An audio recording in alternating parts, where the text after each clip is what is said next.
Sudah live stream ya. So be careful. No. Perkap mana perkap? Perkap minta tolong ambilin gelas sama air dong di bawah buat MC. Halo. Ya, air hangat kalau bisa ya. Sudah live stream Air ya. hangat.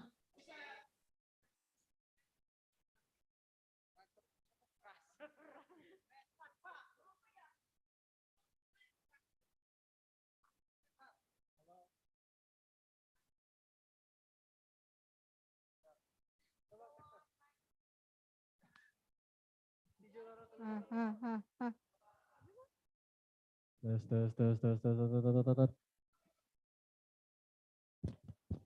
Red leather, yellow leather, red leather, yellow.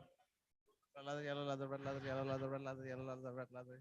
Red leather, yellow leather, red leather, yellow leather, red leather, yellow leather, red leather, yellow leather, red leather, yellow leather, red leather, yellow leather. Red leather, yellow leather, red leather, yellow leather.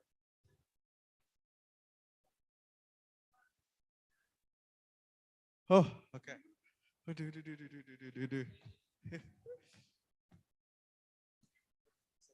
Say. Okay. Front, center. I think so. I don't know. Coba yang mana? Udah gitu aja. HP gue di sini. Belum waktu itu. Matiin dong, tahu ada. Jingle bell rock. Jingle. Kata-kata yang dari tadi itu dibikin udah aman. Oke. Ayo. Bisa.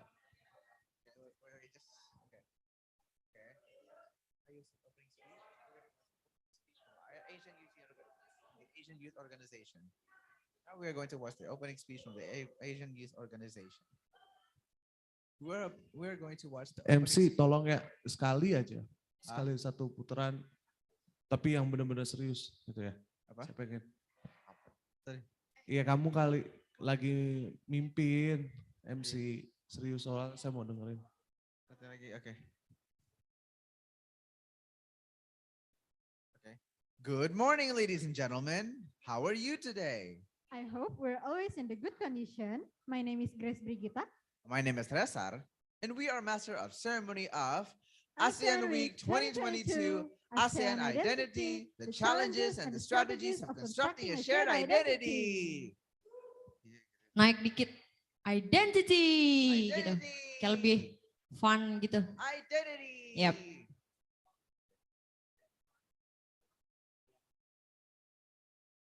Good morning, ladies and gentlemen. How are you today? I hope we're always in the good condition. My name is Grace Brigita. My name is Resar, and we are Master of Ceremony of ASEAN Week 2022, ASEAN Identity, the challenges and the strategies of constructing a shared identity.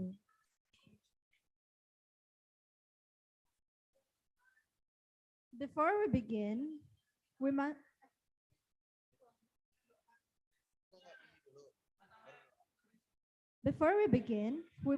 ask for all the participants to please stand up and join us as we sing the national anthem, Indonesia.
Ya, ini kita UKI.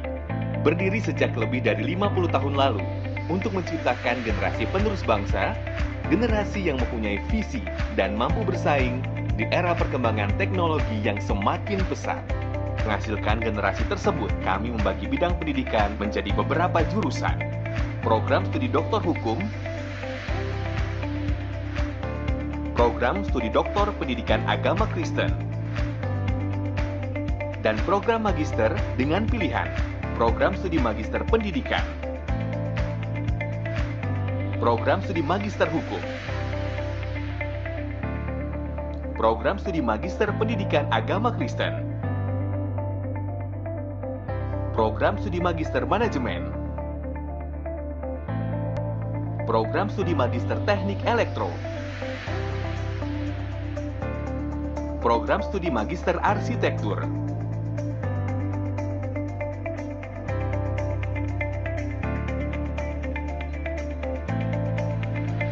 sedangkan untuk program sarjana, kami memberikan pilihan-pilihan untuk generasi yang ingin menjadi tenaga pengajar, seperti Fakultas Keguruan dan Ilmu Pendidikan, program studi bimbingan konseling, program studi pendidikan matematika, program studi pendidikan biologi, program studi pendidikan agama Kristen, program studi pendidikan fisika, program studi pendidikan kimia, Fakultas Sastra dan Bahasa, program studi sastra Inggris, program studi pendidikan bahasa Inggris, program studi pendidikan bahasa Mandarin,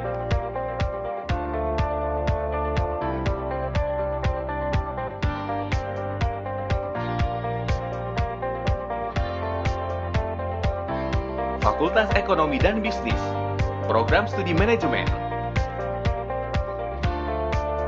program studi akuntansi. Dengan Fakultas Hukum, mengembangkan generasi yang akan menuntun Indonesia dalam keadilan dengan jurusan program studi hukum. Kesehatan masyarakat Indonesia adalah hal yang utama. Kami dengan jurusan Fakultas Kedokteran selalu mengembangkan ilmu kedokteran melalui program studi pendidikan kedokteran. Fakultas Teknik, program studi teknik mesin,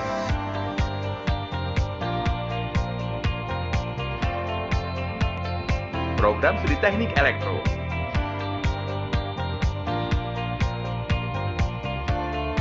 program studi teknik sipil, program studi arsitektur,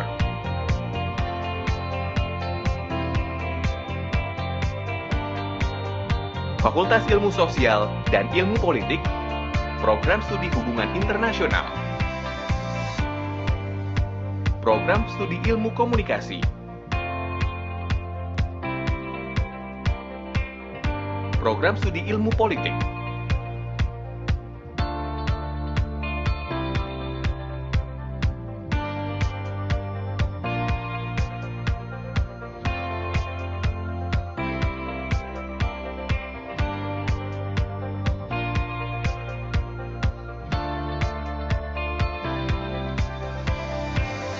kami mempersiapkan tenaga yang ahli dan siap terjun untuk masyarakat Indonesia. Dengan program diploma Fakultas Vokasi, program studi fisioterapi, program studi perbankan dan keuangan, program studi keperawatan,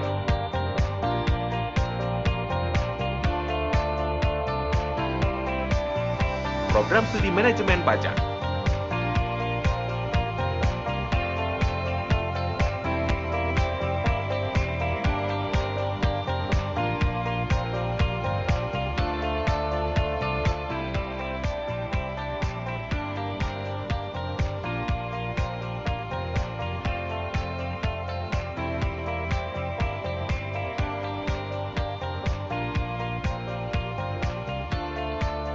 Kami menyadari bahwa metode pembelajaran berbasis teknologi menjadi suatu hal yang harus dikembangkan, khususnya di Universitas Kristen Indonesia.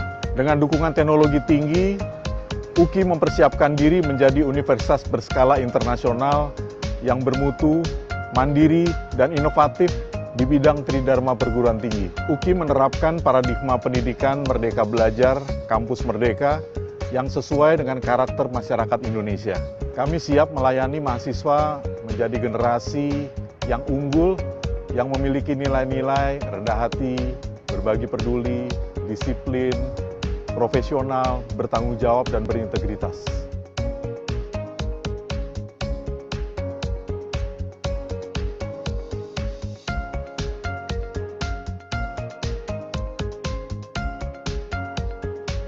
Kami selalu ada untuk kemajuan generasi bangsa Indonesia dengan menerapkan pendidikan berstandar internasional di era digital.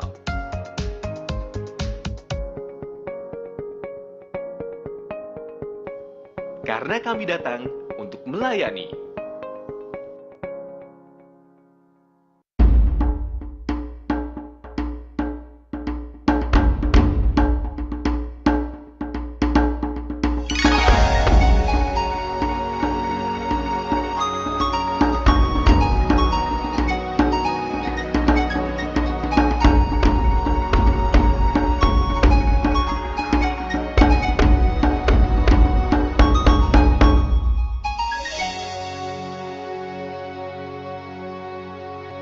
Since the sunshine comes from the east, till the light of the dark is coming, we are all open our eyes, we are all open our heart, we are all open our mind, under the same sky.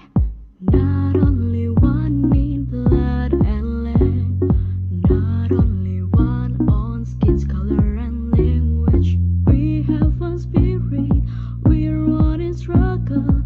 Let's raise our dream together.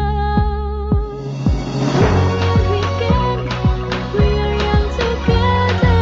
Hey, yeah, hey, it's time to get up. Holy and feel somebody. Let's go to step together. One spirit to go. Great. Hey,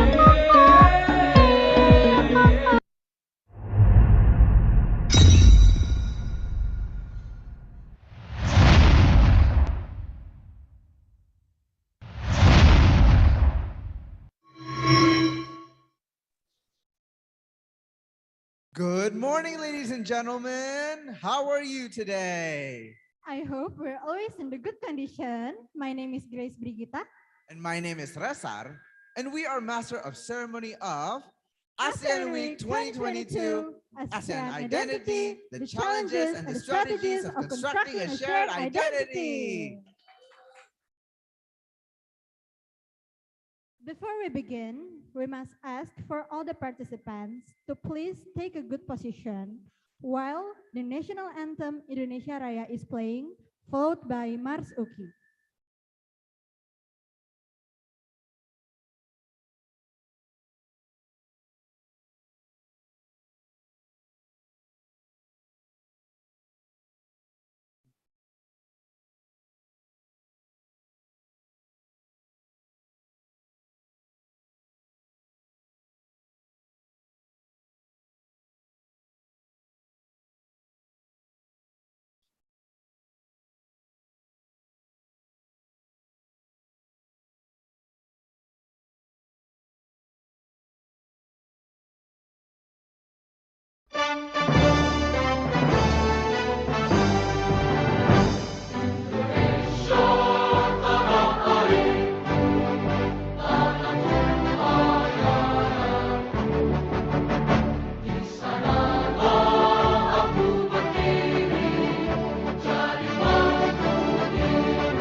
Universitas kita, pelambang ilmu dan budaya bangsa, turut membina pendidikan kita, bergerak maju membangun alam semesta, bekerja penuh kasih dan bakti, melayani bukan dilayani, abdi nusa dan bangsa. Universitas Kristen Indonesia, universitas kita, pelambang ilmu dan budaya bangsa, turut membina pendidikan kita, dan kami mahasiswa-mahasiswinya bersama mengejar ilmu dan cita-cita, mengabdi membina nusa negeri kita yang jaya.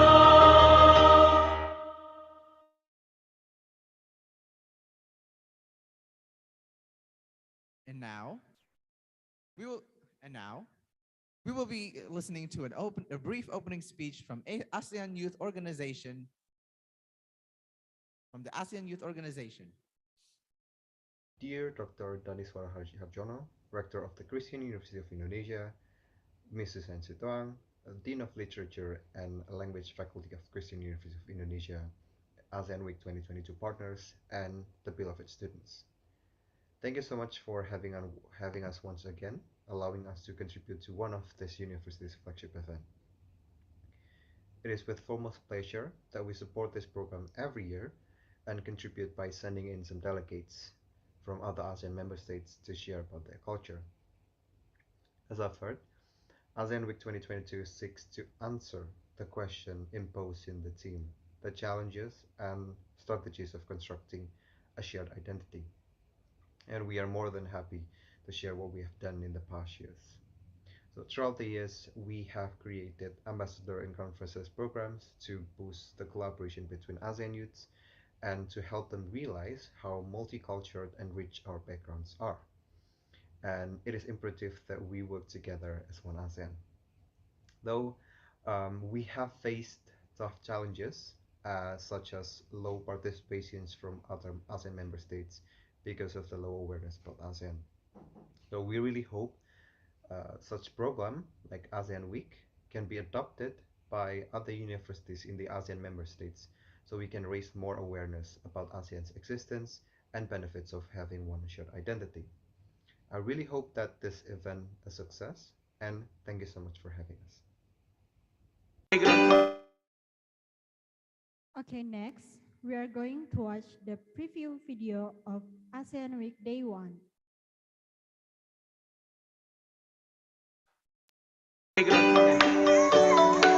Yang itu saya akan coba membacakan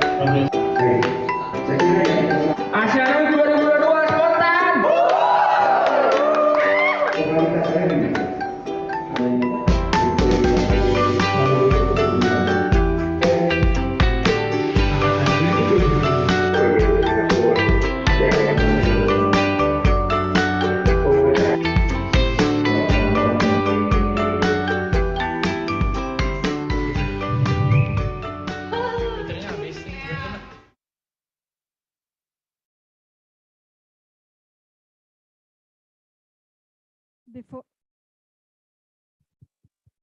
Before we start today's event, we would like to ask Tiara to lead us in prayer.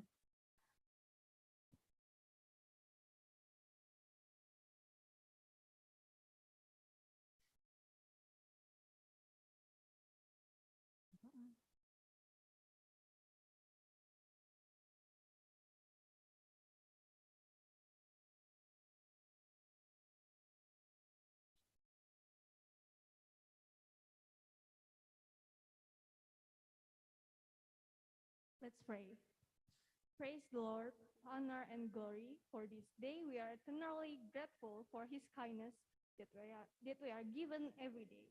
On this day, dear Lord, we ask you to guide and protect us in this ASEAN Week event from the beginning to end.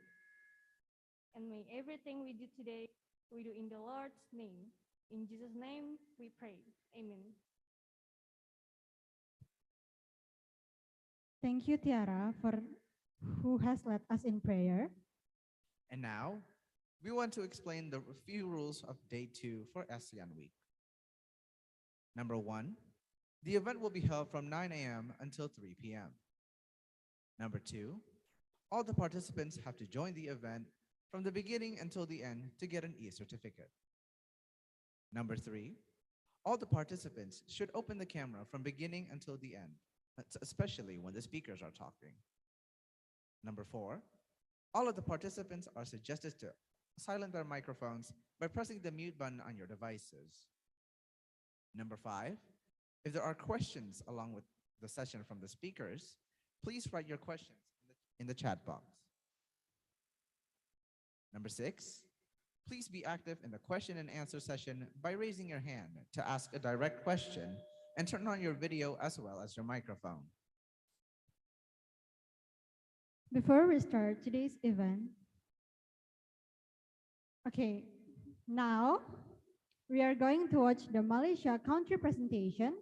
For all the participants, please pay attention because there will be an online quiz after this presentation session. Enjoy the presentation. Enjoy.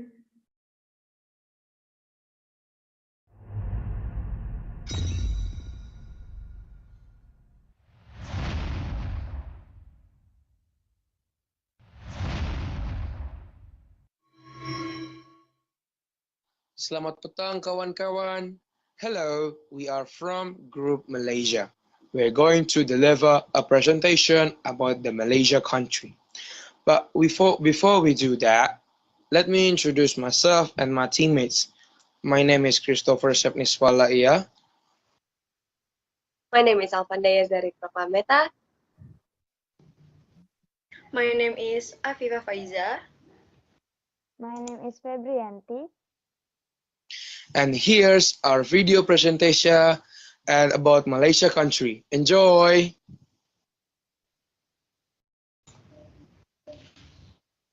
History. Malaysia is located on a strategic sea lane that exposes it to global trade and various culture. The name Malaysia is a modern concept created in the second half of the 20th century. However, contemporary Malaysia regards the entire history of Malaya and Borneo, spanning thousands of years back to prehistoric times as its own history. And below here, there is a picture of the National Monument of Malaysia, or is also known as Tugu Negara, which is located in Kuala Lumpur.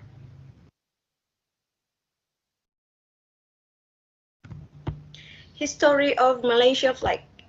Malaysian flag, or Bendera Jalur Gemilang, was designed by Muhammad Hamzah in May 19, 1950, and the meaning of the flag, red, white, and blue color, represent the Commonwealth, crescent and star, represent Islam as the official religion for the Federation.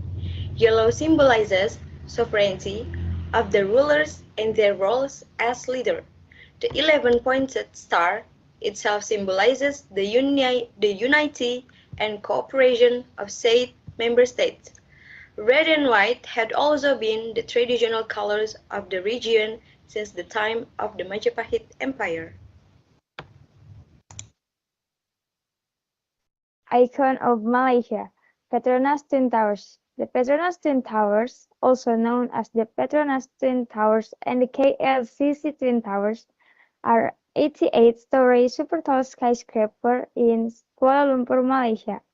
At 451.9 meters, they are the world's tallest twin skyscrapers. Between 1998 and 2004, they were the tallest building in the world.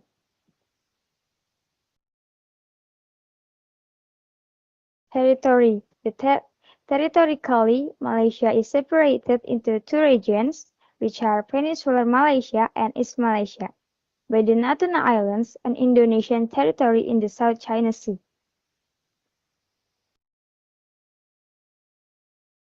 Economy. The Malaysian ringgit is the currency of Malaysia. Malaysia has adopted two economic systems since 1963, namely Asara Diri and commercial economic system. Malaysia's economic activities depend on the export of raw materials, especially crude oil and palm oil.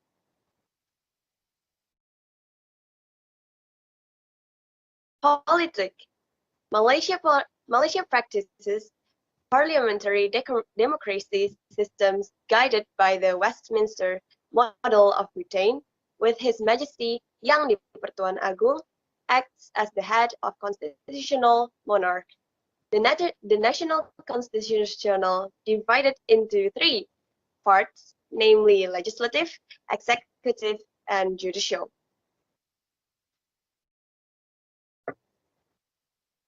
And the next section is culture and tradition.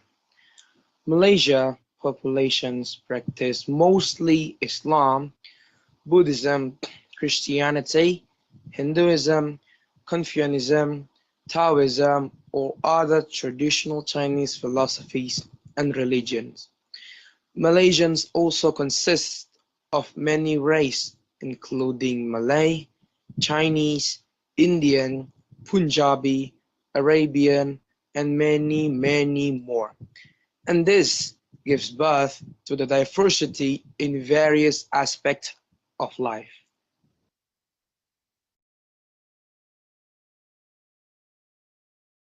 And the next section is cultural appropriation or cultural identity theft.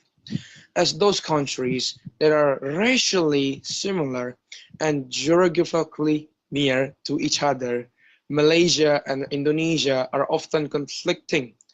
Some of these conflicts includes cultural issues in it, and here's some of the examples.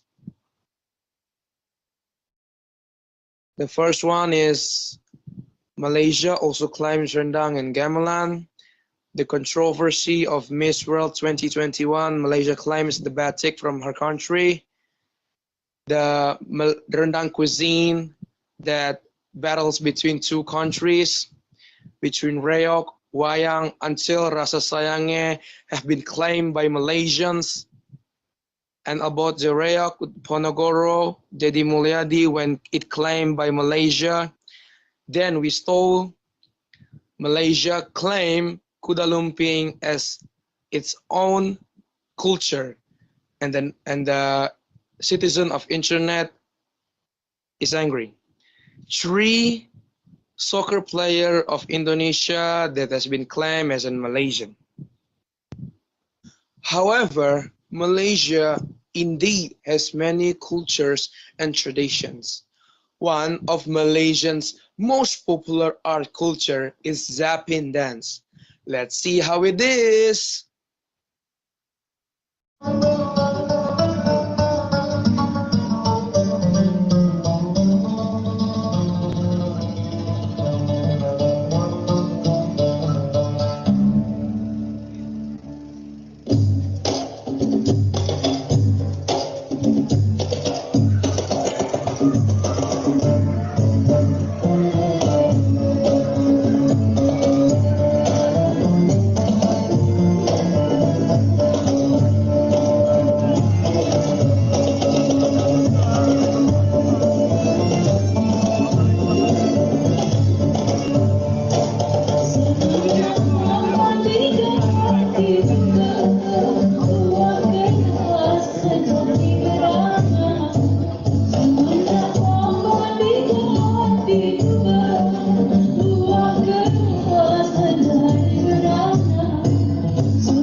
So this is the various Malaysia cuisine. Malaysia also has delicious cuisine all around the nation. There is nasi lemak, which is similar to Indonesian cuisine called nasi uduk, teh tarik, which has unique technique to make it, and there is a roti canai, or in Indonesia we know it as roti mariam, and the last is laksa, which is also similar to Indonesian cuisine called soto Betawi. Language. The language Malaysians use is designed as either Bahasa Melayu Malaysia, Malaysian Malay, or also Bahasa Melayu, Malay language. There are also several Malay traits that Creole languages based on a lingua franca derived from Classical Malay as well as Makassar Malay, which appears to be a mixed language. Malaysian language also has a number of similarities with Indonesian language, ranging from dialects to its accent. In the next slide, we have video about the comparison between Indonesian language and Malaysian language, so check it out. Ini part 2. Yang pertama kata budak. Nah, aku pertama dengar ini kakaknya manggil dia, budak. Panggilnya gimana? Panggilnya gimana? Budak ni. Nah, aku dengar ini, aku shock. Wow. Oke, kalau budak di Indonesia kan artinya ya budak artinya kayak slave. Kalau di Malaysia Adik-adik, budak kecil lah. Kanak-kanak kecil. Anak-anak kecil. Jadi ke Malaysia aku bilang, budak-budak sini budak. Budak-budak. Okey, budak-budak semua kumpul di sini. Kalau cikgu budak-budak. Kata kedua kan gampang. Kalau di Indonesia kan kita kerja soal gampang, aduh gampang ternyata nggak susah. Kalau di Malaysia gampang artinya? Tak boleh nak cakap. Tak bagus lah. Bad words lah. Artinya apa? Artinya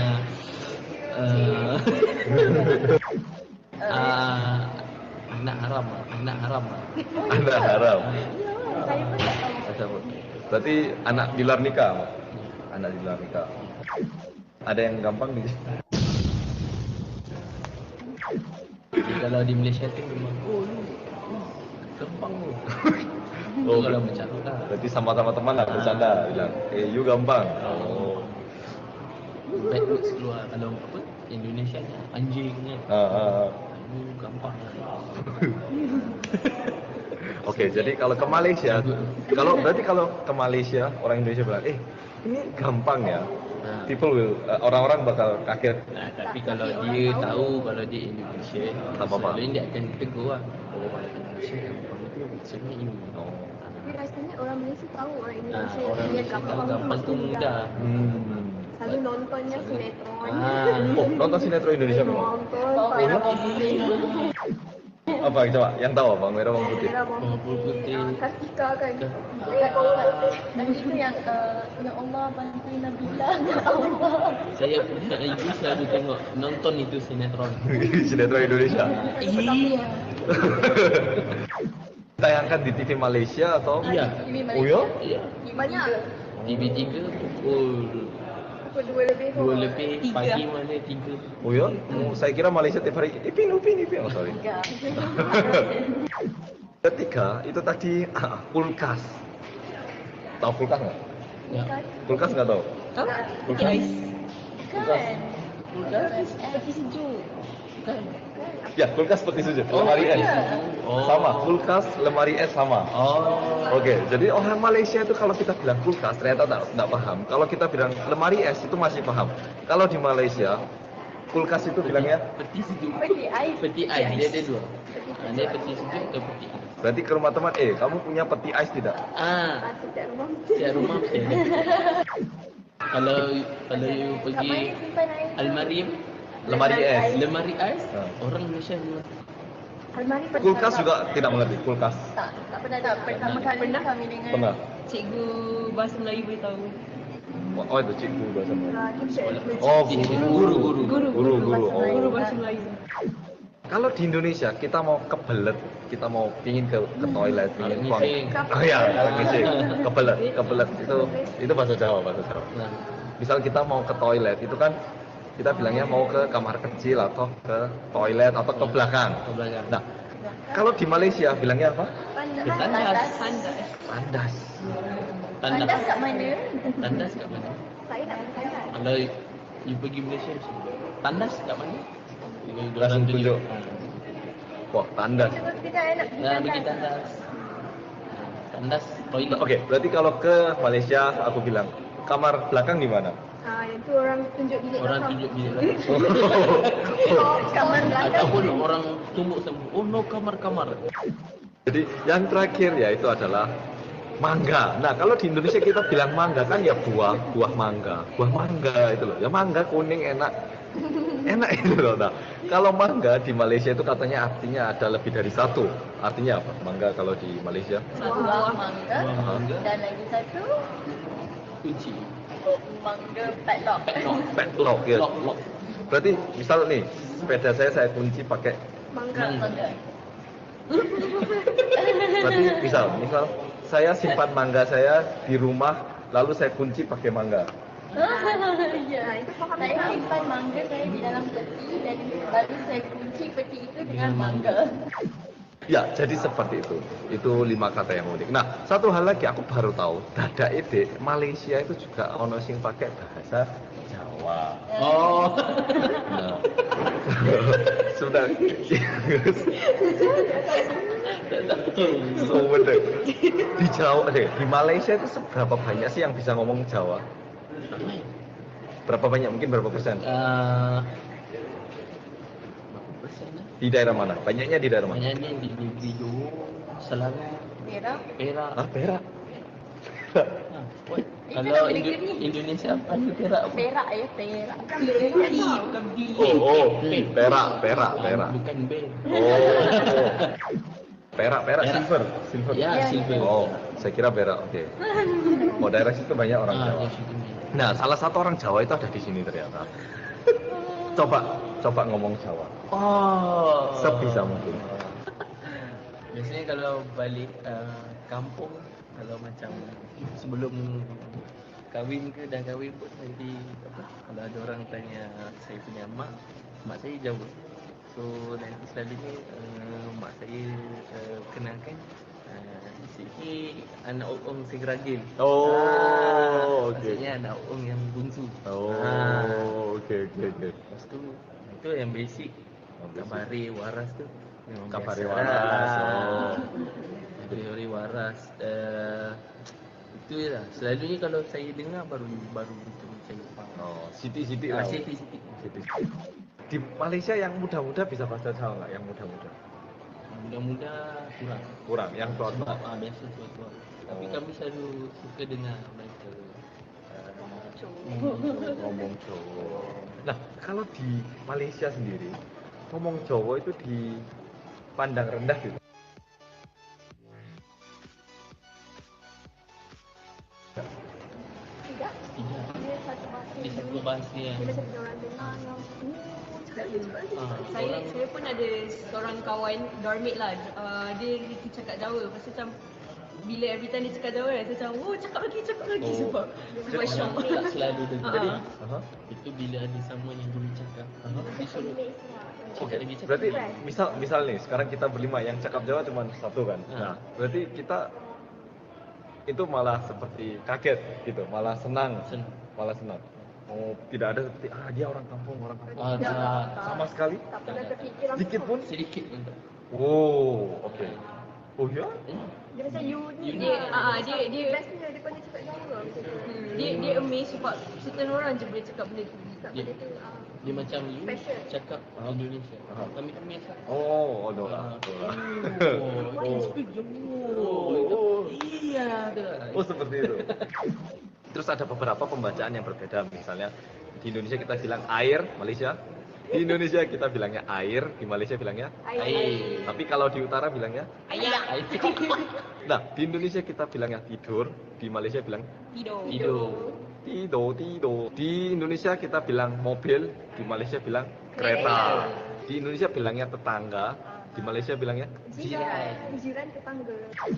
ada beberapa itu SMS yang beredar di orang-orang Indonesia yang katanya ini tak taruh gambarnya kalau ada kata-kata di Malaysia itu agak lucu. Nah ini tak konfirmasi kepada mereka. Oke, kalau di Malaysia rumah sakitnya orang hamil bilangnya apa? Hospital bersalin ya. Jadi bukan rumah sakit korban lelaki atau seperti itu, bukan kan? Bukan kan? Nah, ya jadi rumor-rumor yang beredar melalui SMS itu salah. Oke, kayaknya cukup sudah. Oke, terima kasih banyak kepada semua teman-teman Malaysia. Apakah Malaysia suka Indonesia? Tidak ada rasa negatif? Tidak ada. Oke, baik. Semoga kedepannya Indonesia dan Malaysia hubungannya lebih baik lagi, lebih erat karena bahasanya juga mirip, budaya juga mirip. Andi Bermansyah. Andi pemain bola. Oh, Andi. Oh, oke. Andi Bermansyah. Oke, seperti itu. Terima kasih. Sampai jumpa. Bye-bye. Annyeong.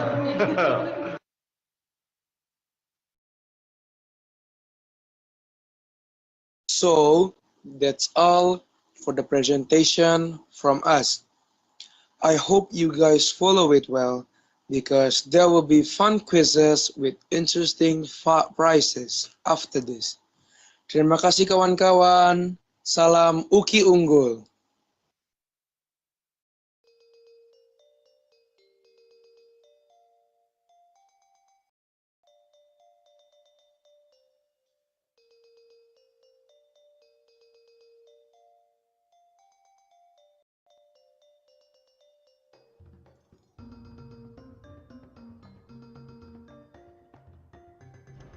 Hello everyone, this is Renata, and now I'll tell you facts about Malaysia.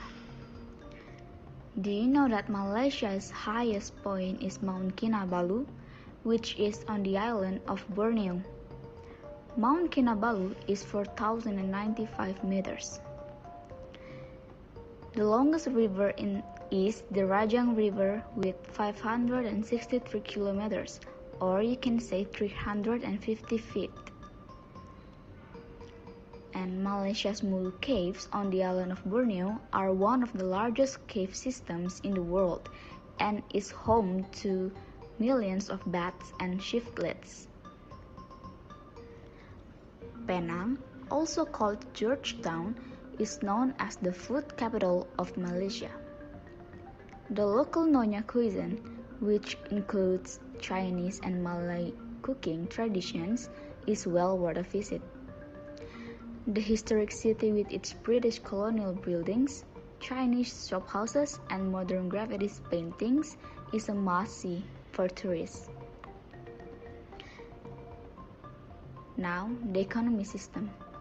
The economy in Malaysia is mainly driven by the rubber and palm oil industries, as well as petroleum and natural gas production. Agricultural products include palm oil, cocoa, and rice. The tourism sector is also dominant in many regions. Singapore, China, the USA, and Japan are the country's main export and import partners. Malaysia exports mainly palm oil, petroleum, and liquefied natural gas, as well as electrical appliances, wood products, and textiles. It mainly imports electronics, plastics, vehicles, and machinery.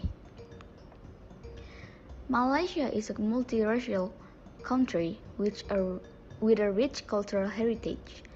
Almost 60% of the population are Malay or indigenous people. About 21% are Chinese and 6% are Indian. The majority of Malaysians, 80%, live on the peninsula, which only occupies about 40% of the land area. Malaysian cities are modern and also have shiny tall skyscrapers. However, people in rural Malaysia are still often quite poor and only have access to a basic facilities such as markets instead of shopping malls. Healthcare is also poor in many places, with few clinics in larger villages or towns. The population in rural East Malaysia lives in typical longhouses. Almost 44% of Malaysians are under 24 years of age. Malaysian children go to primary school from 7 years of age and then attend school for up to 13 years until their final exams. Most kids, however, already take part in preschool classes from the age of 3. The island of Borneo is not only the largest island in Asia, but the third largest island in the world. And the Malaysian part of Borneo is smaller than the Indonesian part as it covers less than 1/3 of the island. The country of Brunei is surrounded by Malaysia and is the third country sharing the island. That's all for Malaysia. Thank you.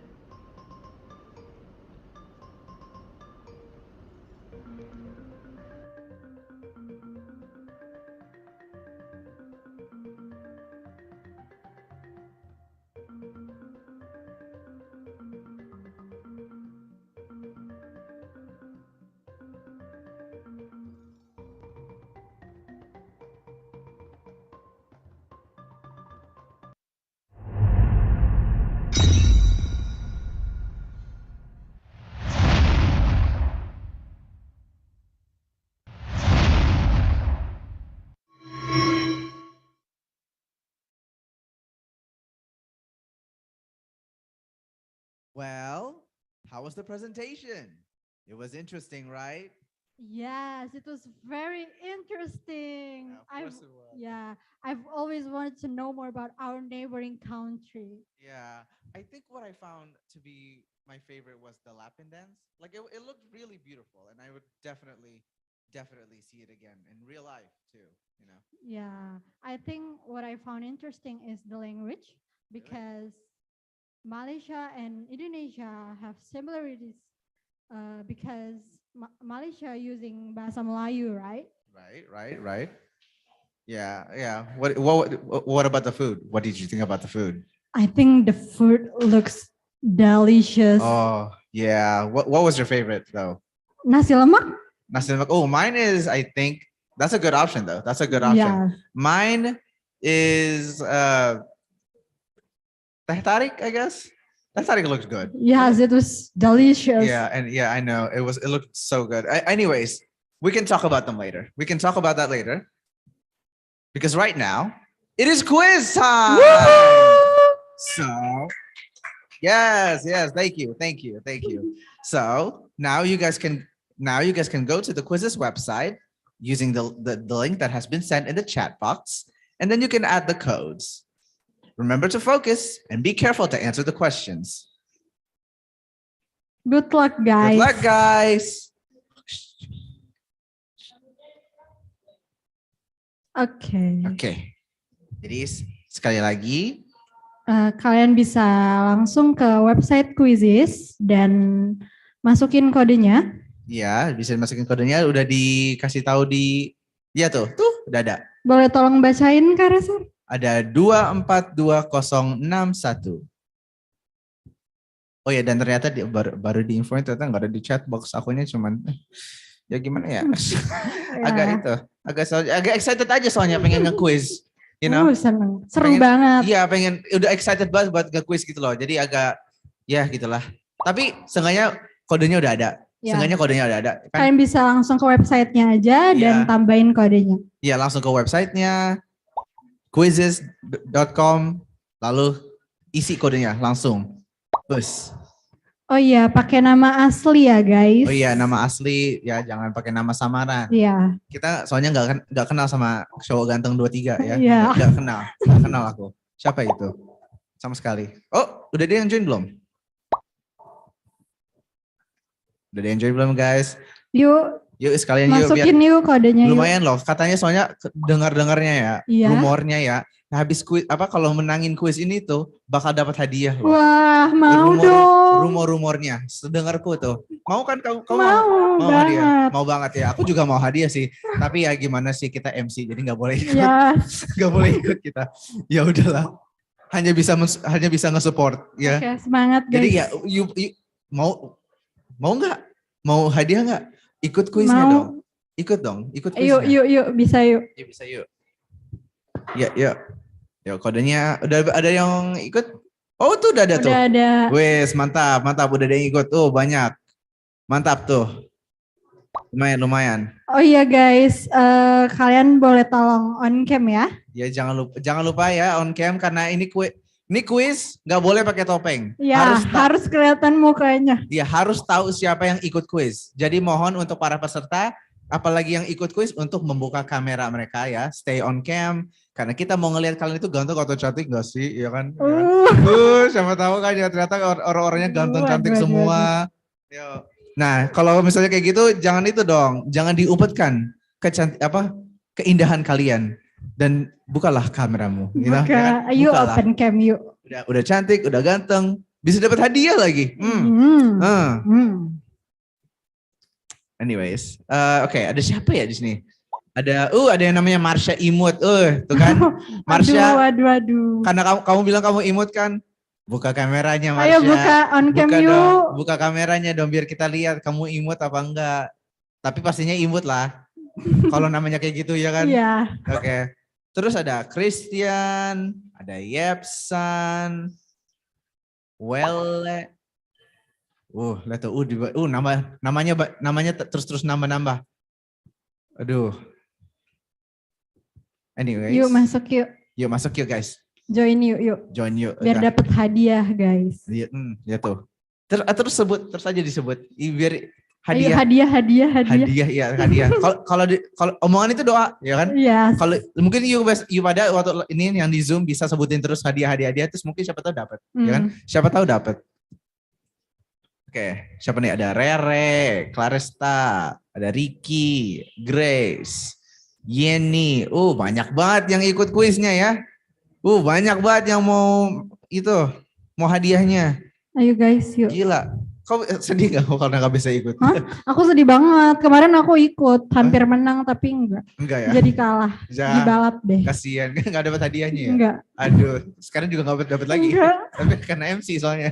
Iya. Ya, bagaimana lagi? Aduh, siapa lagi? Ayo guys. Ayo masuk yuk. Biar tambah rame lagi yuk. Yang belum ikut. Lumayan nih, kodenya nih. Ada nih, masih ada. Yuk. Aduh. Ayo guys. Kalau misalnya aku bisa ikut ya. Hadiah kayaknya yang aku mau itu paling mobil. Aduh. Bisa nggak dapat mobil di kuisis kayak gini doang? Aduh. Gak bisa ya? Kayaknya nggak bisa deh. Gak bisa ya? Aduh. Gak bisa. Pengennya mobil. Ya sudahlah, yuk kita. Kayaknya udah banyak nih yang ikut-ikut kuisnya, jadi kita bisa mulai. Start aja. Langsung aja mulai yuk. Kita langsung mulai yuk. Start the quiz. Start the quiz in 5, 4, 3, 2, 1, go! Good luck everybody. Okay. Waduh. Now there's 44 participants and everyone's currently trying to grab the prize. Yuk, bisa yuk. Yuk bisa yuk guys. Semangat Siapa guys. nih? Tuh, Semangat. udah ada yang dapat poin. Ada Mulia Yoel. Febrianti. Ada Febrianti, wow. Wow, udah ada yang masuk leaderboard aja ya. Ya tapi ya baru mulai sih, jadi. Ya yuk. Jadi udah pada lagi masa-masa pada pengen dapat poinnya ini. Iya yuk, semangat, ya kan, ya? semangat. Yuk. Pasti bisa, yuk. Siapa lagi nih? Gabriela tuh. Sekarang lagi nomor 1 dia. Sama, ada Kak Pau. Astaga, ada Kak Pau di sini. Halo Kak Paulus. Halo Kak Paulus. Astaga, mau dapat hadiah ya Kak Paulus. Astaga. Mau dapat ada Sita tuh dari, seingatku PBM ya? PBM ya? PBM ya? Angkatan kita. Kalau salah Sita maaf ya. Maaf ya, korek. Maaf ya. Maaf banget loh. Ada Grace Prikasi. Iya, abis itu ada Patrick. Kak Kak Paulus dikalahin sama Febri itu. Oh, Febri. never mind. Kak Paulus menang lagi. Oh iya. Kak Paulus pengen buat hadiahnya nih. Ayo guys, bisa guys. Yuk, bisa yuk. Bisa yuk, mau dapat hadiah juga kan? Kalahin Pak Paulus. Oh, sekarang kalahin si Febri nanti. Ayo. Balap-balapan nih. Lihat tuh, lihat tuh, gila. Poinnya pada mulai naik semua. Astaga. Febri nanti sekarang sedang memimpin. Ayo. Siapa tuh? Aduh, Kak Paulus. Ayo, Ayo Kak Paulus, kejar Paulus. Kejar. Kejar terus Kak Paulus. Aduh, Kak Paulusnya malah jadi nomor 4.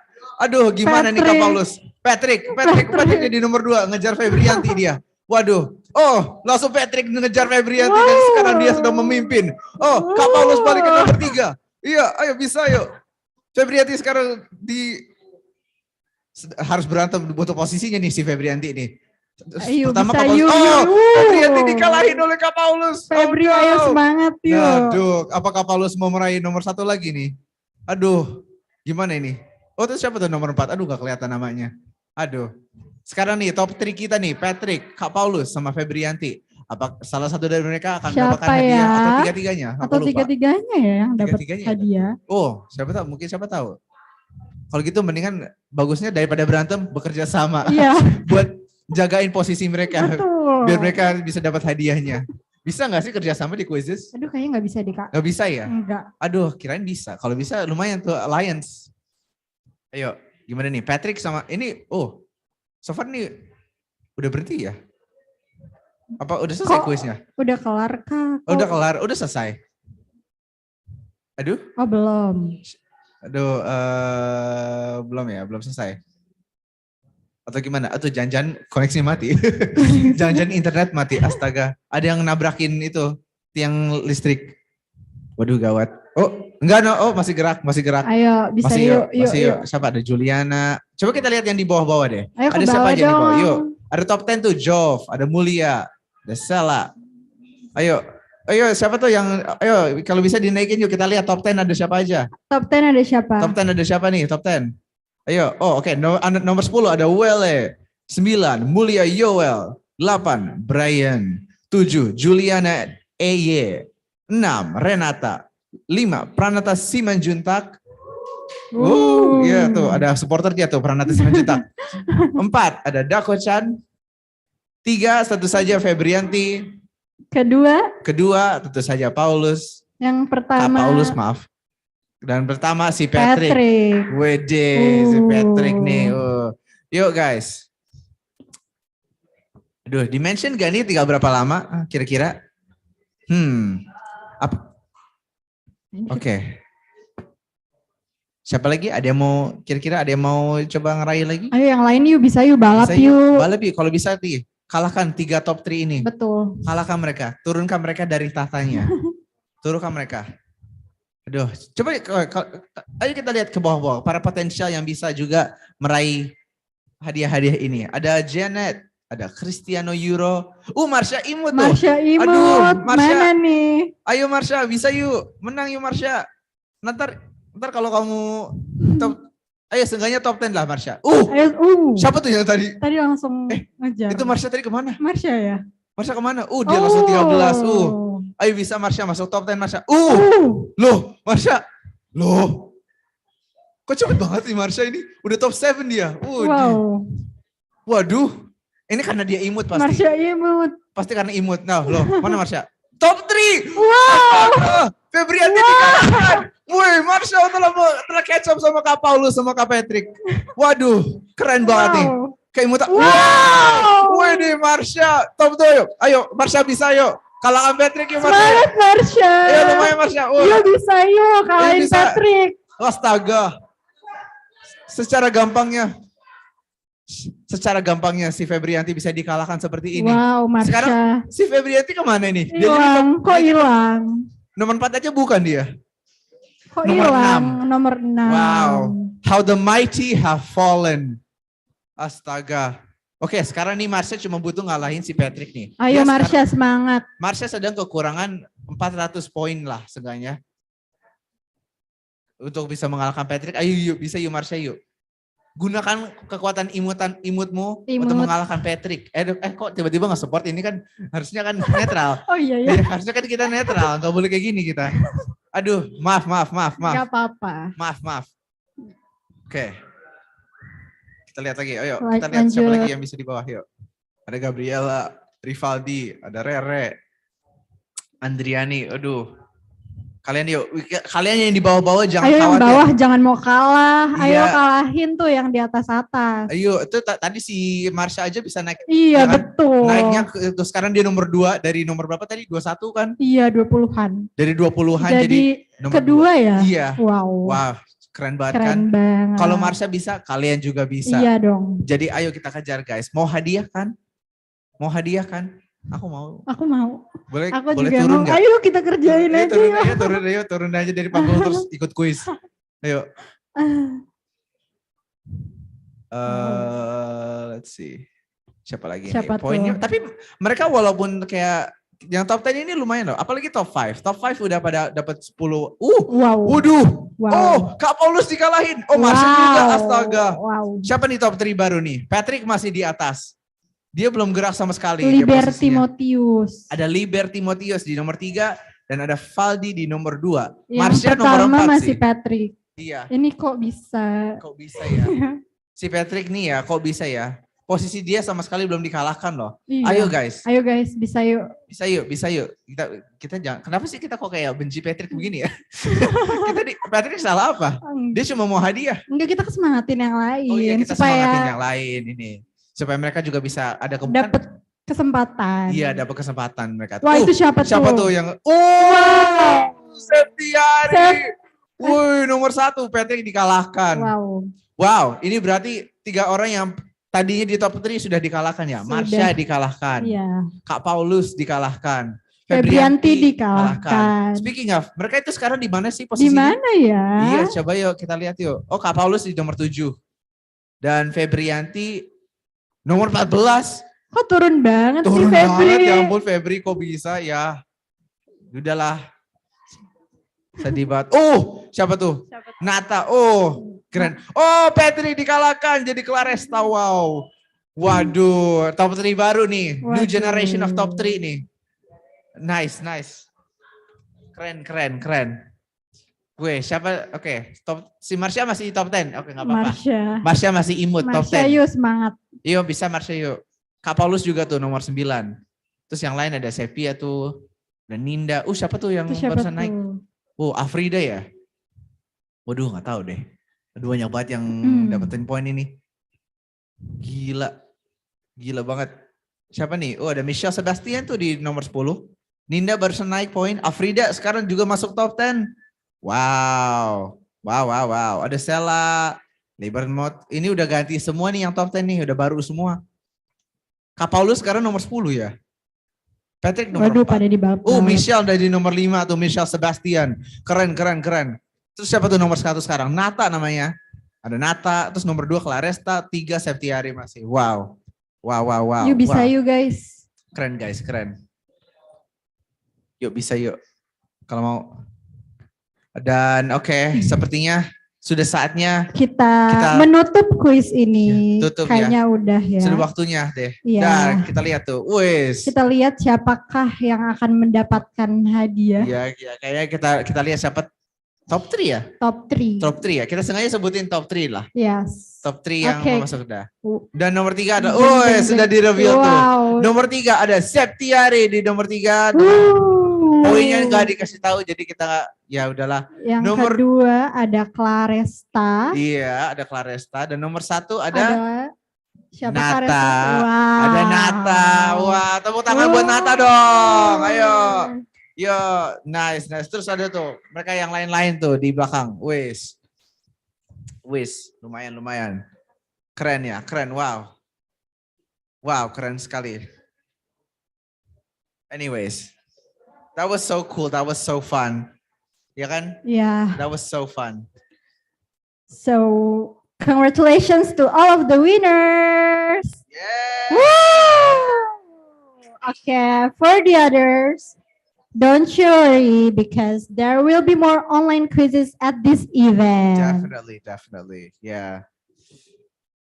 So, in the next session, we will listen to the presentation from our first speaker, Mrs. Aloni Senduangdet that will be moderated by Vanessa Nugrah Aulia. But first, let me read the moderator's CV for this presentation.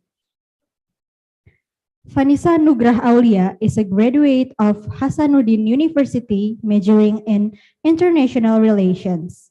She volunteered as a program manager as the Asean Youth Organization and also Internal Affairs Officer of Thailand.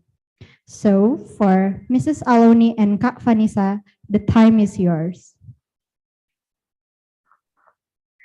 Hi, all right. Thank you so much, MCs. Nice to meet you. All right. Hello, everyone. My name is Vanessa. I'm a program manager at the ASEAN Youth Organization. And today I will be your moderator to lead our discussion today. I'm not alone today. I'm here with an amazing person that will share their experience on globalization and identity and how youth exchange impact our identity. Please welcome Miss Aluni Senduangdet from Lao PDR. Hi, Miss Aluni. How are you? Hi Nice to everyone. meet you. Hi, can I just say that you're one of the people that can pronounce my last name correctly? Really?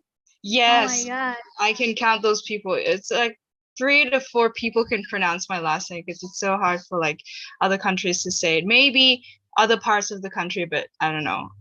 I've only seen a few that can Right. pronounce my name. Thank All right. you. Okay. All right. So Miss Aluni from Lao PDR. Right now, she is part of the ASEAN Australia Strategic Youth Partnership. So without further ado, let's hear from Miss Aluni. So Miss Aluni, you have the screen. Thank you. Now just let me share for a second. So hi everyone. I'm Aluni, and today I will be discussing about globalization and identity. To be really honest, when I was invited to come to the event, I have no idea what to talk about. And I was like, what is my profession? What do I talk about? Because I go to like many events as a speaker, and they're like, we have this topic for you.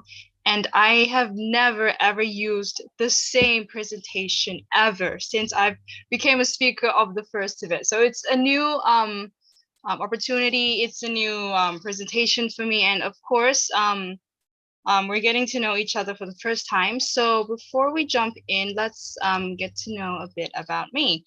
So from this moment on, I want you guys to quit calling me Aluni because it sounds too formal, way too formal. You can just call me Nini, a very typical Asian name. Okay, and I was once asked by my mom because she teaches like Asian and Western culture in the National University at the Department of English, and she was like, "What is your identity?" I'm like, "My name. My name's my identity." She's like, "Okay." I can have that answer. And I'm from Laos. I may not look Lao, but I am 100% Lao. So I graduated university 2 years ago, which I was supposed to be graduating 3 years ago, but I had an exchange in Japan for 1 year. So, and my university and the university in Japan didn't let us transfer the grades. So I had to do an extra year in my university, and I majored in economics development and planning because I dreamt to become a social developer. You know, as a like high school kid, I was like, I don't like this, I don't like that, why this, why that, politics, blah blah blah. So I figured out I want to be a developer. But then as I took my studies, I then found that okay, maybe becoming an entrepreneur can help shape the society as well, especially if we're doing things on social entrepreneurship. And fun fact is I can cook, but I'm not sure about the taste, but I can cook. I'm mostly in parties. I would be the person in the kitchen instead of the front door. I lived abroad when I was young, which the country I lived in was in Australia. So I went to Australia when I was 5 to 7, and then I came back to Laos. from 7 to 9, and then I went back to Australia again from 9 to 11. So I pretty much can adapt to new situations and countries. That's why exchanges excites me a lot. Because other than that, I like to get to know a lot of people, new people, and learning new things. Because every time you move, or even just a short travel from somewhere, even if it's domestically from other states and provinces, you get to learn new things. And I'm always mistaken to be Japanese, Chinese, or Vietnamese. Either one. It depends on my haircut and I don't know how I dress sometimes.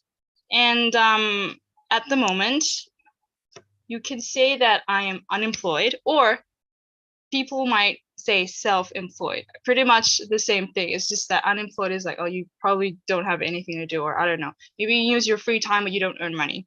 I co-founded a award-winning project from the UNDP. It's called the Secondhand World. It focuses on like the environment and by reusing secondhand items.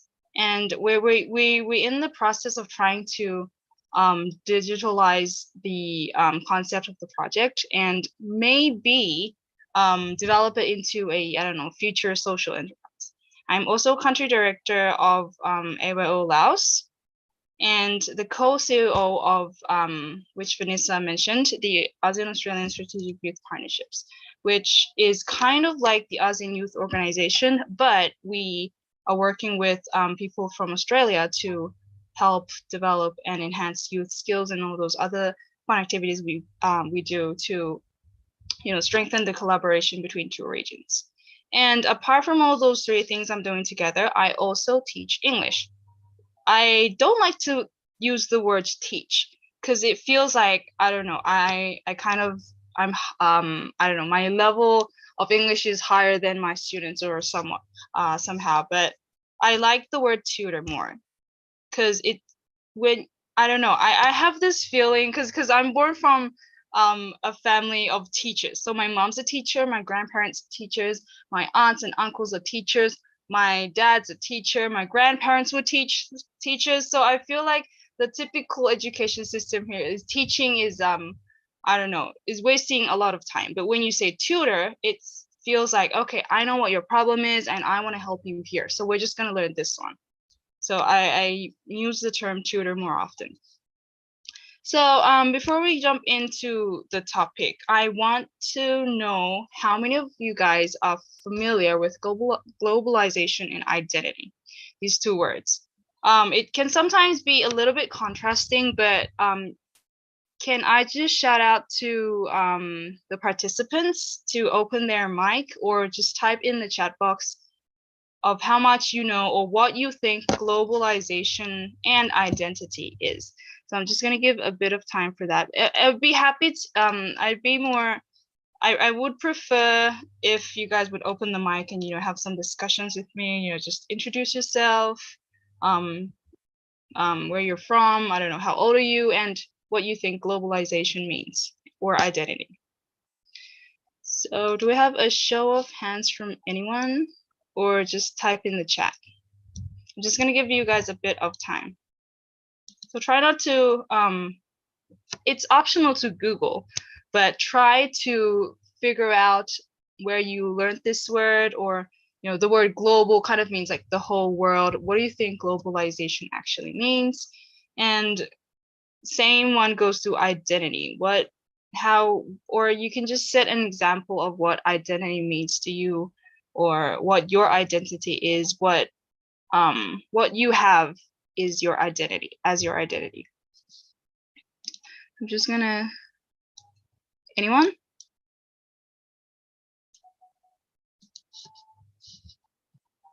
So I'm gonna give you guys a bit of time for like, I don't know, 2-3 minutes, and then we'll continue.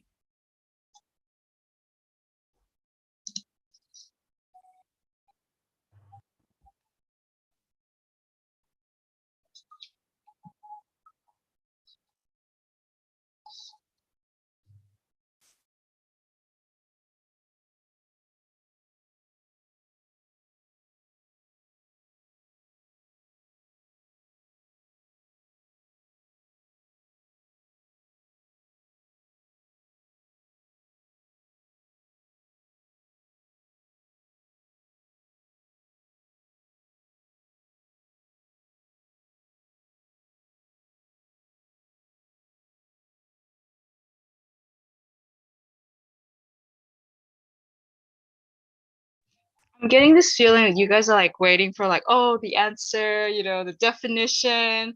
But I'm gonna tell you a sneak peek. There's no answer for these two. I mean, the next slide is not gonna be what globalization is. It's not gonna be what I'm explaining about identity.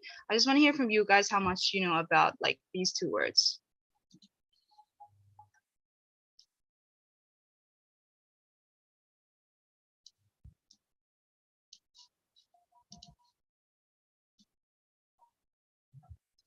Is it okay if I like randomly pick someone? Yeah, I think that's totally okay. Really? Okay. Go for it. I don't know. Who's the lucky one?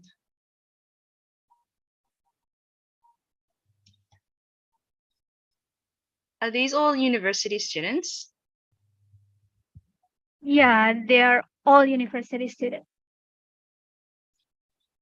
Okay. I'm noticing that most of the participants are having panitia as like the first. I don't know what that kind of means. Yeah, panitia means committee. They are organizer of this. Oh, okay. So I'm not supposed to pick them, but I'm supposed to pick someone else. Actually, you can. Let's hear Really? from panitia and other participants. Yeah. Can I have someone from panitia, please? Anyone? Yeah, of course. Come on, panitia, please. Show us what you got.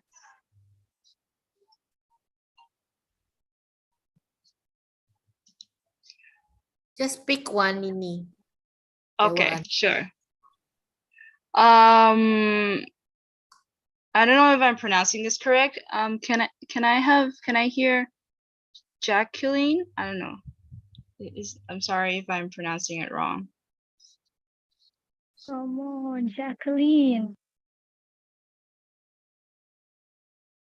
Why don't you open your camera? Panitia, silakan. Jacqueline, please. Yepsan, maybe Yepsan can answer instead of Jacqueline. Is that okay, Nini? Of course. I just want to hear at least one person talking about, you know, what they was know. the question? Sorry, What they think, globalization and identity means. It can be just one. They can just talk about one thing. Typical Indonesians, you know. Same goes for Laos. Now that's our identity here. Yeah, that's it. Oh, there is one in the chat room. Okay. I think globalization is the process of developing. Yeah, that's one way you can put it. So it's like taking something or people around the world together to, you know, maybe become one in one day. So globalization probably means like to be one in many other things. It can, you know, be like what you said, science, technology, which science and technology can be mean also to take other things such as culture or traditions to share around the world. And with science and technology, we globalize with each other. So I wasn't also familiar with this term until I went to Japan and we, you know, had studies on global sociology. Like, what the hell is that? I only know socialize. You just talk to people and it becomes a community. But globalization is bigger than that. It is talking about how other things around other parts of the world affect how we live, how we eat, how we consume, the clothes we choose to wear each day, or even the music we listen to. And the other word, it might seem a bit of a contrast, but identity is what you have as your unique point. Or if it's a product, if you're a product, it's a selling point. So what do you have as a selling point? If we're talking about mobile phones, the first brand you probably think of was probably the iPhone. So what's its selling point? Is its identity. Probably, I don't know, the design, how it's expensive is one thing. So globalization and identity can sometimes be two things that seems a little bit of contrast, but there's a lot of researches that globalization can actually enhance identity. So on the next slide, I might ask you another question, maybe just a show of hands this time. So how many of you have been to at least one exchange program? It can be domestically or internationally. So exchange programs are like when you maybe fly to other countries and do academic stuff or extra curricular things when you exchange your ideas or you get to meet new people. I'm not sure how many of you are familiar with exchange programs. It can be just a show of hands, you know, putting your hands up to let me know how many of you have been in exchange programs, or just write numbers. Like number 1 is I've been to at least one exchange program, and 0 for haven't. So I'm just gonna wait for you guys to answer that a bit. In the chat room, right? Yeah. So 1 is you've been to at least one exchange program, and 0 is you haven't been to one.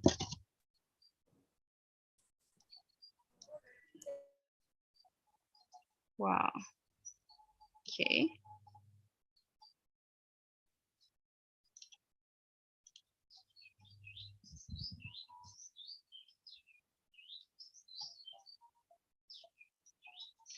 It's actually diverse. We have a lot of 0s, a lot of 1s. We even have 2s. Oh, someone just sent a sad face with 0.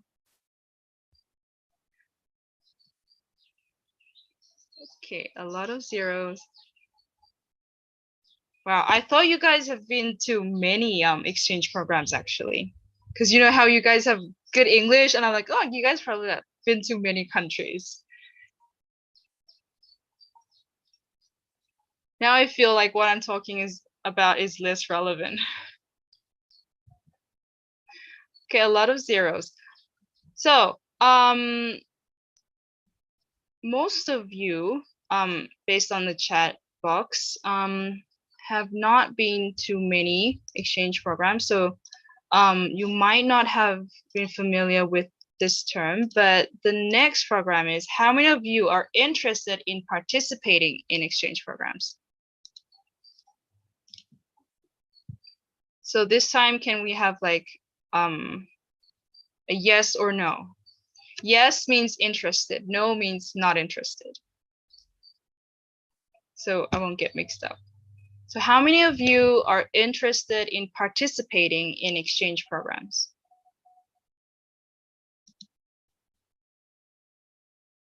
I'm actually hoping for a lot of yeses. Yes, that's a good one.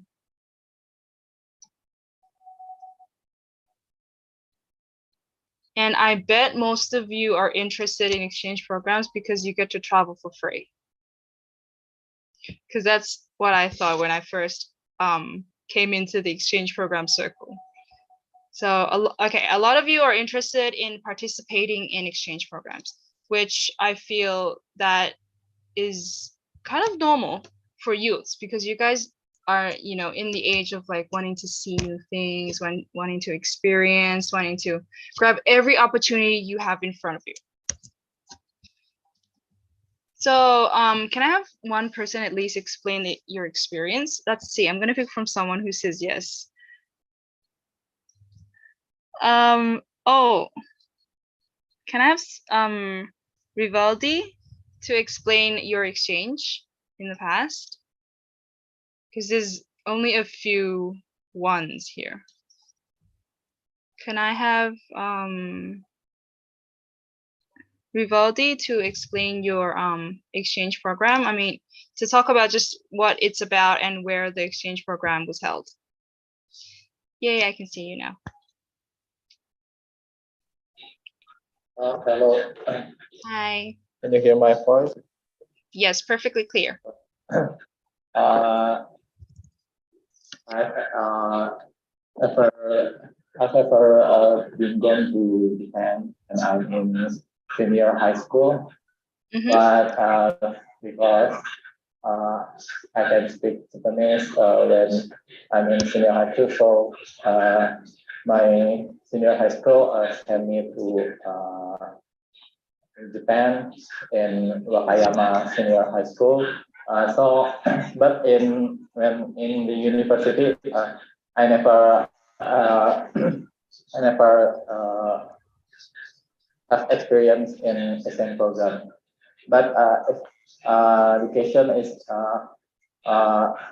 I really want to Asian program in right now. So I think my answer is no because depend in pandemic situation. Okay. So that's a very early exchange program you have there since high school. I mean, my first exchange program was in like my second year of university, maybe a bit too late. So can I have another person, Diva Amelia? Is that how you pronounce your name? To talk about your exchange. Hello. Hi. Okay. My experience was, I think, on my third year in university, and that was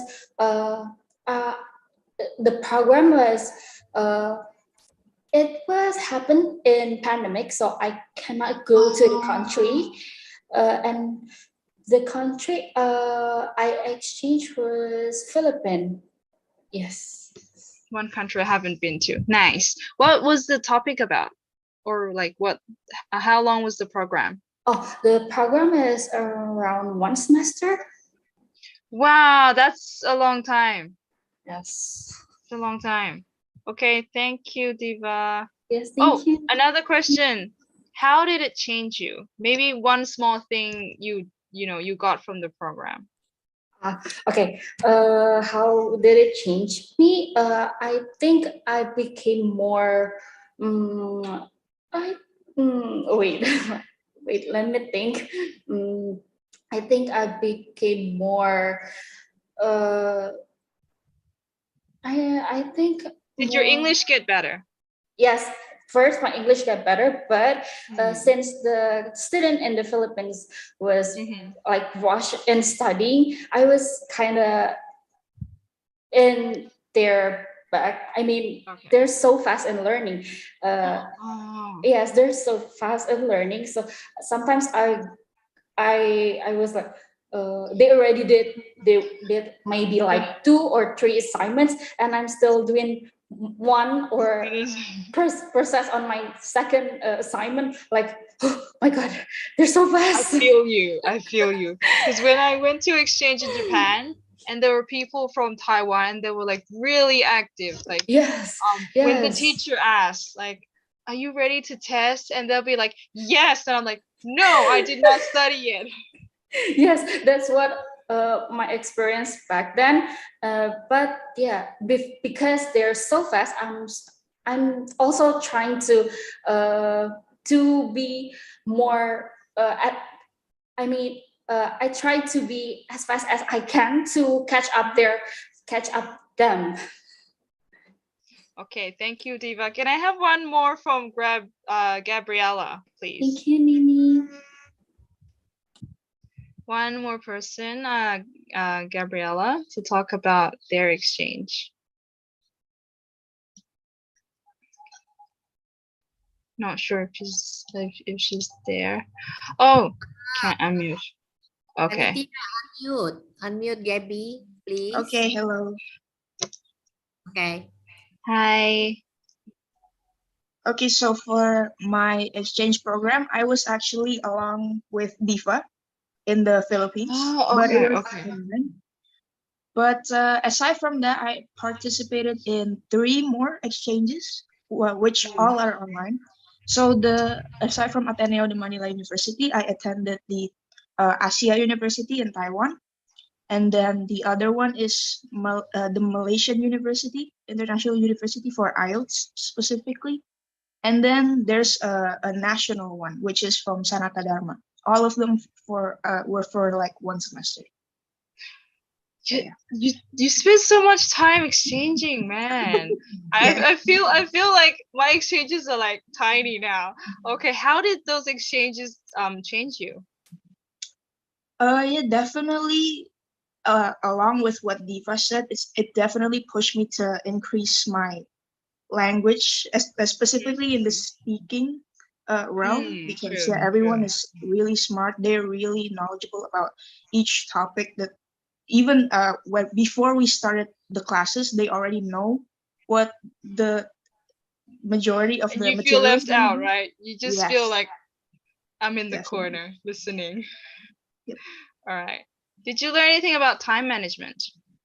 Oh yeah, definitely, because the assignments are Yeah, they're incredibly pretty tight, right? Yeah, it takes a long time to do. Okay, thank you, Gabriella. Okay. Okay, so moving on. So, as if some of you guys have not been to exchange programs, I'm gonna tell you a bit about how a typical exchange programs that are on site. This does not include online. Our on site actually is like. So, of course, exchange programs, you get to exchange ideas, and you get to travel most of the time for free.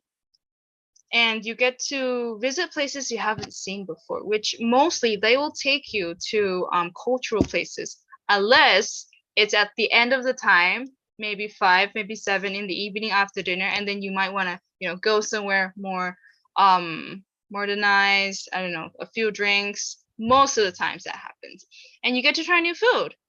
You meet new people, especially if we're in the ASEAN region. We get to meet each other a lot. And you mostly are supposed to share what you know in the program, and it's what you get to do. And if you're familiar with the learning pyramid, the more you share, the more you learn deeply about what you share about, and you also learn new things specifically on topics that you choose to go to on that exchange programs. So this side is what we don't usually do, or most of the time that we don't do. So this is what you guys do most of the time, most of the participants, and this is what we don't do. We don't share what we learned from the program. So after we go, we take a couple pictures, check-ins, and then I'm back to my country. The end. Or talk about experiences like, I get to learn a lot. I knew this. I met these people. It was such a happy time.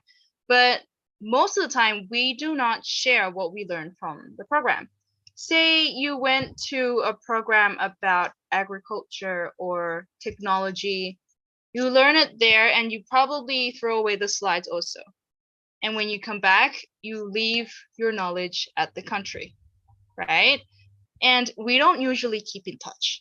We have a group, but most of the time we don't actually communicate or send other, great opportunities that you can meet each other again down to that group chat in most exchanges.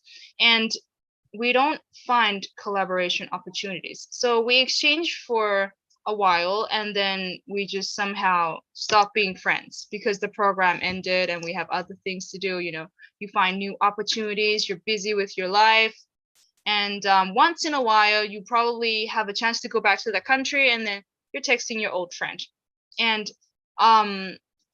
it's something that I want to see in the future. This side, the right side, it's something I want to see more from people who go to exchange. So in globalization and exchanges, pretending like it's the same thing. Let's just assume that exchanging programs gives you the chance to meet other people, and it gives other people chances to come and meet each other and talk about one mutual topic and exchange each other on what we know from our region, from our country. And most exchanges involves technology. It could be just posting on social media, something very simple. And as you know, when we have these exchanges, we get close with each other because we know each other more. You might feel like you only know one person or two person from Malaysia or the Philippines since you've been to this program. But many batches come and exchange and go. The society gets wider and it becomes a community. And as the technology is guiding us over to the future, digitalization is no more a choice, meaning that everything we do needs technology and it's a must to survive.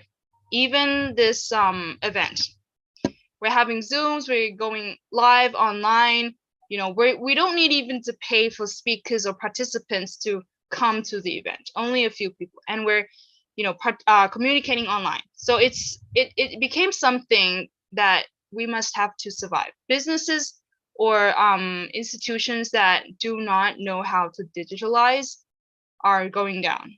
So we need to improve this skill also. And change or development is increasing its speed. As I have told you that I've been to Laos for 2 years and came back to Australia and then went back there again. I've seen the improvements in these 2 periods, and I feel like, so say one song I heard in Australia, about a year, that this is when I was 5. About 2 years later, the song played in Laos. But today, Taylor Swift's album came out today. Everyone's streaming on Spotify or other, you know, YouTube. It's on trending. It's everywhere, and that's what I mean by it's increasing its speed. So from when I was young to 1 to 2 years to get that music to come to Laos, it's just one click. And youth is that key player because we're the future of what's going to happen in technology.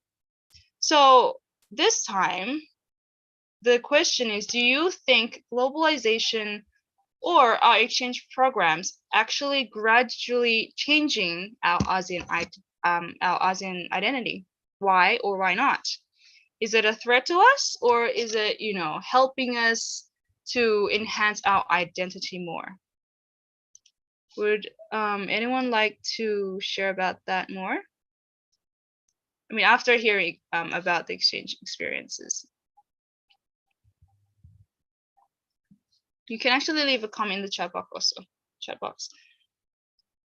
So if we're getting closer to each other, are we someday becoming, you know, a follower of the world's leaders or the world's leading nations? Are we one day becoming very American or very Chinese? 100% yes. Okay, that's a very very clear answer. Okay, are we you know, while waiting for you guys, I might want to share something my Japanese professor said in class. It was the first time I felt that it was a shock for me to hearing, because some part of it was the truth. He said that we're learning social globalization, but some researchers says globalization is actually Americanization. So the pattern goes like, what America people do, Japanese follows. What Japanese people do, the ASEAN people follows. And then it's like, I don't know, it's like a domino. So one person does this and it's a big hit, and then other people do it. That is why I feel like TikTok is becoming very popular, because one person does it and it's like a virus. It goes everywhere. Remember the, you know, the, I don't know, what's it called, the Popcat, I don't know, where we were clicking to win each other in we were clicking the cats to win each other, you know, how each countries were competing. Yeah, exactly. So I sometimes feel like, why aren't we doing something to show our identity, right? We're only copying the Western side. But as a youth, I also understand that maybe it's not temporary. I mean, it's not there forever. It's temporary. So this iceberg is an iceberg called the cultural iceberg. A research says that sometimes globalization does not actually change our beliefs and how we actually decide or do things with our life. So the surface culture, or I would like to say soft power, but we'll move on to that a bit. So the surface culture is what other people see of us and what we see of other people. You know, how short exchanges like 1 week, 2 week, or just 3-day exchanges can allow you to see. You get to see the food. You remember their flags. You probably know some of their festivals, holiday fashion, how they eat, what kind of music they like to play. Say like you hear classical music, you're probably thinking of, you know, European countries or the Western countries. But if you're thinking of other instruments, you might think of other Asian countries. So this is what we see from exchange programs for a short period. But if we actually live in that country, it's called deep culture. You get to know more, like facial expressions or gestures. I'm gonna give you an example because I lived in Japan for a long time. So when you say something that is that the people that is having conversation with you thinks that you are getting excited. So for example, I might walk up to a Japanese friend and say, hey, on the weekend I went to the beach. For some people, I mean, for yourself, I mean, you guys listening to this, it does not seem exciting, right? It's just like walking to a beach or driving to a beach. But Japanese people will go, really? Wow, that sounds so fun. But they actually live there and they actually might go to the beach more often than we do. So that is one type of traditional or culture they have in having conversations with strangers. So this is what you will know when you live in those countries. But these are what you don't achieve in a short time. You have to be able to live up and actually absorb from living in that country for a long time, or actually study, do a research on. And you're not gonna pick up those in a short time. Even if you stay in touch with your exchange friends, you will still go on with your life. It will not impact other things. But soft power is a different thing. Can anyone just send an example of soft power in the chat? I don't know. Maybe it may, some of you might not know this word, but some of you may. Just an example. I'm gonna give you a hint. It's something here. It's something around here. Soft power.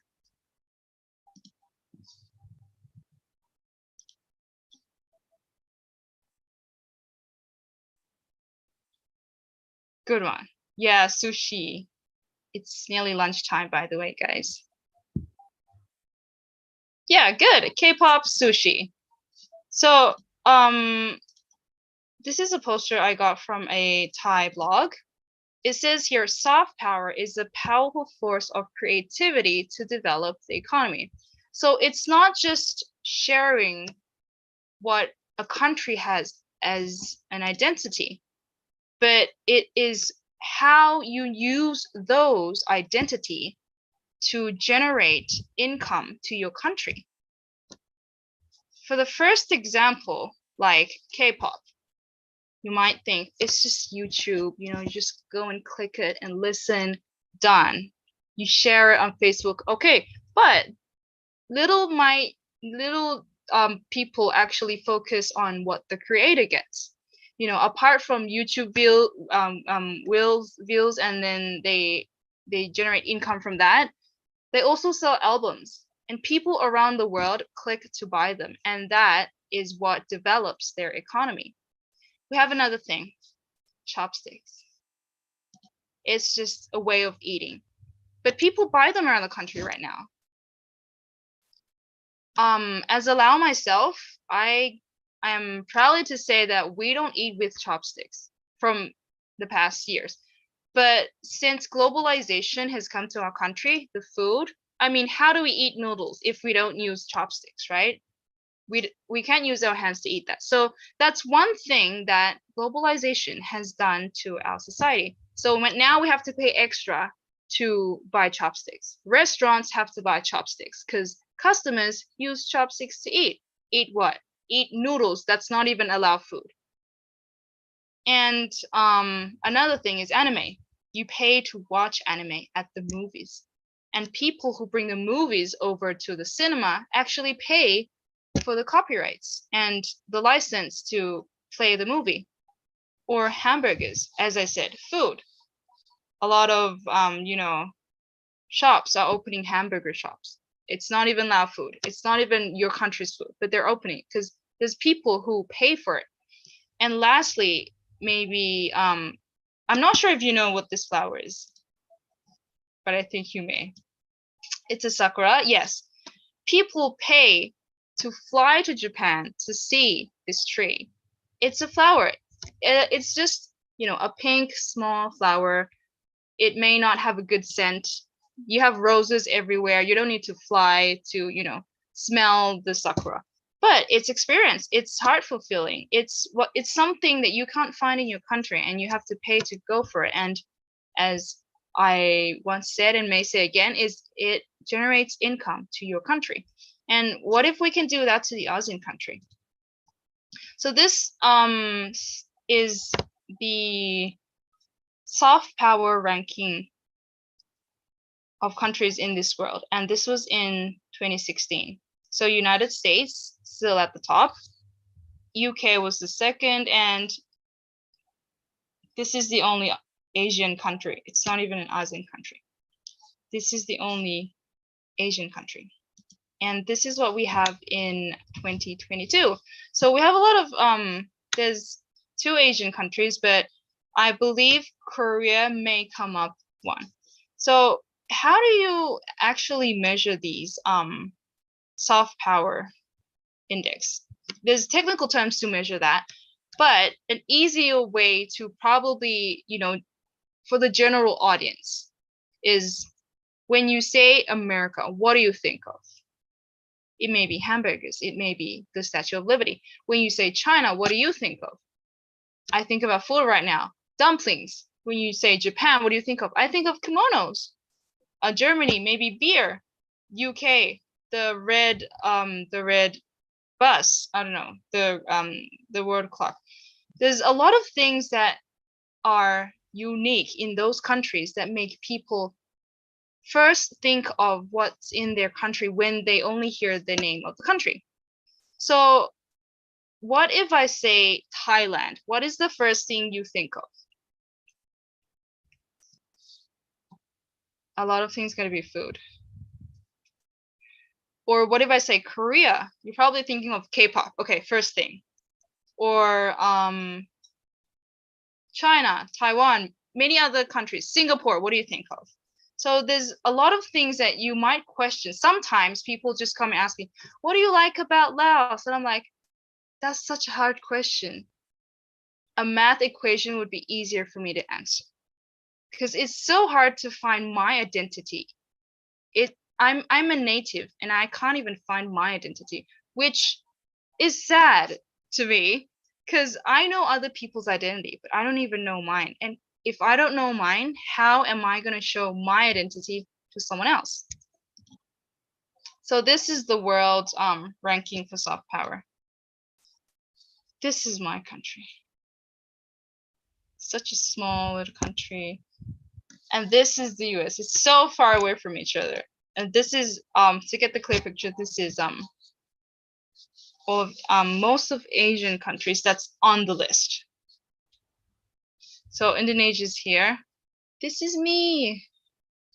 Such a small little country with, we all know that we have a lot of differences, and when we're in our country, we know everything about our people. We might know how many ethnics, types, but we don't actually, sometimes we're not proud to say or explain or tell other people for that. And you might feel like you'll be talking something that people don't know and people might not talk to you. So a few times we don't actually speak about our identity. All we say is, I'm from this country, done. And let other people ask you. So these are soft power, or benefits, or these are soft power that are very clear and can be recognized. So if we look at business and trade, we have the economy, businesses, brands. So brands might wait, just give me a second to drink my water.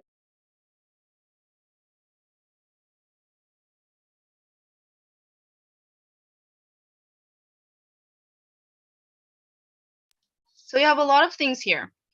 Brands, taxation, trade. If we say America and say taxation, the first thing we probably think of is, oh, high tax. If we say brands, we might think of Facebook, I don't know, Twitter, the iPhone. If we say human rights, they're very strong. If we say tourism, somehow, if we think of Europe, we think of one visa and we can tour all Europe. If we say France, what do we think of? Of course, the Eiffel Tower. So these are everything here that includes within the soft power. And it's really something that can actually call income into your country. If you are someone who is working or familiar with soft power, use that as your advantage. It actually helps, even though there's COVID, but it will end soon. But these things are what will make your country stronger. And you might think, why do we have to focus so much on soft power? It's soft. Okay, these are benefits of a strong domestic and international brand, or it's how you brand yourself. So pretend that your country is one brand, a business. How are you going to tell people about this country, about the brand? Why do people want to buy this brand? What do you have to sell for them? So when you have a strong soft power in your country, these are the good things that you may help your country gain domestically. So when we talk about tourism from the international side, the local goods and services, they receive a lot of money from tourism. One person will at least spend 2 days. That's the bare minimum of intentionally traveling to one country. So they will pay a lot for your services and for your food, for your, I don't know, maybe it's the time of your festival, maybe it's the high season. They will help your country achieve a lot from this soft power. Another example I may put in is probably the closest to us is education. If we don't have the scholarships, some people actually pay to study abroad, which is a lot of money.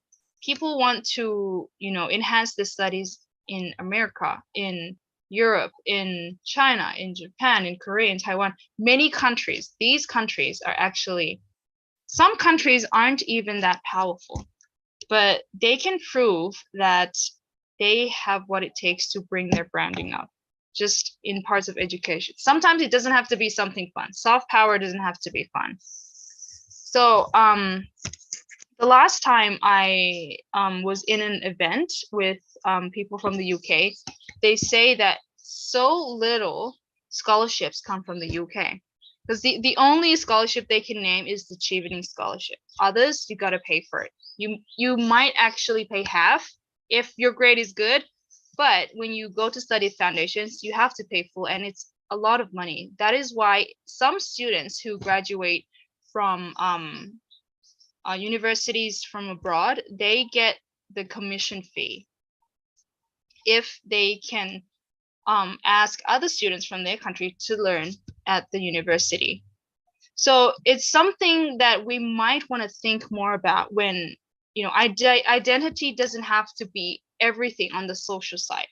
I mean, I'm majored in economics, and I see this as a very important factor to actually help us but I mean, like, we're not the leaders of technology, but what we have here is something very rich that other countries don't have. We have such a strong identity, and we should use that as an advantage to actually help our countries, especially in the, it's it's coming to an economic crisis soon because we have all the inflation and the COVID damaging the economy. It's one thing that I believe that it can actually help us. And youth is one powerful weapon that the government should focus on, especially in developing the soft power. So moving on, here comes the big question. As an ASEAN, how do we enhance the world's participation with our identity? It could be something like TikTok. It could be something like, I don't know, apart from tourism, what do you think, or how do you think we can help our ASEAN in sharing what we have to the world? Right now, I feel like it's only some countries. So most of the foreign people I meet, if I ask about which countries they know in ASEAN, probably Singapore, Indonesia, Malaysia, Thailand is probably the top 4 countries people know more of.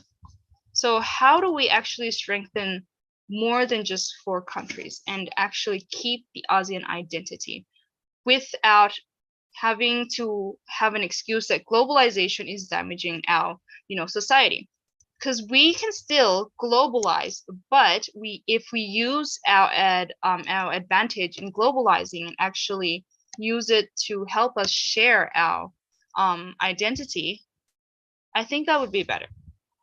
So instead of just collecting everything when we go to exchange programs, say if you're exchanging in the UK, instead of just learning how the UK live, how people in the UK talk, eat, live, have food, study, their daily routines, maybe try to advocate some of our daily lives. You might want to bring some, it's extra effort. I believe it's extra effort. You might want to bring something from your country and share it with other people. So that's a part of how small actions can actually help us share our identity.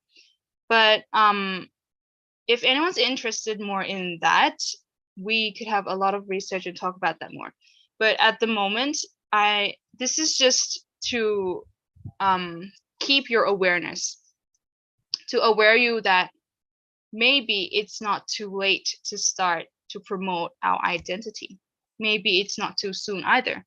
Maybe a lot of people know about us, but it's something that we still have to keep on doing to make it stronger. How are we one day going to see Indonesian songs on the top Billboard? Maybe that's something. Or how do we one day see, people talk to you and say, you're from Indonesia, that is so cool, I've just heard this song from Indonesia, I can sing it, I can do the dance. That would be so proud.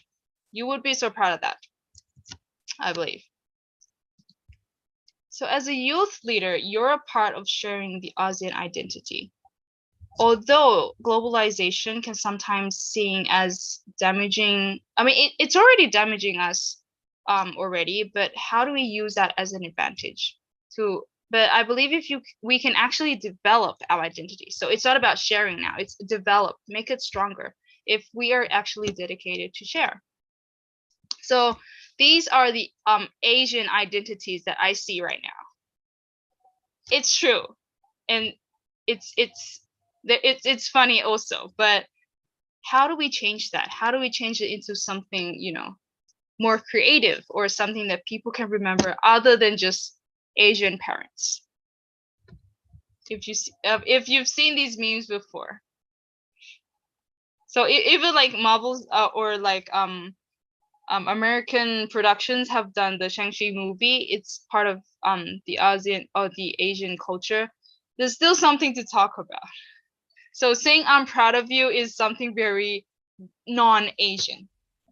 So this is something that sometimes it can be funny, but it's I don't think it's something that you guys are deeply proud about. Okay, so just to think back, a bit, check your social media. How many times have you posted about your identity? I don't think I can count, because like most of the posts I talk about work. I don't talk about Laos. The only identity I share about Laos is what I wear to most events. So I'm going to be honest with you guys. I too don't share my identity online, which I'm trying to develop on that. But I'm not such an online person where I share about everything I go. I mean, each event I go to, I don't post because I don't have that much time to post. And when I see people post, I'm like, where do you get the time to post? I just can't do it because I like to be present at the moment that I'm sharing or I'm participating at that event. So this comes to an end of the slide, and I am open for discussions with everyone. It doesn't not have to be with globalization and identity, but we can talk on exchange programs because I've been to a lot of exchange programs. Sorry, I'm supposed to introduce you guys this in the beginning. So the first exchange program I went to was Japan, which is the Genesis program. And then I won the ASEAN Data Science. So I went to participate in Singapore. I got another short-term exchange program in Japan, which is for 1 year. And then recently, I just went to organize the ASEAN Youth Conference in Cambodia. I've been to Vietnam, Malaysia, and I lived in Australia also. And on this 28th, I'm exchanging in the US. So I have a bit of backgrounds on exchange programs, both domestically. I mean, I've done online also, but I would love to share on, some tips and what you guys want to know about applying for exchange programs if you want to, if you're interested in exchanging. You can raise any topic. It can be how to apply, how to write your personal statements also. It doesn't have to be on globalization and identity. I mean, especially people who wrote 0 for have not exchanging but wanting to have youth exchanges, because Vanessa and I from AYO knows there is a lot of opportunities for exchanging for youths. So many, countless. So yeah. Any discussions from anyone, or questions about how to get an exchange program, how to be chosen, how to be selected? I'm not sure if you guys know about the YCLE program. That's the one that I'm going to at the end of this year. I'd love to know how exchange programs change or shape your own identity. Yeah, I'd love to share also. Actually, each exchange program I go to brings me back with a different form. So the first experience I can probably tell you that's very clear is probably the one that I went to Japan when my first exchange program. So the theme was on economy, because I'm an economic student, and I went to an exchange about economy in Japan. So they showed me a lot of very old businesses like Toyota, or the Japanese museum, and many high quality restaurants and places where I only knew at that time that Japanese green tea weren't even grown or produced in Japan. It was produced in India and China. So a lot of economic stuff I knew. And it brought me to know that we don't have to live alone, because we have other countries and we should use our advantages to help our own country, but we can ask help from other countries to do that also. And it was only at that time also that I know that ramen wasn't actually Japanese food. It was Chinese food, but the Japanese borrowed it from China, and now nobody knows that ramen is actually from China. So what each program shaped me to be is, the more I exchange, the more I know that the world has so many interesting things to do. And it gets harder for me to be depressed also. I was depressed mildly once when I moved to Japan studying 1 year. I mean, it was the first time I was away from my parents and everything was really hard. I learned about managing my finance. I learned about time management because I want to study. I had to study the language. I also had to do a research, and I also have to participate in extracurricular activities such as, public speaking and other things, because I feel like I have to get the most of everything in 1 year. I have to do everything. I also have to work part-time. So every Tuesday and Thursday I have this test. It's a Japanese vocabulary test, and each test is 200 words to remember. But when you actually have those tests, they don't come in words. They don't write the word and say, what does this mean? They put those words in a sentence with other Japanese words, which are in Chinese characters, which I don't understand because my level of Japanese was 0. And I had to do that every Tuesday and Thursday, which I had to learn the word. I had to learn how to read, how to write, the explanation in English. I'm lucky that I know English, but my friend, her English was not strong, had to translate it 4 times. So it was like learning how to write, learning how to read, translate it to English, and then translate it into Lao, which is a long process. So these exchange programs has brought me to know how to learn, how to become an adult as a whole, if I would say. Because when you're all alone in these exchange programs, you actually have to be more open heart to new things that come. When you meet new people, I used to be someone very, very shy, and sometimes I judge them inside me. But a lot of these programs has brought me to become, more talkative, become nicer, and I smile a lot when I see new people. And one thing I assure you that exchange programs will teach you is how to be a global citizen. When problems around the world is affecting everyone, but not just you. And with the dream of becoming a social developer, it just increases the level of me becoming, I want to be someone that helps a lot of people. I want to create someone, or share, at least have someone who's listening to my talk and having the same dream as I am. And that is why at the moment I am working a lot with youth, because I know how powerful they are. And if I can at least have one person that really wants to help other youth as well, I feel like I'm already successful. Excuse me, Miss Looney, I want to ask a question. There are people that does not feel proud of being their own country. So how do we solve that problem? That's a very true problem. And this is happening a lot in Thailand because of their political issues. I have a friend that actually says, I wish I wasn't born in Thailand. I wish I was born somewhere else, which I've heard a lot of people say that about Laos also when I was very young. Because every time I go to exchange, people don't know where Laos is. They'll go like, oh, you're from this, that, other ASEAN countries, but then I say, oh no, you guessed it wrong. I'm from Laos. Like, where is Laos?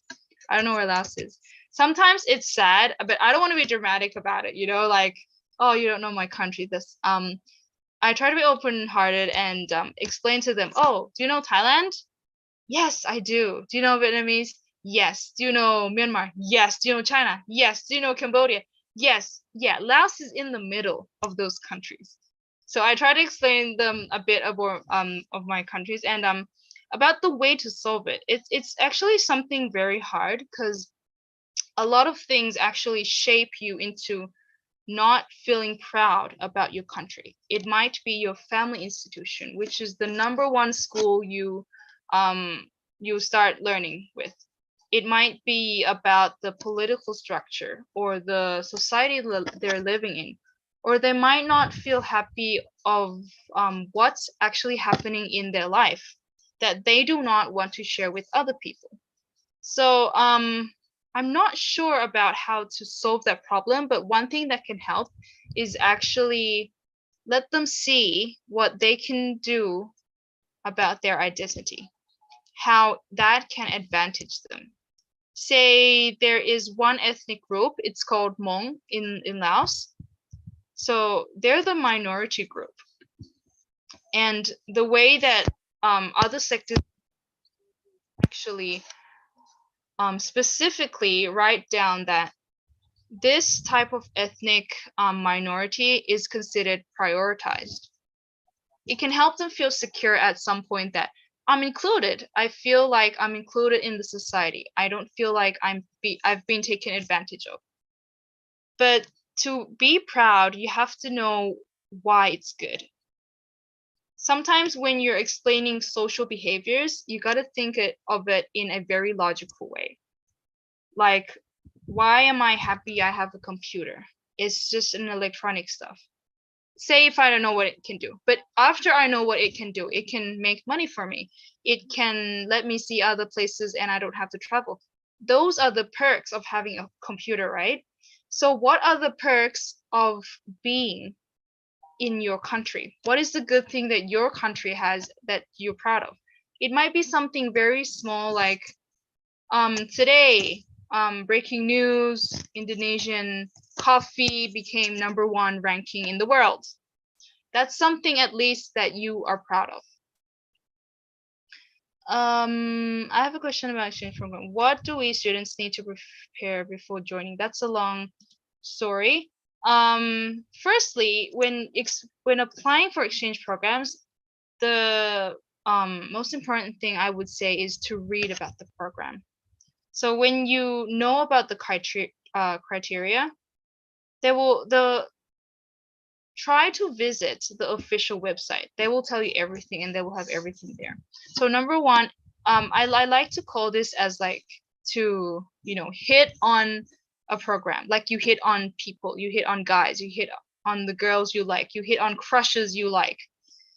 You read reviews about the program, or if you know someone that's been in the program before, likely ask them what it's about. It might not be something you were looking for most of the time. If you're only looking for traveling for free, then you're probably very genius already to apply for every program and get one. But if your intention is actually learning something from that program, I would advise you to speak to people who've been in the program before, because a lot of times I've been applying to the program, but then in the end, it was not relevant to what I was looking for. And I feel so bad because I wasn't dedicating my effort that I should have. And it could have been someone else who really wanted the program and they could do more with the opportunity I've got. But I did try my best, but it wasn't fulfilling for me because when I went in, I feel like it's something I already know. I could have let other people who did not know about this come in instead of me. But if you don't have anyone that knows about the program, I suggest you read the official webpage of the program. And after that, the thing you would probably focus on is the kind of people they need. You don't have to be that kind. This is a very honest secret. You do not have to be the type of people they want, because they will not know until they interview you. And when they interview you, you can lie. But try your best to lie. But this is not something that you should do often. But if you really want it and you're not up to it, you're not ready for it, then sometimes it's okay to lie. I wouldn't call it lying officially, but I would like to call it a future promise. So if they're like, can you do this? Can you do that? Or how, your talents, if they ask about your talents, you can say something you're not good at, but once you go through the program, you can still practice, right? So it's a future promise. After reading about the criteria and knowing what they want, the best thing to do next is study about the application process, because some programs only require Google Forms to submit. That's all. But the reason I like to do this, because I'm a very busy person, right? I try to read about the criteria in the program as fast as I can, and then look at the application process. So when you look at the application process, you can estimate how much time and effort you need to put in the application. If they say they need recommendation letters, 2 recommendation letters, then you should start, before you start filling in the form, you should start contacting your referee or people who are going to write your letter. You should do that first, so you know how to set your priorities. And one thing that is my secret is I write down my answers in my Microsoft Word document. I don't fill in the Google form, because the next time, say if you didn't get this scholarship and you will try to get it next year, you can remember your answer. So every time I apply for something, I never write it in the form once. I always copy the questions and put it in a separate file, answer them there, and then copy paste it on the web page. It's more safer, it's secure, and you don't have to, you can divide your time to do other things, because some forms actually take up to months to, craft a very perfect personal statement or essays. And most of the scholarships today requires you to take videos of yourself, because maybe they're getting smarter. Maybe they know about my future promises and they think, I want to see these people live. I want to see these people in videos.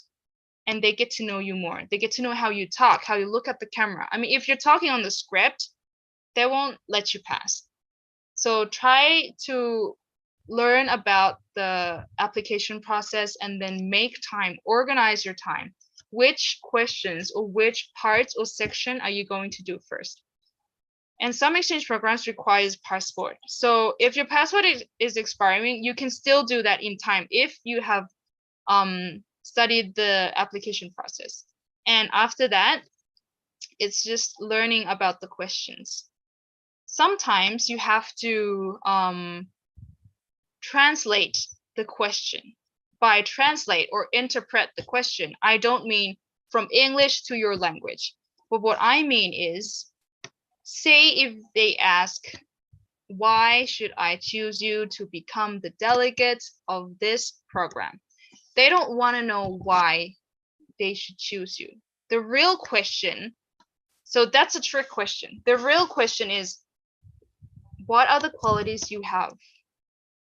Just that. What are the qualities you have? And then you start listing down what you're good at, why you make a perfect candidate or delegate for this program. Or other questions like, what makes you unique?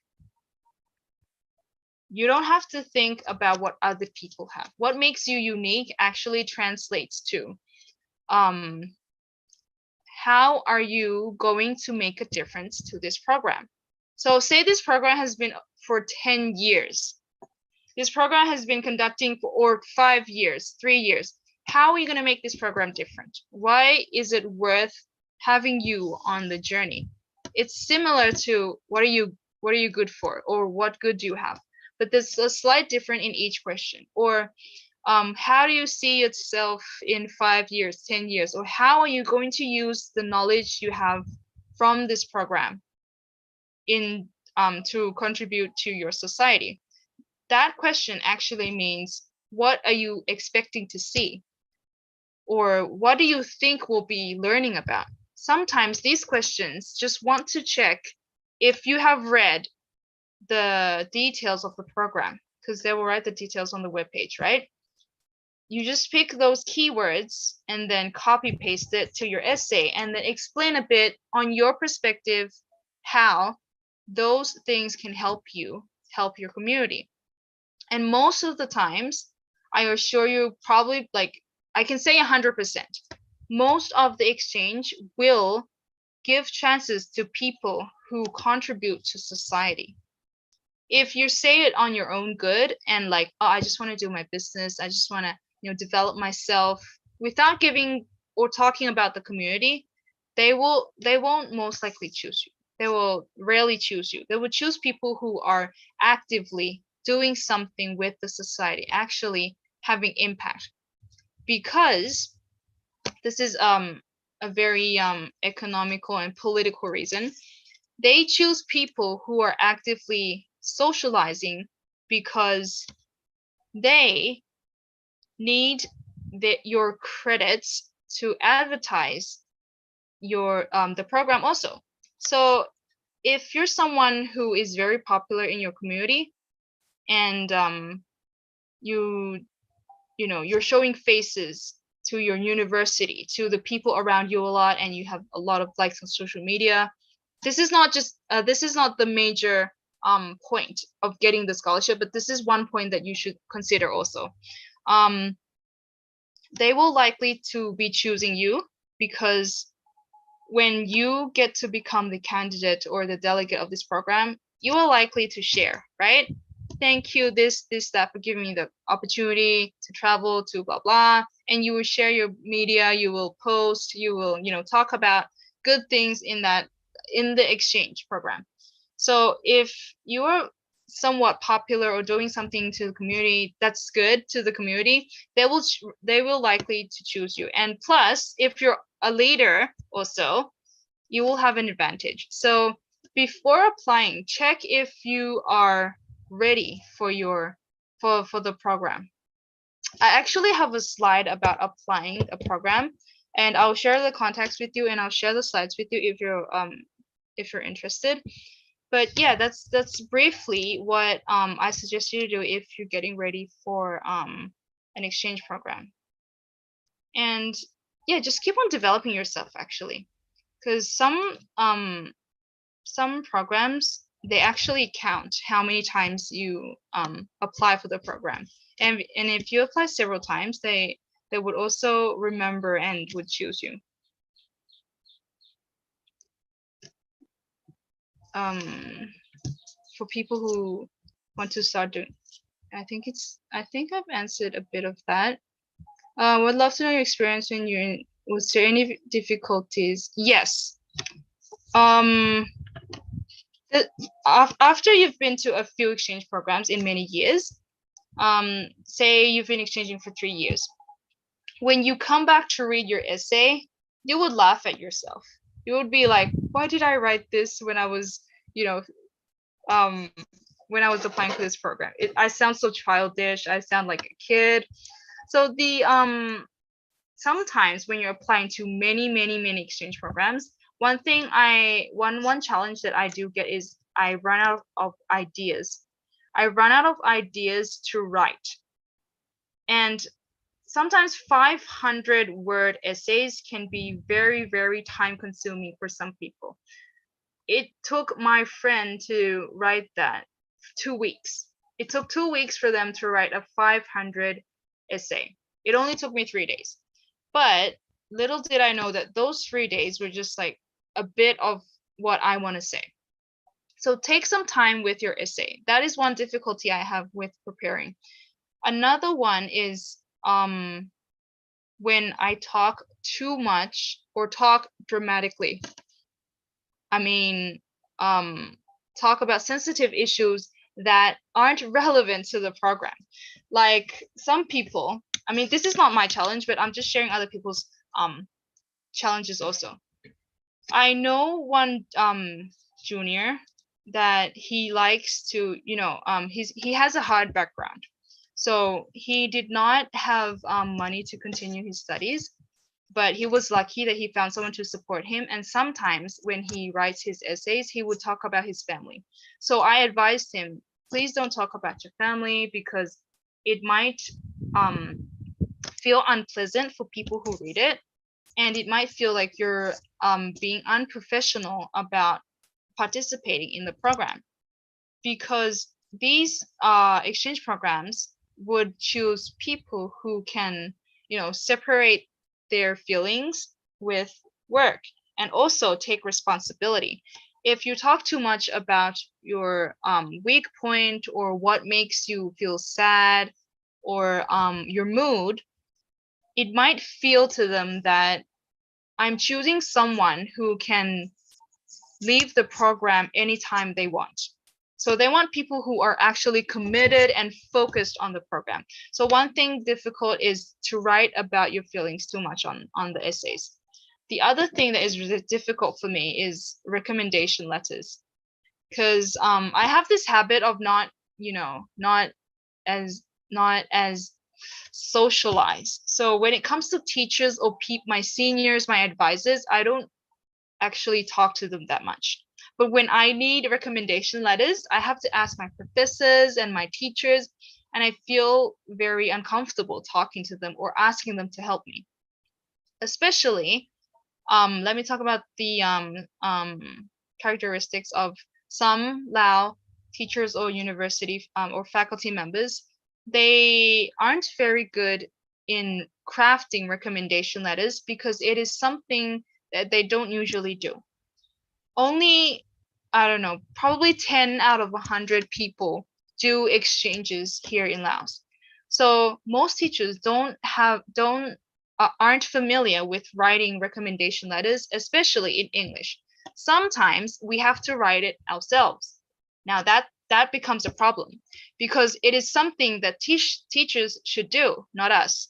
But we're spending a lot of time writing recommendation letters to sound like the teacher, to sound so professional and praising ourselves, which is something that I find hard to do. So if my teacher says, oh, you can just write your own and I'll sign it and I'll do the stamp, I wouldn't know what to talk about. I wouldn't know where to even start. What should I say? Nini is someone who is such a good student. That's not something I'm familiar with.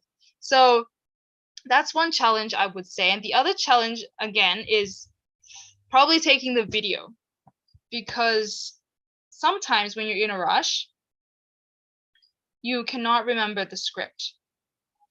You have to practice many times to get the video so perfect, because some programs, they want to see your whole body. They want to see how you talk, like how you use your hands, how you use your head or move your body. And I'm not familiar with, I'm not comfortable with people or cameras shooting at me. I feel I'm a shy person, by the way. And I feel that this is very challenging and it takes a lot of time. It might take me 5 hours to do a 2-minute video perfectly, just to practice. And then, especially if you do a long shot, like talking for the whole 2 minutes, I might trip somewhere in the first 10 seconds or 30 seconds or 1 minute, and then I have to start over again. So that's challenging for me. I think that's all from the challenges I feel preparing coming from myself. But if we're talking about if you're selected and then the program details aren't clear, that's also a challenge. You have to be able to ask for schedules, what to wear, because you have to prepare your luggage to fly to another country, right? And you don't have the opportunity to come back and get something you forgot. So make sure to be clear about your flight, your details, especially your passport and the schedule. The schedule is very important because some missed details can bring you to something really bad happening. Like you forgot your national costume when there's a national costume event at the end of the program or something like that.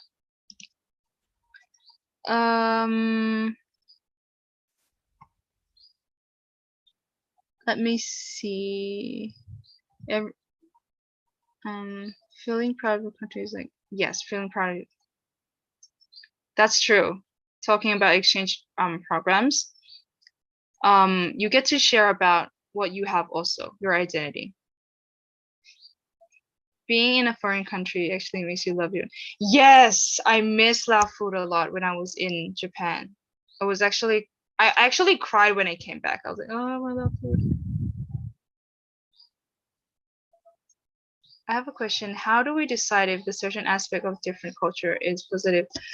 I would say, firstly, think about your happiness. If it's making you happy, of course, that's sending a positive effect. But also think about the long-term effect. Say, if this is just a small example. Say you like eating pizza, right? It's something from Italy. You like pizza, you eat it, you're happy. But what if you eat it every day? It might gain you weight. You might be dizzy from having too much cheese. So when you talk about positive or negative impact, I feel like it's not something to decide very quickly. It should take months or years to actually realize that it's bad. I would take an example of K-pop fans because it's very clear to me, and you can take it as a long-term experience and example. So I like K-pop. I like some music. And I feel happy when I listen to it. I feel happy when I see people try to dance and copy the K-pop dances. That's short term for me. But if I actually dig in deeper and become one of the K-pop fans, like when my idols are having new singles, new albums, I would have to pay for their products because I feel so happy in doing so. Some people are meant for these things. They save up for these things. They're happy to do it. It's not troubling them. But some people have a hard time saving up just to buy those products. So that can become a negative impact. And when we don't have something that we want, we don't feel happy about it, right? We feel like we're not a part of the movement. We feel like we're missing out. We feel like it's something that we must have. And sometimes in a certain time of our life, we don't have the effort or we can't afford those things. So that can take a negative impact on us also. This can be about spending, right? Another example is social media. Sometimes you're addicted. You wake up, the first thing you see is Facebook or Instagram, and you just click on it, you look at them. The positive impact might be you're engaged, you're socialized, you know everything that's happening in the world. You follow world news, you know what's happening in your country, you know when the prices of petrol is going up or down, you know which store is having a promotion, and you go and buy those things. But the negative impact might be when there's something bad or toxic in the media, and you just want to follow. You follow all day, all night. I've seen my friends follow a celebrity drama, news on this celebrity, for 2 days without sleeping because she was looking through the Instagram of the people relevant to the case, and it gave her migraines. And I was like, why do you have to, want to know that much? So that's a negative impact. And it's part of other people's culture, and it's not even our business. So I would say take some time to learn about yourself and how you feel and everything that's happening around you. Sometimes when we're into something so much, we forget what's around ourselves, especially our family. And I've done that because I was so focused on a project. I didn't see my parents or eat with them for 3 months. And that's how I knew that this is not a very good impact. Although it is work, it is something that I feel proud of doing, but it's not sending a good impact for me in a long term. I just lost 3 months of seeing my parents' face, even though I slept in the same house as them. So that's something I would say.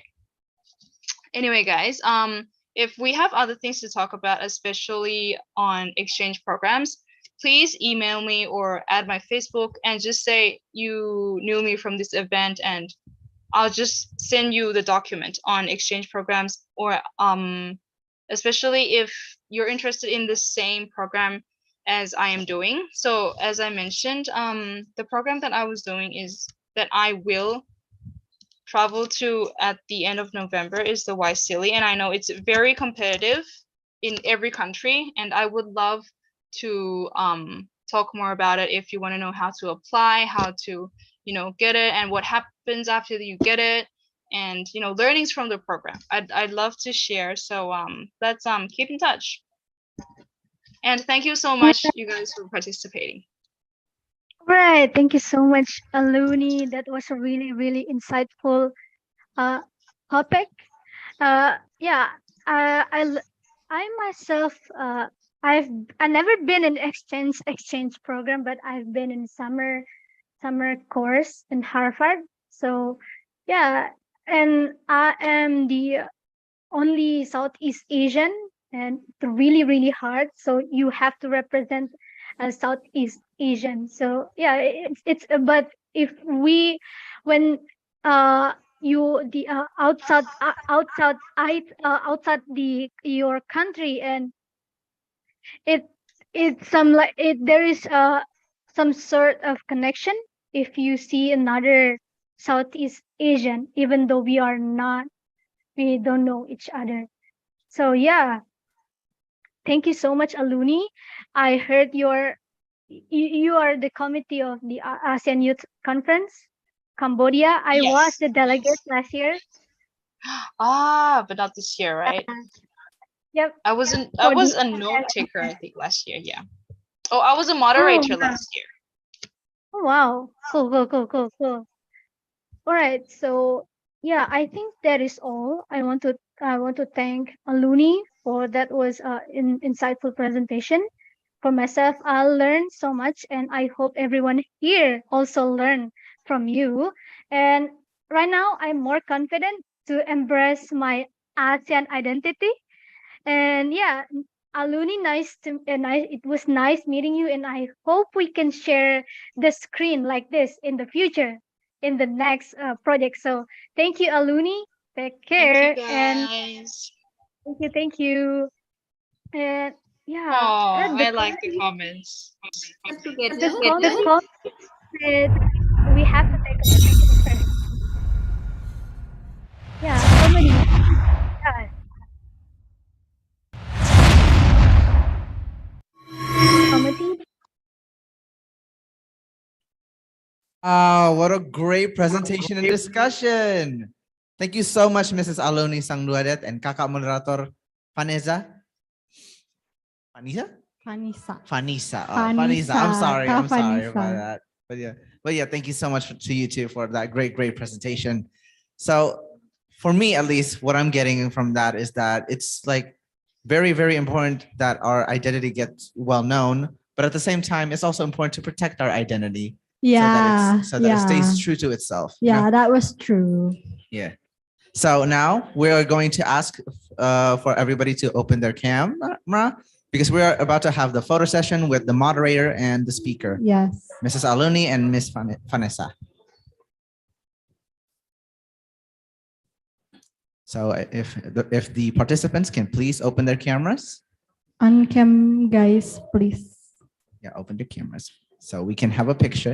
There's nothing, who doesn't like a good picture, right? Yes. Who doesn't like a good Yeah. picture? I personally feel like I look good today, so I'm in the mood for a picture. Okay. So now, Okay, for the first slide. for the first slide, 3, 2, 1, smile. All right. Now Okay, for the second slide. 3, 2, 1, smile. And now for the third slide. 3, 2, 1, smile. For the fourth slide. 3, 2, 1, cheese. I mixed it up a little bit. Haha. Okay, for the fifth slide. 3, 2, 1. Smile. Back to smiling. Yeah. Okay, that's it. That is the last Okay. slide. And thank you again. Thank you so much for Miss Vanessa and Mrs. Aloni for this great, awesome presentation about globalization and ASEAN identity. And we thank you for your participation in this event. Yeah. And now, it is time for everyone's favorite time of the day. What is it, Grace? It's lunch break. Woo, finally. Clap your hands. Clap your hands.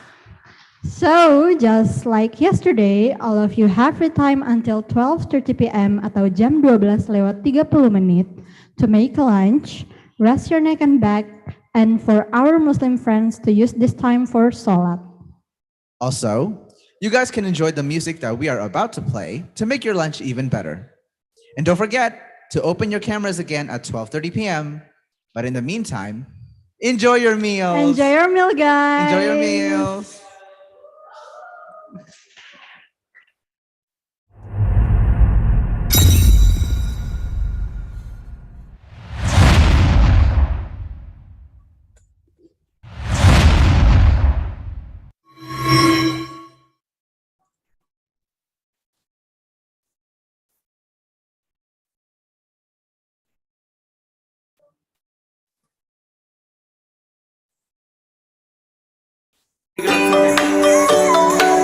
Yang itu saya akan coba membacakan Asean 2022 spontan.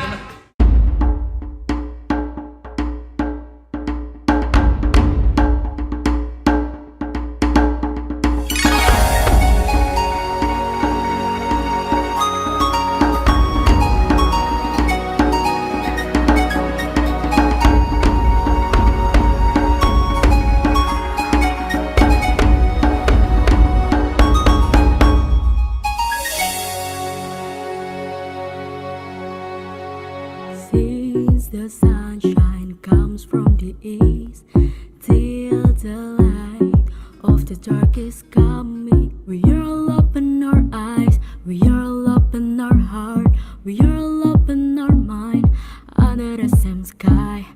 Not only one in blood and land, not only one on skin's color and language. We have one spirit, we are one in struggle. Let's reach our dream together. We can, we are young together. Hey, hey, it's time to get up. Hold your hand, feel somebody. Set to go, we step together. One spirit to go. Great.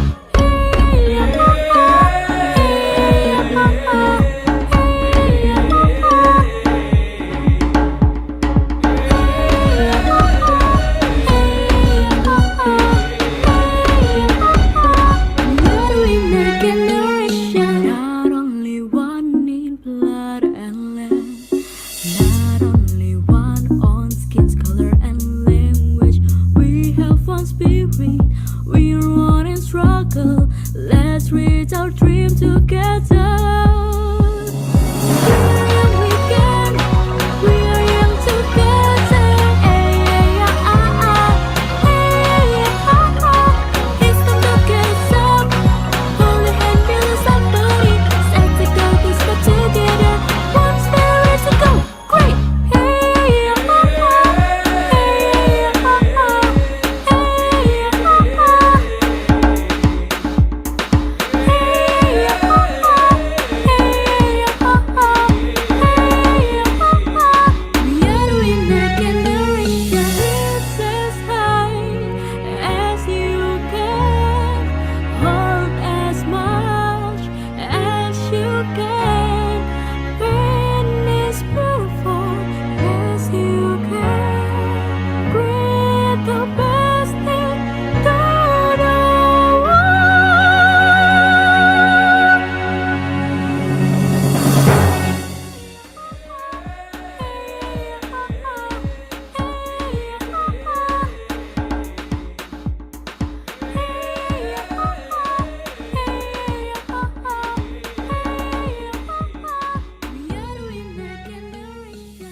Ya, ini kita UKI, berdiri sejak lebih dari 50 tahun lalu untuk menciptakan generasi penerus bangsa, generasi yang mempunyai visi dan mampu bersaing di era perkembangan teknologi yang semakin pesat.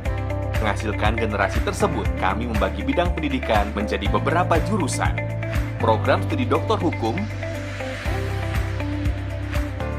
program studi doktor pendidikan agama Kristen, dan program magister dengan pilihan program studi magister pendidikan, program studi magister hukum, program studi magister pendidikan agama Kristen, program studi magister manajemen, program studi magister teknik elektro, program studi magister arsitektur,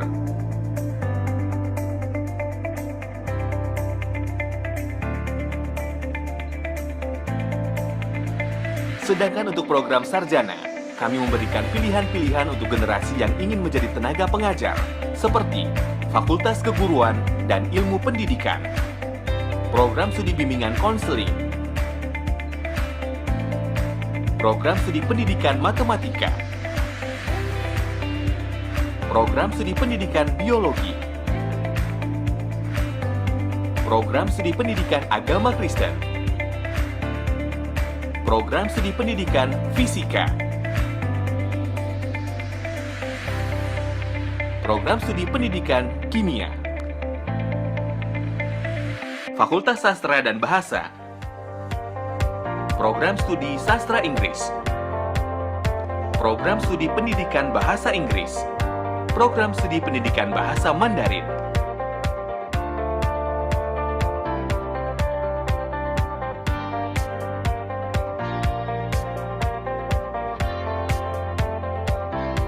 Fakultas Ekonomi dan Bisnis, program studi manajemen,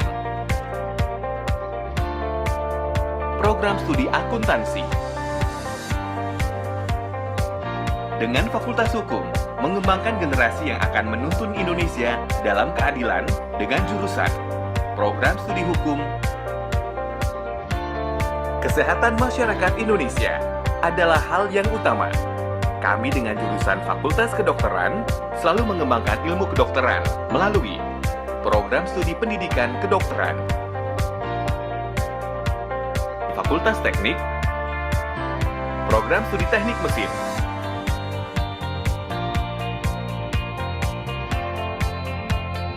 program studi teknik elektro,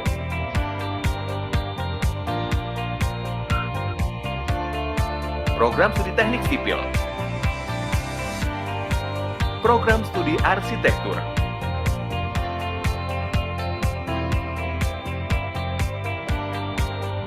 Fakultas Ilmu Sosial dan Ilmu Politik, program studi hubungan internasional, program studi ilmu komunikasi, program studi ilmu politik,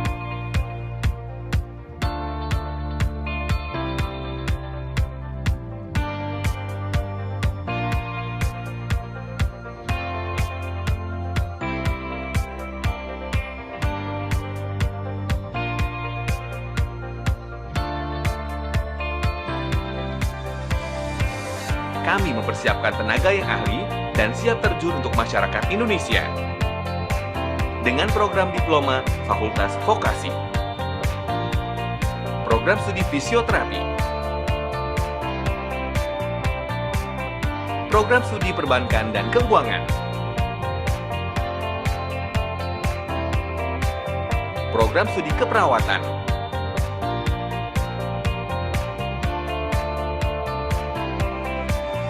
program studi manajemen pajak,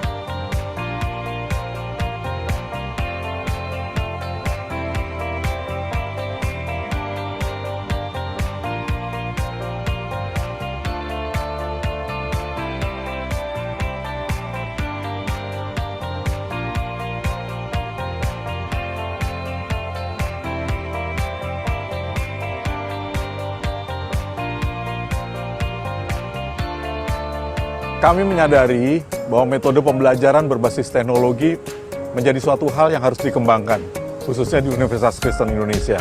Dengan dukungan teknologi tinggi, UKI mempersiapkan diri menjadi universitas berskala internasional yang bermutu, mandiri, dan inovatif di bidang tridharma perguruan tinggi. UKI menerapkan paradigma pendidikan Merdeka Belajar, Kampus Merdeka, yang sesuai dengan karakter masyarakat Indonesia. Kami siap melayani mahasiswa menjadi generasi yang unggul, yang memiliki nilai-nilai rendah hati, berbagi peduli, disiplin, profesional, bertanggung jawab, dan berintegritas.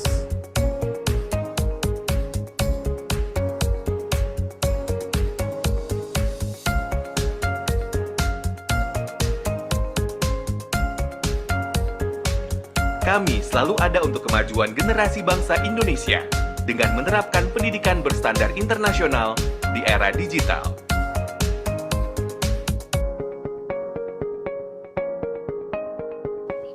Karena kami datang untuk melayani. Kalian makan dulu, saya gampang. Yes. Halo, saya Steven. Senang sekali ya hari ini saya ingin mengucapkan terima kasih untuk rektor, jajaran pimpinan UKI, dosen-dosen, ketua-ketua prodi, dan terutama mahasiswa-mahasiswinya yang luar biasa. Tepuk tangan dong. Nah, Steven mau nyanyi satu lagu nih. Kalau kalian tahu lagunya, boleh. Nyanyi sama-sama ya. UKI hebat. Tangannya dong.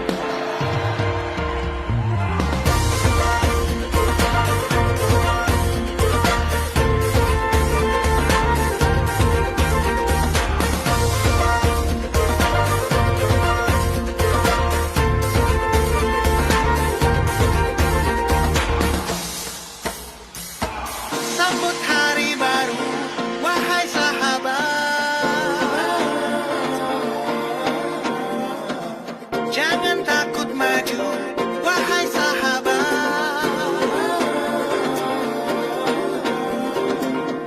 Pandang hitam putih, kita maju bersama. UKI hebat, UKI hebat. UKI hebat, UKI hebat, UKI hebat, UKI hebat, UKI hebat, UKI hebat, UKI hebat, UKI hebat, UKI hebat, UKI hebat, UKI hebat, UKI hebat, UKI hebat, UKI hebat.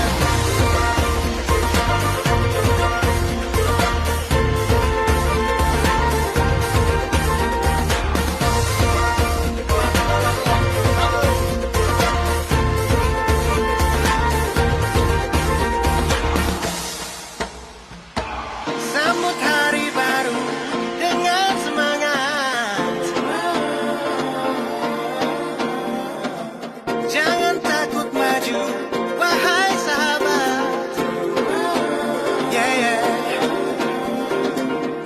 Pandang hitam putih, kita maju bersama. UKI hebat, UKI hebat, UKI hebat, UKI hebat, UKI hebat, UKI hebat, UKI hebat, UKI hebat, UKI hebat, UKI hebat, UKI hebat, UKI hebat, UKI hebat, UKI hebat, UKI hebat. UKI hebat, UKI hebat, melayani, bukan untuk melayani. UKI hebat, melayani, bukan untuk melayani. UKI hebat, UKI hebat, UKI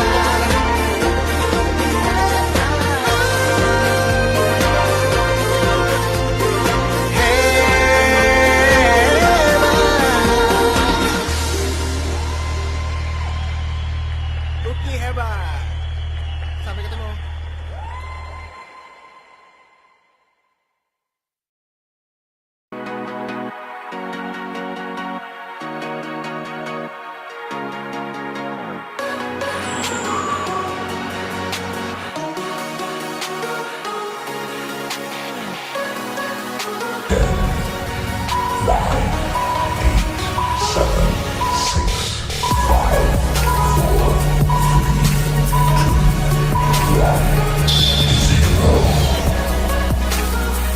Dengan mengucapkan puji syukur kehadirat Tuhan yang Maha Kuasa, dengan ini saya meresmikan Fakultas Sastra menjadi Fakultas Sastra dan Bahasa Universitas Kristen Indonesia. Kiranya Tuhan memberkati kita semua. Viva UGI! UGI hebat!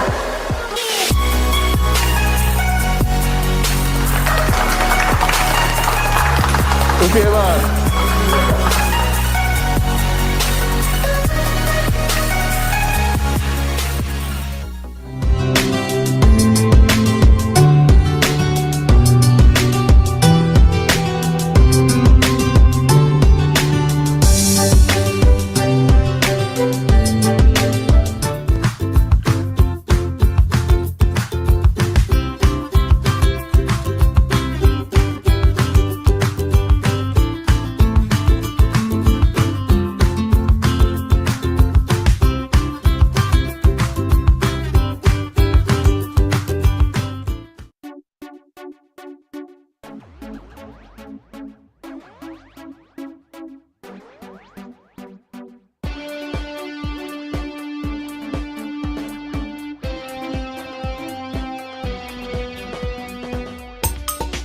all the honorable speakers from South Korea, the Philippines, and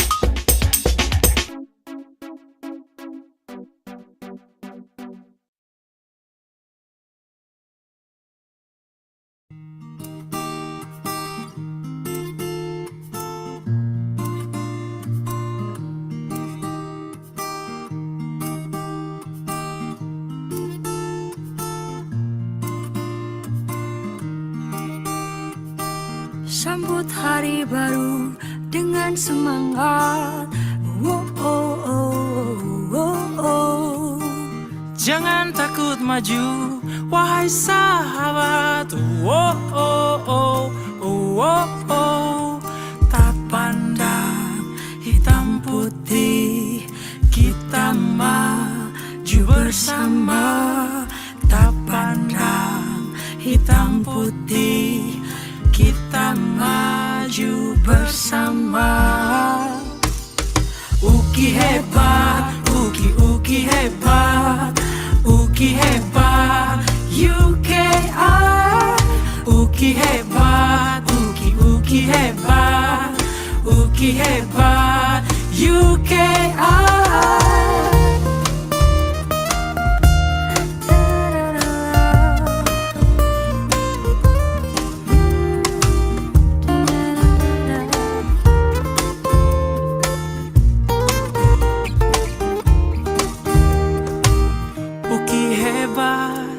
Melayani, bukan untuk dilayani. Oh, UGI hebat melayani, bukan untuk dilayani. Sambut hari baru dengan semangat. Oh, oh, oh, oh, oh, oh. Jangan takut maju, wahai sahabat. Oh, oh, oh, oh, oh. Tak pandang hitam putih, kita maju bersama. Tak pandang hitam putih, kita maju bersama. UGI hebat, UGI hebat, UGI hebat, UGI hebat.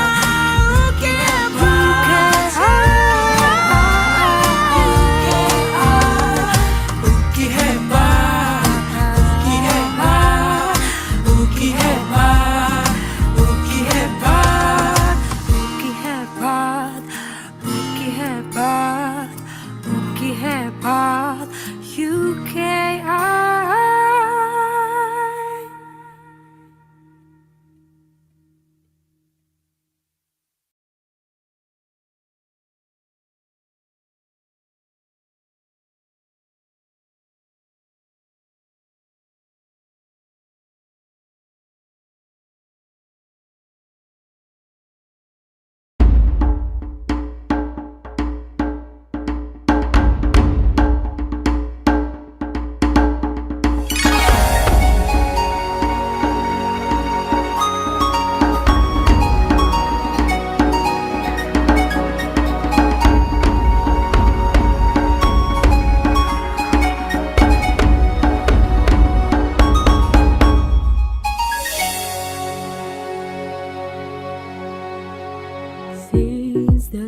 sunshine comes from the east till the light of the dark is coming. We are all open our eyes, we are all open our heart, we are all open our mind under the same sky.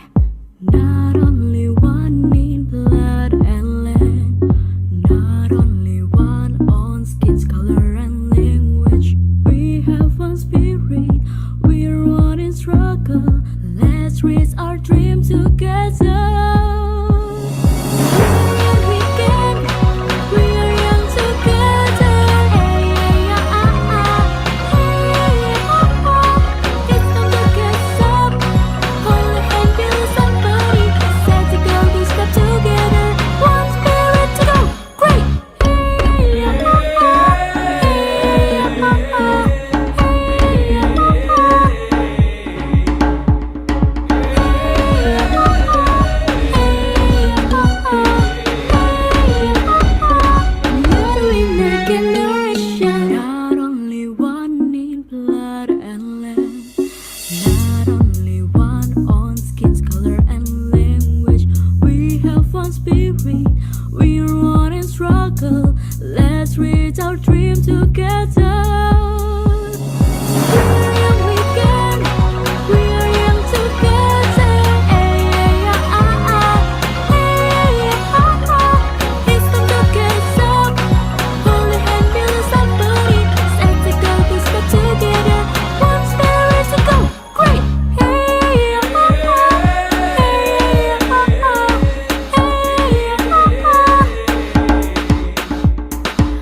Ya, ini kita UKI, berdiri sejak lebih dari 50 tahun lalu untuk menciptakan generasi penerus bangsa, generasi yang mempunyai visi dan mampu bersaing di era perkembangan teknologi yang semakin pesat.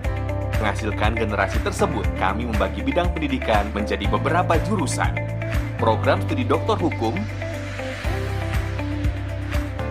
program studi doktor pendidikan agama Kristen, dan program magister dengan pilihan program studi magister pendidikan, program studi magister hukum, program studi magister pendidikan agama Kristen,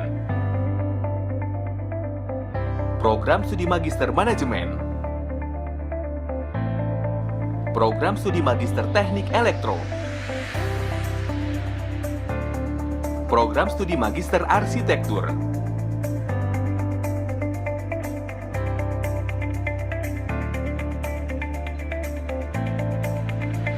sedangkan untuk program sarjana, kami memberikan pilihan-pilihan untuk generasi yang ingin menjadi tenaga pengajar, seperti Fakultas Keguruan dan Ilmu Pendidikan, program studi bimbingan konseling, program studi pendidikan matematika, program studi pendidikan biologi, program studi pendidikan agama Kristen, program studi pendidikan fisika, program studi pendidikan kimia, Fakultas Sastra dan Bahasa, program studi Sastra Inggris, program studi pendidikan Bahasa Inggris, program studi pendidikan Bahasa Mandarin,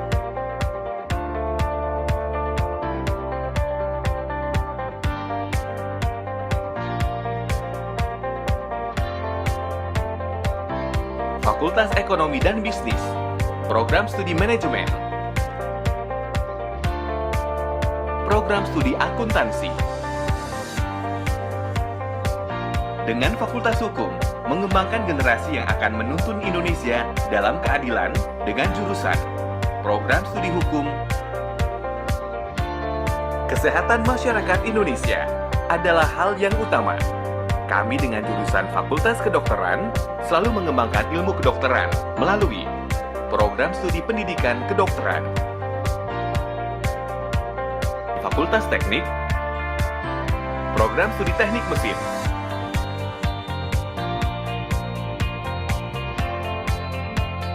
program studi teknik elektro,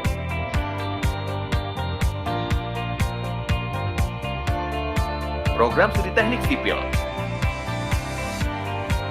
program studi arsitektur,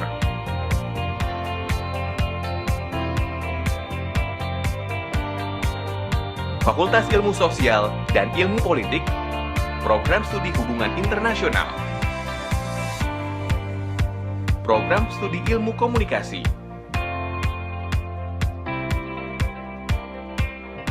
program studi ilmu politik,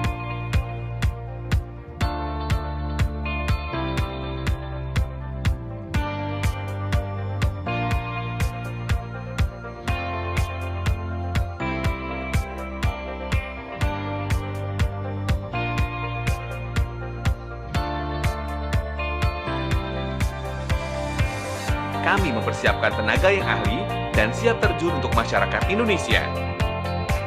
Dengan program diploma Fakultas Vokasi, program studi fisioterapi,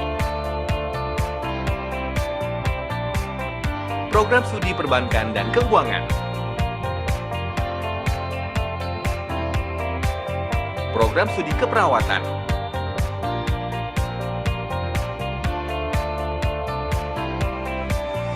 program studi manajemen pajak,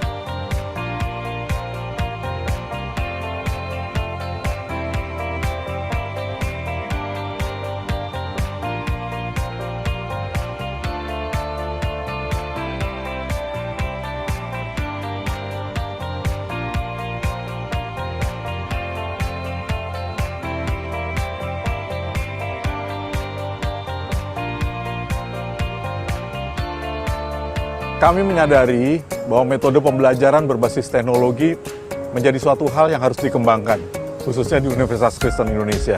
Dengan dukungan teknologi tinggi, UKI mempersiapkan diri menjadi universitas berskala internasional yang bermutu, mandiri, dan inovatif di bidang tridharma perguruan tinggi. UKI menerapkan paradigma pendidikan Merdeka Belajar, Kampus Merdeka, yang sesuai dengan karakter masyarakat Indonesia. Kami siap melayani mahasiswa menjadi generasi yang unggul, yang memiliki nilai-nilai rendah hati, berbagi peduli, disiplin, profesional, bertanggung jawab, dan berintegritas.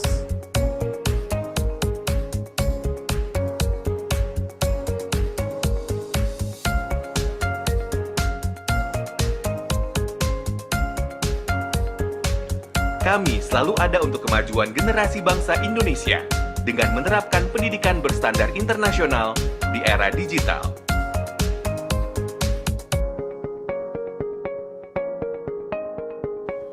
Karena kami datang untuk melayani.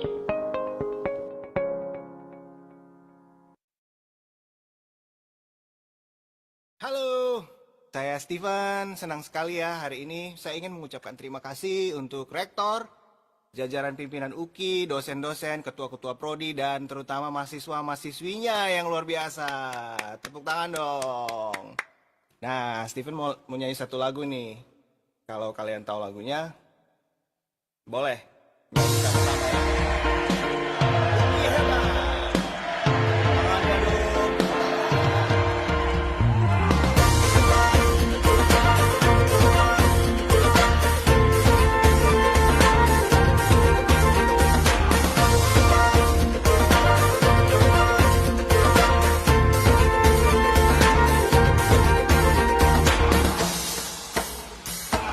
Sambut hari baru, wahai sahabat.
Jangan takut maju, wahai sahabat.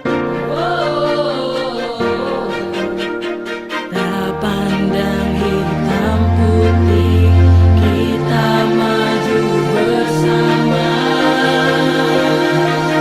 Uki hebat, uki hebat, uki hebat, uki hebat, uki hebat, uki hebat, uki hebat, uki hebat, uki hebat, uki hebat, uki hebat, uki hebat, uki hebat, uki hebat, uki hebat, uki hebat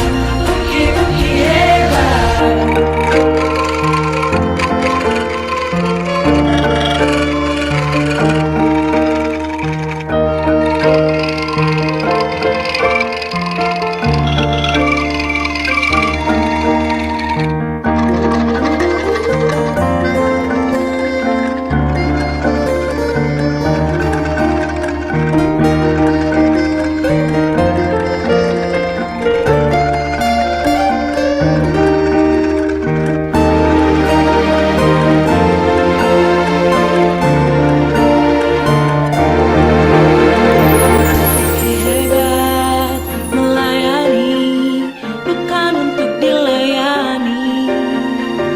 Uki hebat melayani, bukan untuk dilayani. Uki hebat, uki hebat, uki hebat, UKI. Uki hebat, uki hebat, uki hebat, uki hebat, uki hebat, uki hebat, uki hebat, UKI. Uki hebat, uki hebat, uki hebat, uki hebat.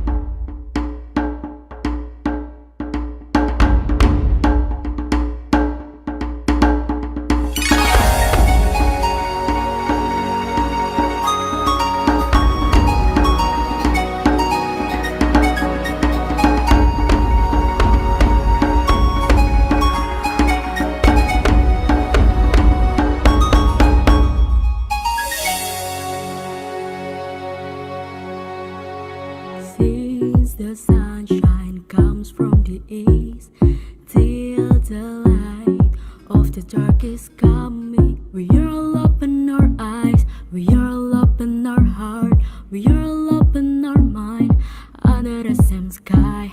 Not only one in blood and land, not only one on skin's color and language. We have one spirit, we are one in struggle. Let's reach our dream together. We can, we are young together. Hey, hey, ah, ah, ah. Hey, ah, ah. It's time to get up. Hold your hand, build somebody. Set to go, we step together. One spirit to go. Great. Hey, ah, ah, ah. Hey, ah, ah, ah. Hey, ah, ah, ah.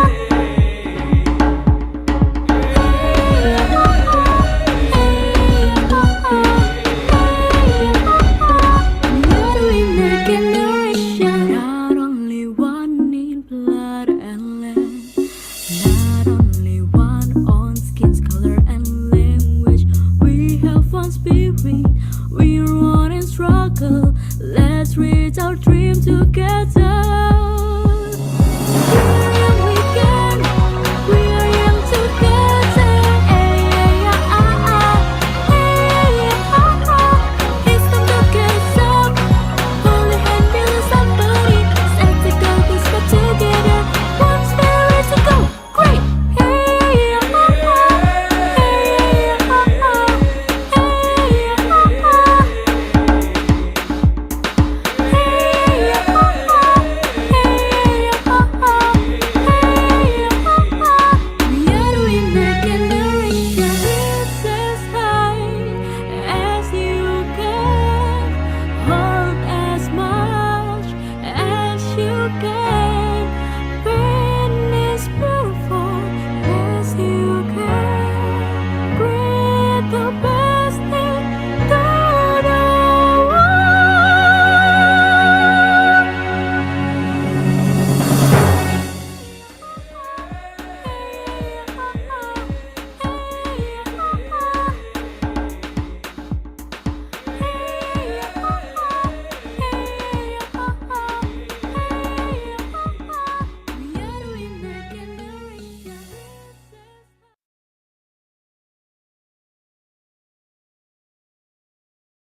Dengan mengucapkan puji syukur kehadirat Tuhan Yang Maha Kuasa, dengan ini saya meresmikan Fakultas Sastra menjadi Fakultas Sastra dan Bahasa Universitas Kristen Indonesia. Kiranya Tuhan memberkati kita semua. Viva UGI! UGI hebat!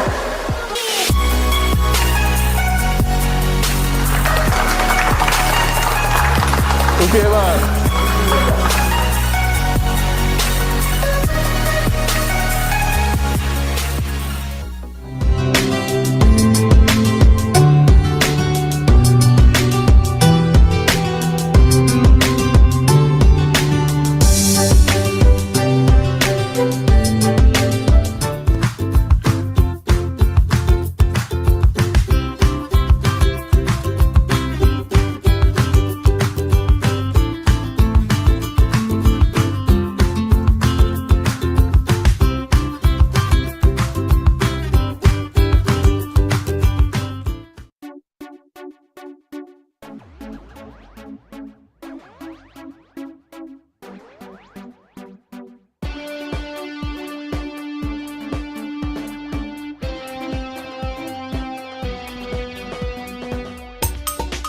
all the honorable speakers from South Korea, the Philippines, and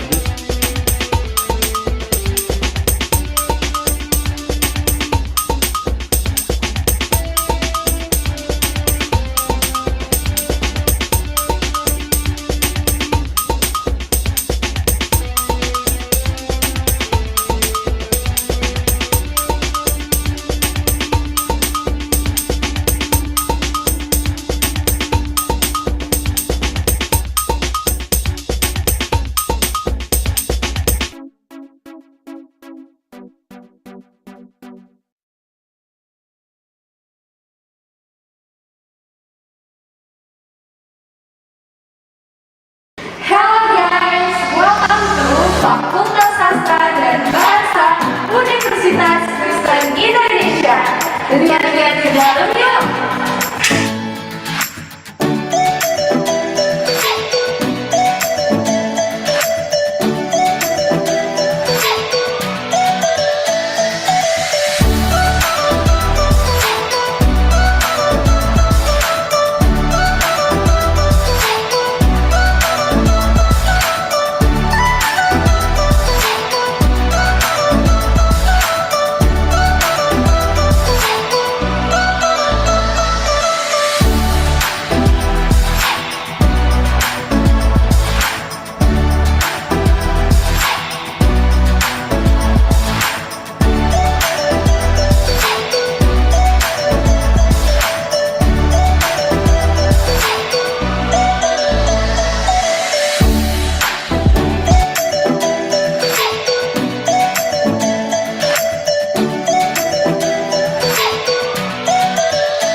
Hari baru dengan semangat. Jangan takut maju, wahai sahabat. Tak pandang hitam putih, kita maju bersama. Uki hebat, uki hebat, uki hebat, uki hebat, uki hebat, uki hebat, uki hebat, uki hebat, uki hebat, uki hebat, uki hebat, uki hebat, uki hebat, uki hebat, uki hebat, uki hebat.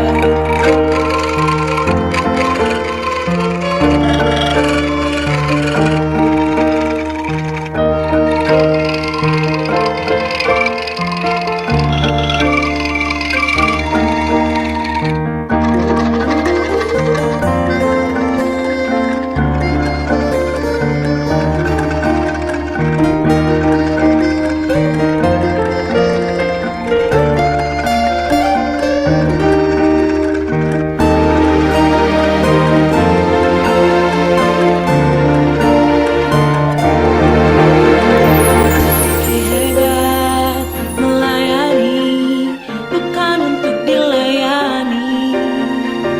Uki hebat melayani, bukan untuk dilayani. Uki hebat, uki.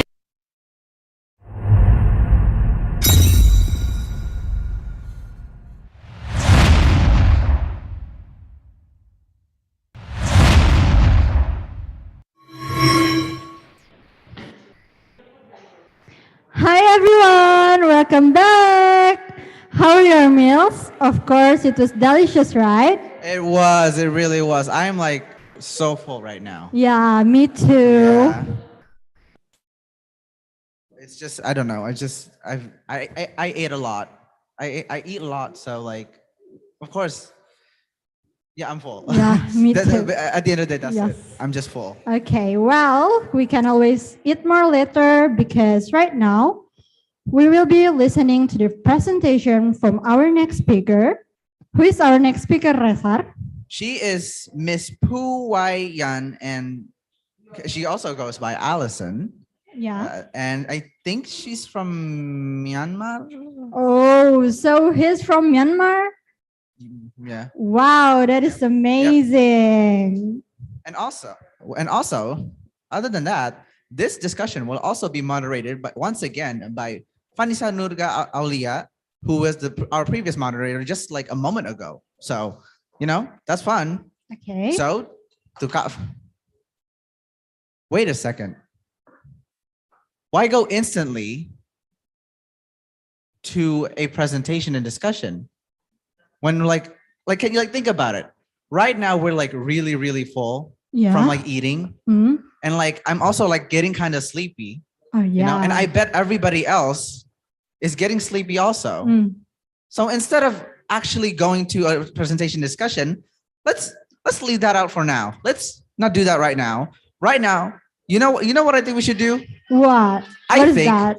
we should play a game. Yeah, Game time. It's time for games. Because I'm ready for a game. Ako siap buat main game. Kau siap I'm nggak? so excited. You're excited? Yeah. I'm excited, It's time for games. I love me some Okay. games. So, okay. So I just want to make sure, does everybody have their camera on? Maybe, I know, like I said, like I said before, after 12:30, after we have come back from our eating, cameras are back on again. So, just to make sure, I just want to make sure. Untuk teman-teman boleh kameranya dinyalain. On cam. Ya, on cam. Biar kita bisa bareng-bareng hangout gitu. Speaking of, mumpung kita lagi di sini buat nunggu gamenya kayak ke setup kan, soalnya kan game tuh lama ya di setupnya. Jadi mending kita ngobrol dulu deh. Ngobrol apa tuh? Aduh, kan aku nih habis makan nih, kenyang. Kau makannya apa hari ini? Aku makan ayam sih barusan. Oh, sama. Kok Iya. sama ya? Karena kita lagi di tempat yang sama. Oh ya bener juga. Padahal aku pengennya pizza loh. Kayak aduh, Lagi demen banget pizza, burger, Pizza. kebab. Ya, di sini coba yang di Zoom sekarang ini. Kalian makannya apa? Ya kalian makan apa guys? Kalian makannya apa? Yo, siapa tahu ada yang makannya enak nih. Kita juga enak sih. Enak. Tapi ya kepo aja pada makan apa. Boleh di komen? Boleh di komen ya, di komen di chat box. Yuk, siapa yuk? Bisa yuk. Ada siapa aja deh. Aduh nih rambut. Beneran. Tutupin mata, astaga. Ya aduh, harusnya tadi ngurusin rambut sebelum datang. Iya, betul. Capek banget. Ya gimana itu gimana ya? Ayo, ada nggak tadi? Ayo. Iya.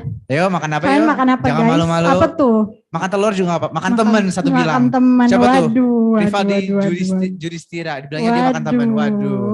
Waduh, gimana ini? Aduh. Gawat. Apa nih? Makan Padang. Siapa tuh tadi? Aduh, enak tuh. Enak banget. Oh, dia ketawa gara-gara tadi komen makan temen. Agak lucu sih, agak lucu. Jadi ya, nggak apa-apa. Terus apa lagi ya? Kalau minum apa? Aku minum air putih sih. Air putih. Iya. Ya sih, air putih itu bagus. Bagus, sehat. Harus stay hydrated. Yes. Biar kita selalu nggak pusing, nggak pingsan, you know. Kalian minumnya apa? Kalian minumnya itu nggak? 3 kali? Kok 3 kali? 3 kali makan dong. Itu makan ya? Makan. Wait, sebentar. Belum dicek. Siapa lagi makan apa aja? Ada makan pizza pakai nasi. Aduh. Waduh. Siapa tuh serem? Aduh, pizza Moses. pakai nasi. Aduh, Moses. Makan nasi pakai pizza. Makan pizza pakai nasi. Aduh, memang true Indonesian kali ya. Wow. True Indonesian banget dia. Selalu harus pakai nasi. Iya. Oh, ada yang bilang nasi telur. Oh, nggak apa-apa. Enak banget itu juga. Iya. Apalagi kalau pakai kecap bango. Kecap. Kok jadi sponsor? Kok jadi kayak sponsor? Aduh, maaf. Gak apa-apa. Oke. Coba lihat lagi ada apa cari komen-komennya. Sedih makanya nggak ditemenin Ayang. Kasihan. Aduh, ini siapa lagi? Oh, ini tadi yang makan pizza sama nasi tadi ya? Oh, mungkin kamu harus mikir-mikir. Mungkin karena makanan kamu kali iya, ya. mungkin karena makanya itu dia nggak mau makan sama kamu kayaknya. Iya. Kayaknya itu deh. Siapa lagi nih? Ada Serina, dia bilang nasi, sayur sop, tempe goreng, gulai ayam, masak sendiri loh. Wow, canggih. Keren. Canggih. Aku pengen banget belajar masak, astaga. But anyways, siapa itu? Oh, dosen. Aku dengar katanya dosen. Maaf ya. Astaga, maaf. Ampun lupa di sini ada dosen juga, maaf. Keren banget loh Bu. Keren banget. Astaga. Aduh, maaf banget. We're so sorry. Aku ini sangat tidak sopan. Karena kenyang kali. Iya, mungkin enggak. Karena kenyang jadi otak masih agak kurang fokus. Karena kurang minum air. Iya, kamu minum air dong. Makanya karena kurang minum air nih, dehidrasi jadinya pandanganku tidak bagus. Jadinya gimana ini? Siapa tadi? Mem siapa? Mem Srina. Ada Mem Srisna. Hah? Srisna. Oh, Srisna ada Halo S-nya. Mem Srisna. Halo Mem Srisna. Keren banget loh tadi itu masakannya. Aduh, jadi pengen. Jadi pengen juga makan lagi. Jadi pengen makan lagi aku. Aku kenyang sih. Jadi lapar aku tuh. Aduh. Ayo, ada apa lagi? Siapa yang makan apa lagi nih? Ada yang makan lagi atau enggak? Daripada makan apa? Lagi ngapain? Iya, kalian lagi ngapain nih? Iya. Rebahan. Iya, selain rebahan sambil nonton event kita sambil rebahan mungkin. Atau sambil setrikaan mungkin. Sambil nyuci baju mungkin. Sambil kerja mungkin. Iya. Atau mungkin ternyata sama sekali gak diperhatiin. Aduh, jangan dong. Jangan perhatiin gitu dong. Perhatiin dong. Iya, kita kan lagi have fun di sini. Iya. Lagi senang-senang. Ya. Siapa tuh? Sambil kerja Kak. Bende namanya. Itu dosen bukan ya? Hopefully bukan. Kalau iya maaf. Lagi sambil kerja, terus lagi persiapan kelas Mandarin jam 1 guys. Wow, semangat. Dibilang dari namanya itu dia katanya dari PBM. Angkatan kita? Angkatan kita ya? Oh iya 2022. Iya. Iya. Oke. Terus katanya terus tamu-tamu kita buat apa pembicaraan diskusi kita hari ini juga udah datang ya? Wow. Our speakers for today, our next speakers for today has arrived also. Are you guys in? Coba dikasih dulu Panado. Are you guys in here? Are you guys in get a little interaction pre-interview, pre-discussion, get it on, Just be chill, be chill. I'm sorry. Wait, somebody apa? Ada yang bilang nasi sama brokoli. Sehat tuh. Sehat tuh. Sehat banget. Ada rasanya nggak sih tapi? Kayaknya enggak ya, Nggak ada ya? tawar. Aduh, tawar banget. Aduh. Gak apa-apa lah. Makan nasi sama garam lauknya di HP. Aduh. Aduh, sedih banget. Aduh. Astaga. What about our next moderator and speaker? What have y'all eaten? What have you guys eaten? You know, respectfully, I sound so casual. They're older than me. I need to learn my manners. Okay. Why are you giggling? Ketawa-tawa. Enggak. Okay. Anybody else? What are y'all eating? And also, oh yeah, on cam nggak? On cam nggak? Oh ya guys, on cam yuk. On cam Yang yuk. belum on cam Lumayan boleh yuk, on cam. On cam. Yo, let's turn on our cameras, guys. Let's get this, you know, like I said again, you're all beautiful. You know, no judgment here. We're all beautiful people. And we deserve to show our faces. So, ayo, open cam yuk. Yuk. Bisa yuk. Yuk bisa yuk on cam Nah, yuk. bisa yuk. Okay.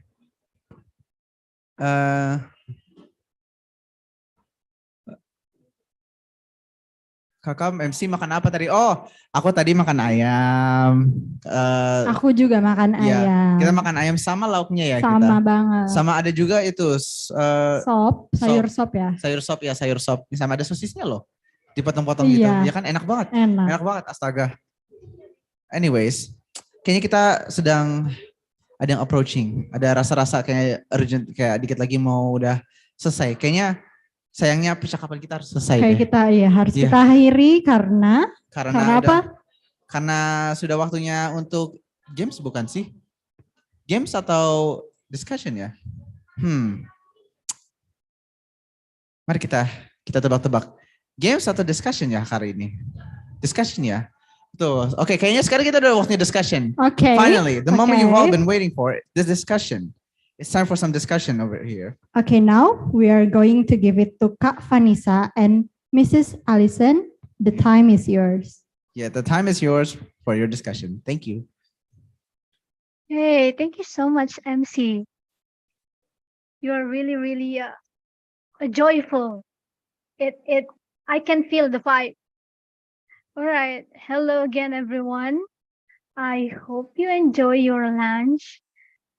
After we talk about the globalization and ASEAN identity before, we will move on and talk about ethnic identity with an amazing person from Myanmar who is also an international relations student at the Gajah Mada University. Yay!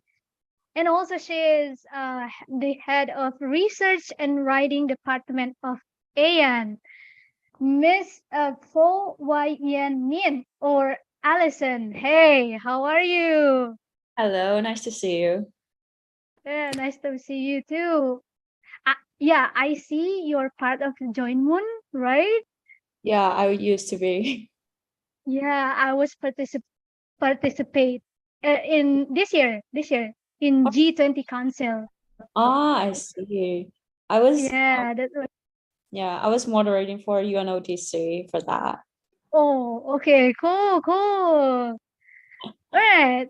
Okay, I think let's move on Okay. to your presentation. So, Allison, you have the screen. Okay. So I can share my screen, right?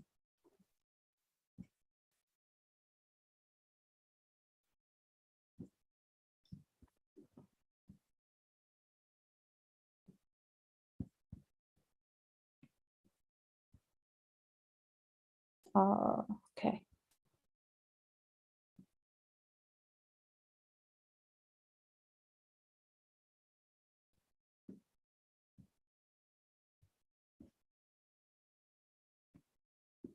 Well, I hope it's visible.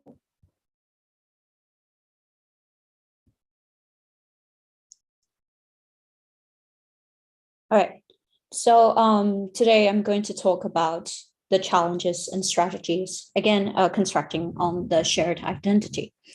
But in today's session, I'm going to focus more on the ethnic identity, which is a very common and a viral cause of the conflicts around the world. And it is one of the root causes of the conflict in Myanmar. So that's why I like to focus on ethnic identity.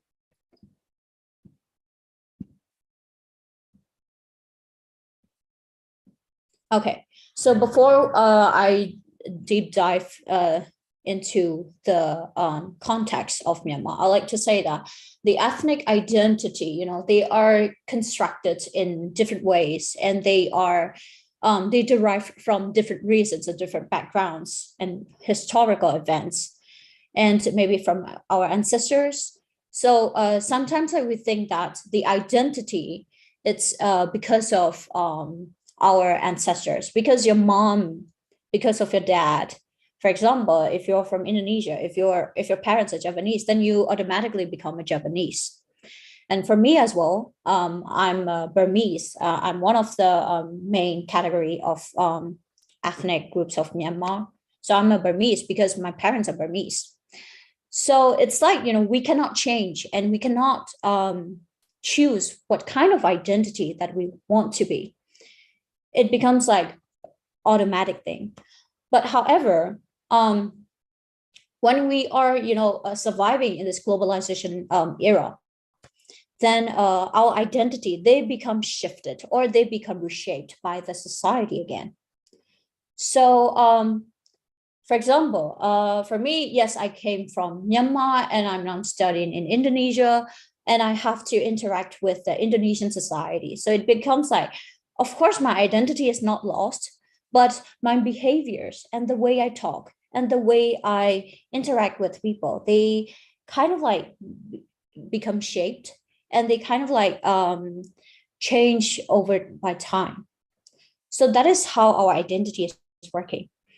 And yes, it can be depend on your society. It can depend on your, your rooted mind. You feel like, okay, I will not lose my identity, or okay, I think I need to adapt to the environment. That's why I need to change a little bit. So it just depends. So I think you can just decide what kind of the category that you want to go, because it can also be optional, or it can also be permanent, but it just depends on you. Just your right to continue for the rest of your life with your identity. It's fine. So it's not only about ethnic, it can be also about gender. It can be also about your social identity. It can be also about your personality, whatever. Okay, I think that's a bit. So now let's go on to our Myanmar case. So for the background, so my country, it's made up of 7 states and 7 division, 7 regions, and 1 country or territory. So yeah, so in the country there are 7 states, which is like these states are named by the ethnic minority states, which is like Kachin, Gaya, Kayin, Chin, Mon, Rakhine, Shan, which is like 7 states.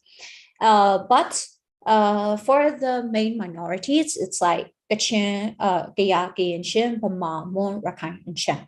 So as I mentioned, I am Bama, which is like the main category of the ethnicity. But under these 8 main minorities, there are subgroups of ethnicity. So which is like, that's why there are 135 ethnic groups, excluding the Rohingya, which is a big problem in Myanmar, which is a big issue in the humanitarian crisis. Violations of human rights, genocides are happening towards them because they are regarded as stateless. They are abandoned from the country because they do not have any citizenship. So that is the main problem of their ethnic identity. I'll move on to, I will elaborate more on this in the next part. So, so with these different kinds of ethnic groups and ethnic minorities, the country is really rich in culture and with different historical backgrounds. And they have, different religions, they have different beliefs, and they have different characteristics. And yeah, again, different religions and races are residing across the country.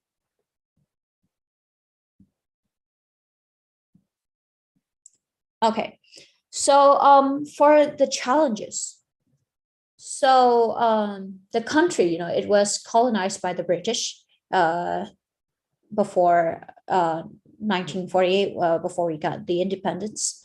So this is, the country has a legacy of the colonial period, which is like the ethnicities and the mainland and the ethnicities, like they are kind of like differentiated from each other, and they have like different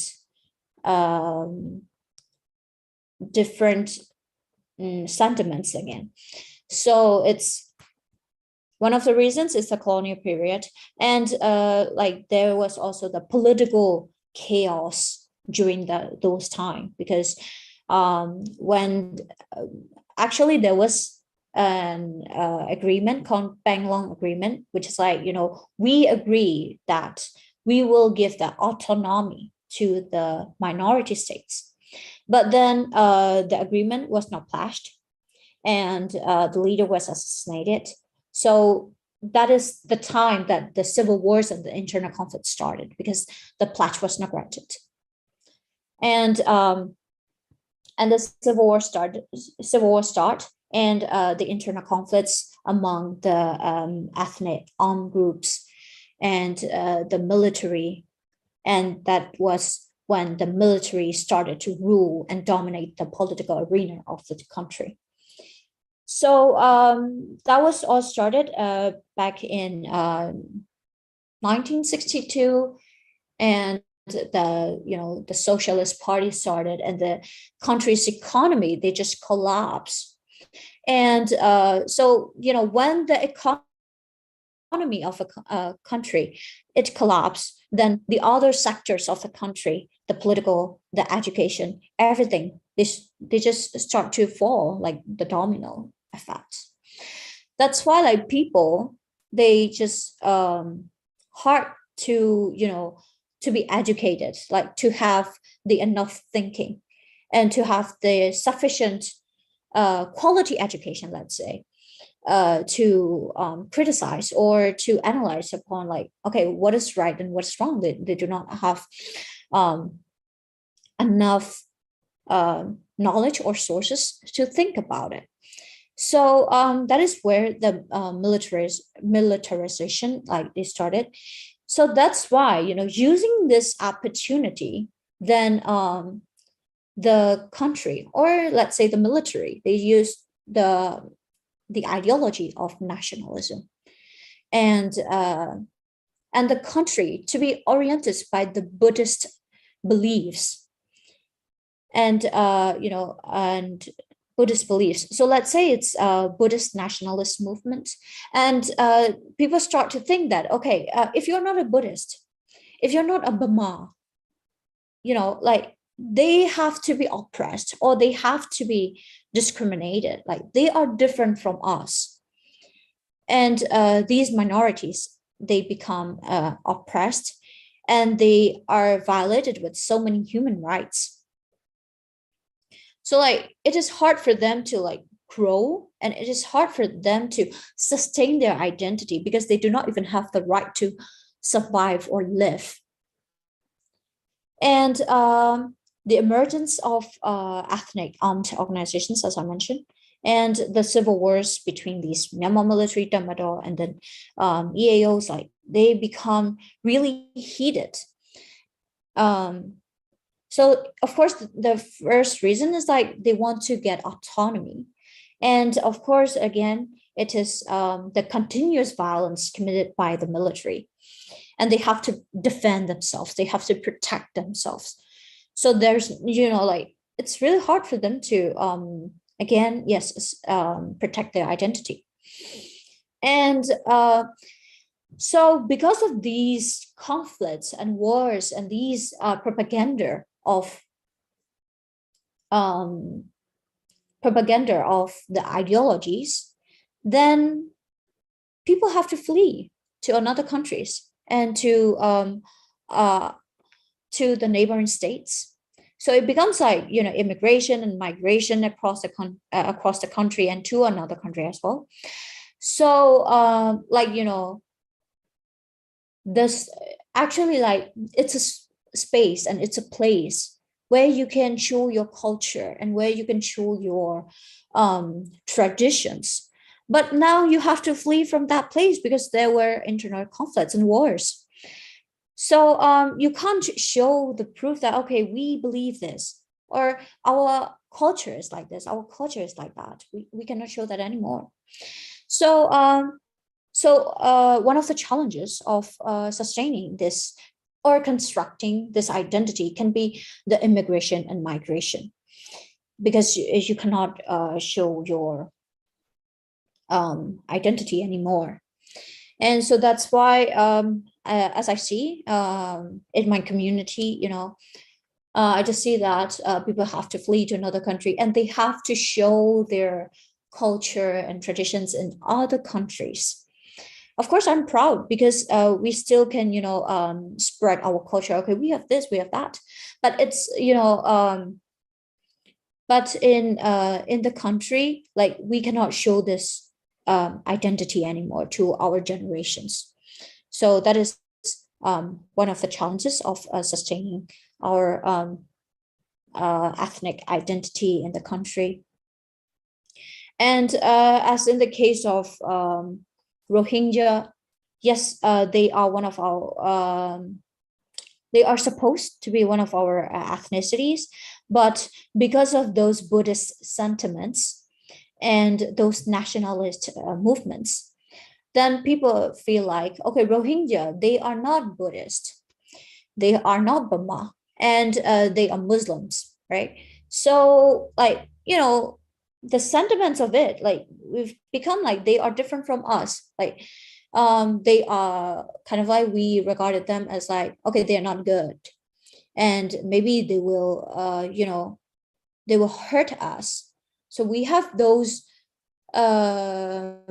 ideas in our mind, because we were kind of like, we were kind of like educated by the Islamophobia, or somehow a particular ideology to discriminate them, or to just, create violence, create conflicts between these identities and between these ethnicities. So actually there are so many more other challenges that we face, but mostly in Myanmar, that is one of the cases. And of course, when we see the identity cases around the world, it is not about politics, it's also about the economics, the discrimination among these identities. For example, if you are this identity, that you cannot get a job, or you cannot work because you're this or you're that race. So it needs, people, I think the community, and they have to be really keep in mind about the racism and discrimination. Just it is not only to protect ourselves, it's not only about our security, it's also to sustain our identity and the rich culture society. So that's for the challenge. And if I have to go to the next part, it's about the strategies. Again, I here have to highlight more on the cases of Myanmar. When we see the case of Myanmar and losing their ethnic identities, or having difficulties in constructing the culture or ethnic identity, I feel like, it's a problem, and it is urgent to reform the political system of the country. And when we also see the different ethnic conflicts around the world, it is not only about the political system again, and it is about the ideology. the ideology, like, for example, the right wing, which is like, okay, we need to be this, we need to be that, because you're not the majority. So that's why we need to reform the political system, and again, strengthening the economic or social processes, and to educate, to make people have the sufficient quality education to think about that, okay, we all are just people. Okay, not thinking about specific diversity. I mean, diversity is good. Diversity, it's like, diversity, it even helps us understand the world from different points of views. It will even make us like, having different views and understand people, and understand different perspectives to build more sustainable and a more peaceful world. And regarding this identity, I like to say that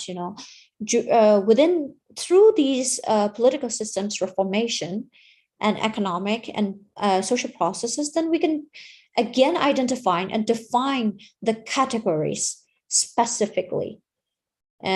Specifically means like how we define the ethnicities and how we should sustain these identities, and how the society should go forward, through these diversities, and to understand each other. And again, for the case of Myanmar, I feel like they should grant the pledges again to be to autonomy, because in the country there are some self-administered regions, and self-administered regions. And if that is the case, then I believe that the system, they should grant the autonomy and build a federal democracy that everyone is looking forward. And of course, and we have to acknowledge the ethnic compositions. As I mentioned, we need to understand the diversities among us.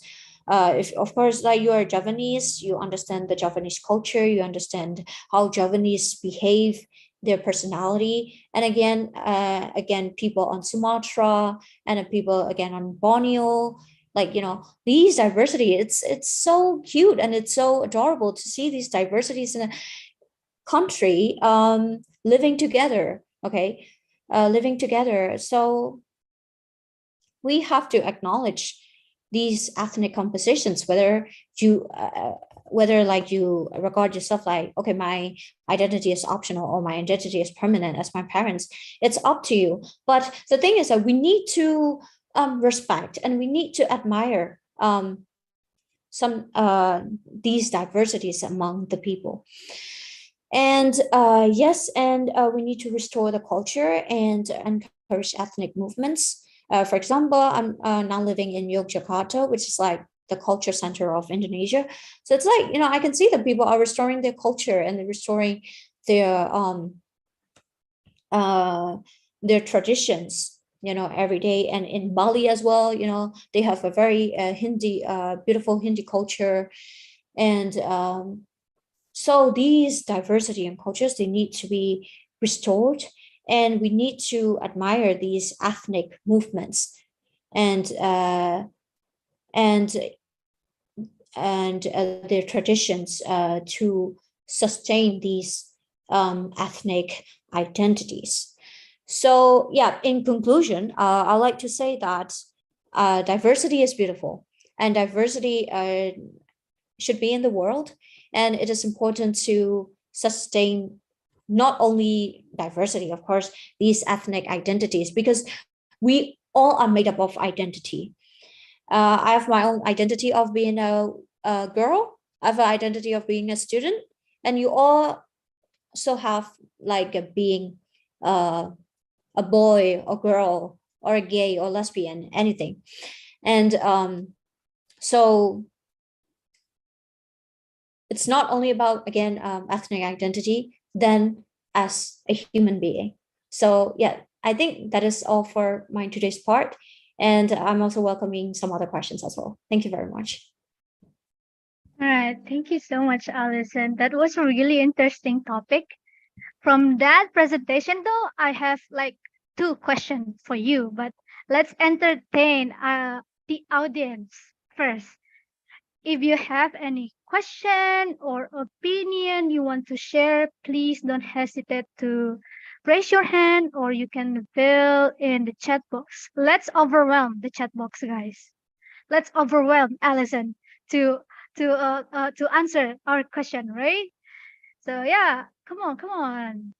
We will wait for the question in the chat box, and if you want to open your mic, that's totally okay. All right. I think while we're waiting for the others, Alison, I have a question for you about the Rohingya situation. So everyone in the world pointing out ASEAN to intervene in Rohingya, but at the same time, as we know, ASEAN have the non-intervention principle, which one of the reason that we cannot do much about Rohingya. From your perspective, how can ASEAN improve, and how far as the youth can take the role in this matter?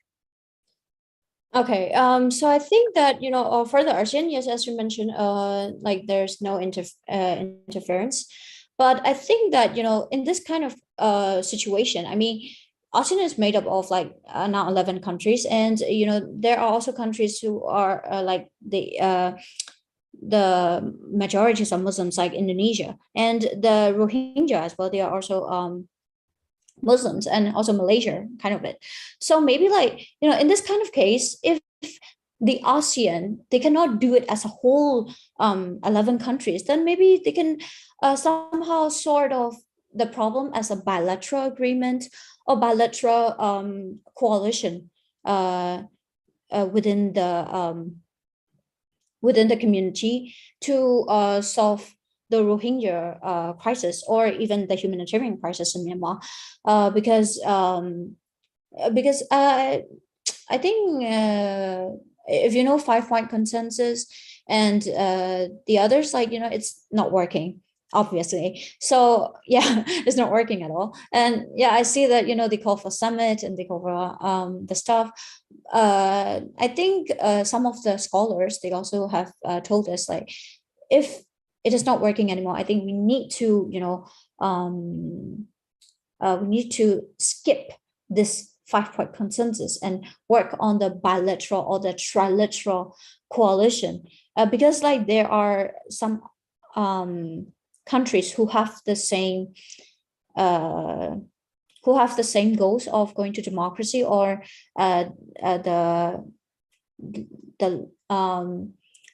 reduction of violence. So maybe like by country, they can make a coalition to solve this problem. But that's just my opinion. Right. I kind of agree with you, because the non-intervention should be reviewed again.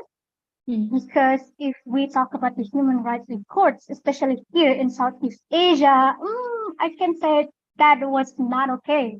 So we can review again to look at what is actually the non-intervention and how the human rights impact on it. So yeah. All right. So we have, if you want to respond again, or we should move on to another question? Should we move on? I think we can just move on to another question, and then I can just move on. Okay. It is from the Miss Srisna. She is a lecturer at English Literature Program. I have a question. How do you look at the situation in your country now? What do you think young Myanmarese people can do to solve the situation, or at least to voice their concern? Okay. So when I now view the political situation in the country, like it's the conflicts are now escalating, and the military, they said like they will plan to hold the election again in August. And so it's like, I think the tensions will just escalate. And it's now like the country is not only about the armed conflicts or wars anymore. Like the escalation of the economic inflation, and people being in poverty, and people every day facing the threat, the theft and pickpocketing, and robbery. Like they are facing it every day. So the country is now like really collapsing. And so that is the situation. And for me personally, like, of course, I don't want the election to happen, because we need to accept the 2020 election result. And as a Burmese youth, me myself, I feel like for this situation, like we have made to a certain extent. We have made to a certain extent means as much as we can do. Like, we have go on to the demonstrations, we have been protesting, and we have been helping the organizations that are fighting for democracy. But the only thing we can't do, that is the only thing we can do. We can just support those organizations, for example, the CRPH or NEG, and we can support the our armed force groups, and we can raise our voice. Like, for example, okay, today we happen this on social media, just that. And for I think that is as much as we can do. But for the rest of the things, for the violations of human rights, we cannot take actions. Of course, like, even if we are protesting on the streets, we don't know that we will be captured in a few seconds or in a few minutes, and we don't know that we will be killed in the prison. So, like, there's no protection for the violations of human rights, and we also need to defend ourselves. Like, it's even hard for us. I mean, not for us, for the working class, let's say, it is even hard for them to have 3 meals a day. So even the basic problems are not solved. And for this political chaos, I think the collaboration of other international organizations and the countries who are willing for democracy and peace, like, they should be assisting the country as well. All right. Yeah, this is also the question regarding the youth of Myanmar. Do you have advice for them and for the youth outside of the Myanmar also? What do you think about it? So that is like, that's a bit hard to say, because there are some people like who are interested in the these social and the violations of human rights. They think that, okay, this is an issue, this is a global issue. But some people, some youths, like, they they will be more interested in other aspects. So, but I mean, like, if you what I feel, this is my personal opinion, what I feel is like, even only if the world is peaceful, then you can do any other aspects. Like, if you are in a war, of course you can't play games.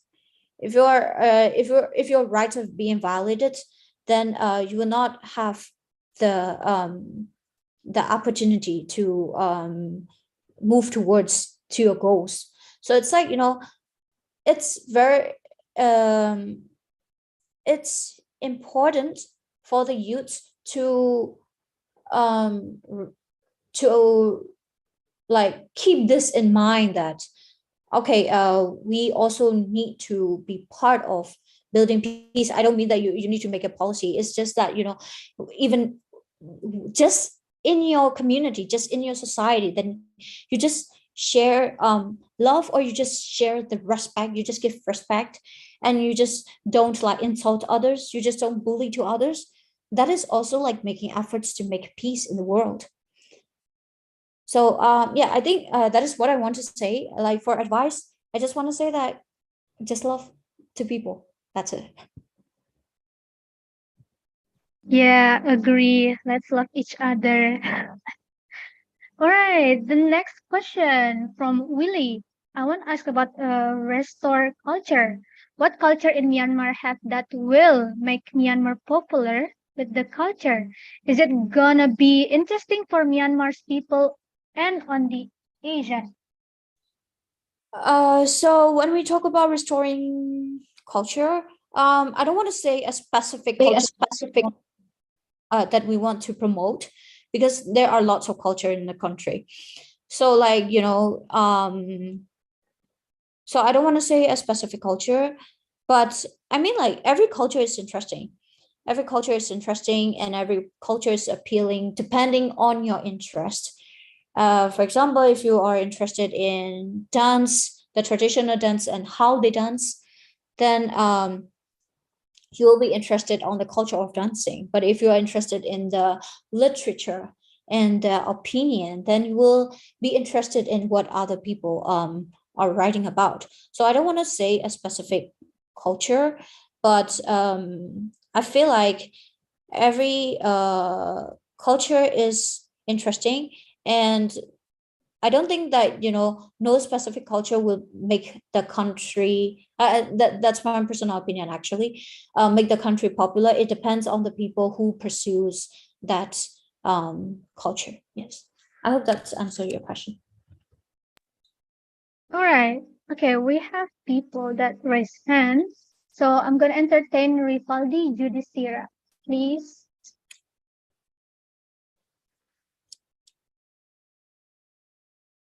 Rifaldi, you can open your mic.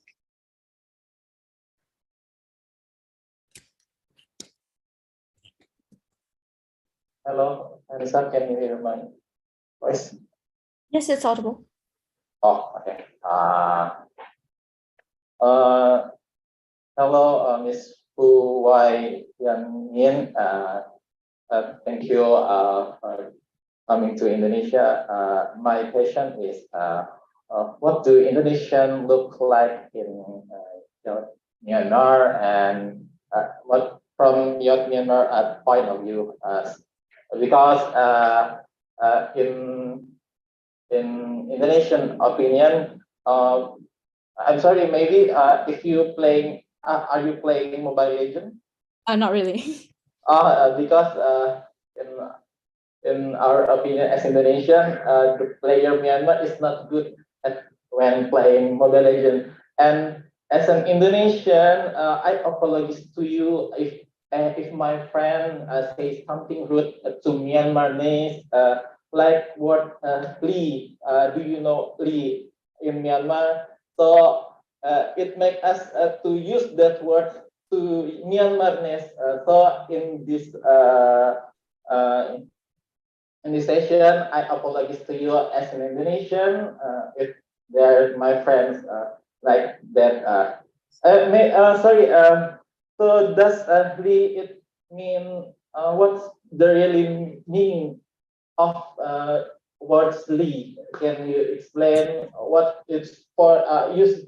What is the use of that word? Thank you, Ms. Powai. Okay, that's interesting. All right. So actually, yes, I don't play games. I don't play games, but I know I know this the things what's happening in the game, because okay, I think it's too much information, because like one of the students I teach, he he really likes the Indonesian Mobile Legends players, and he always told me like, teacher, I like them very much, I want to be like them. He always tells this to me, so I know something about it. um well, I don't think I should curse here, because that word, it's a cursing word, so I think I should skip it. But yeah, but yeah, I think like some of the Burmese people back in Myanmar, like they like the Indonesian player who plays very well, but I don't know the names. I'm sorry. So yeah, I think that answers your question. But I'm sorry, I can't curse on this.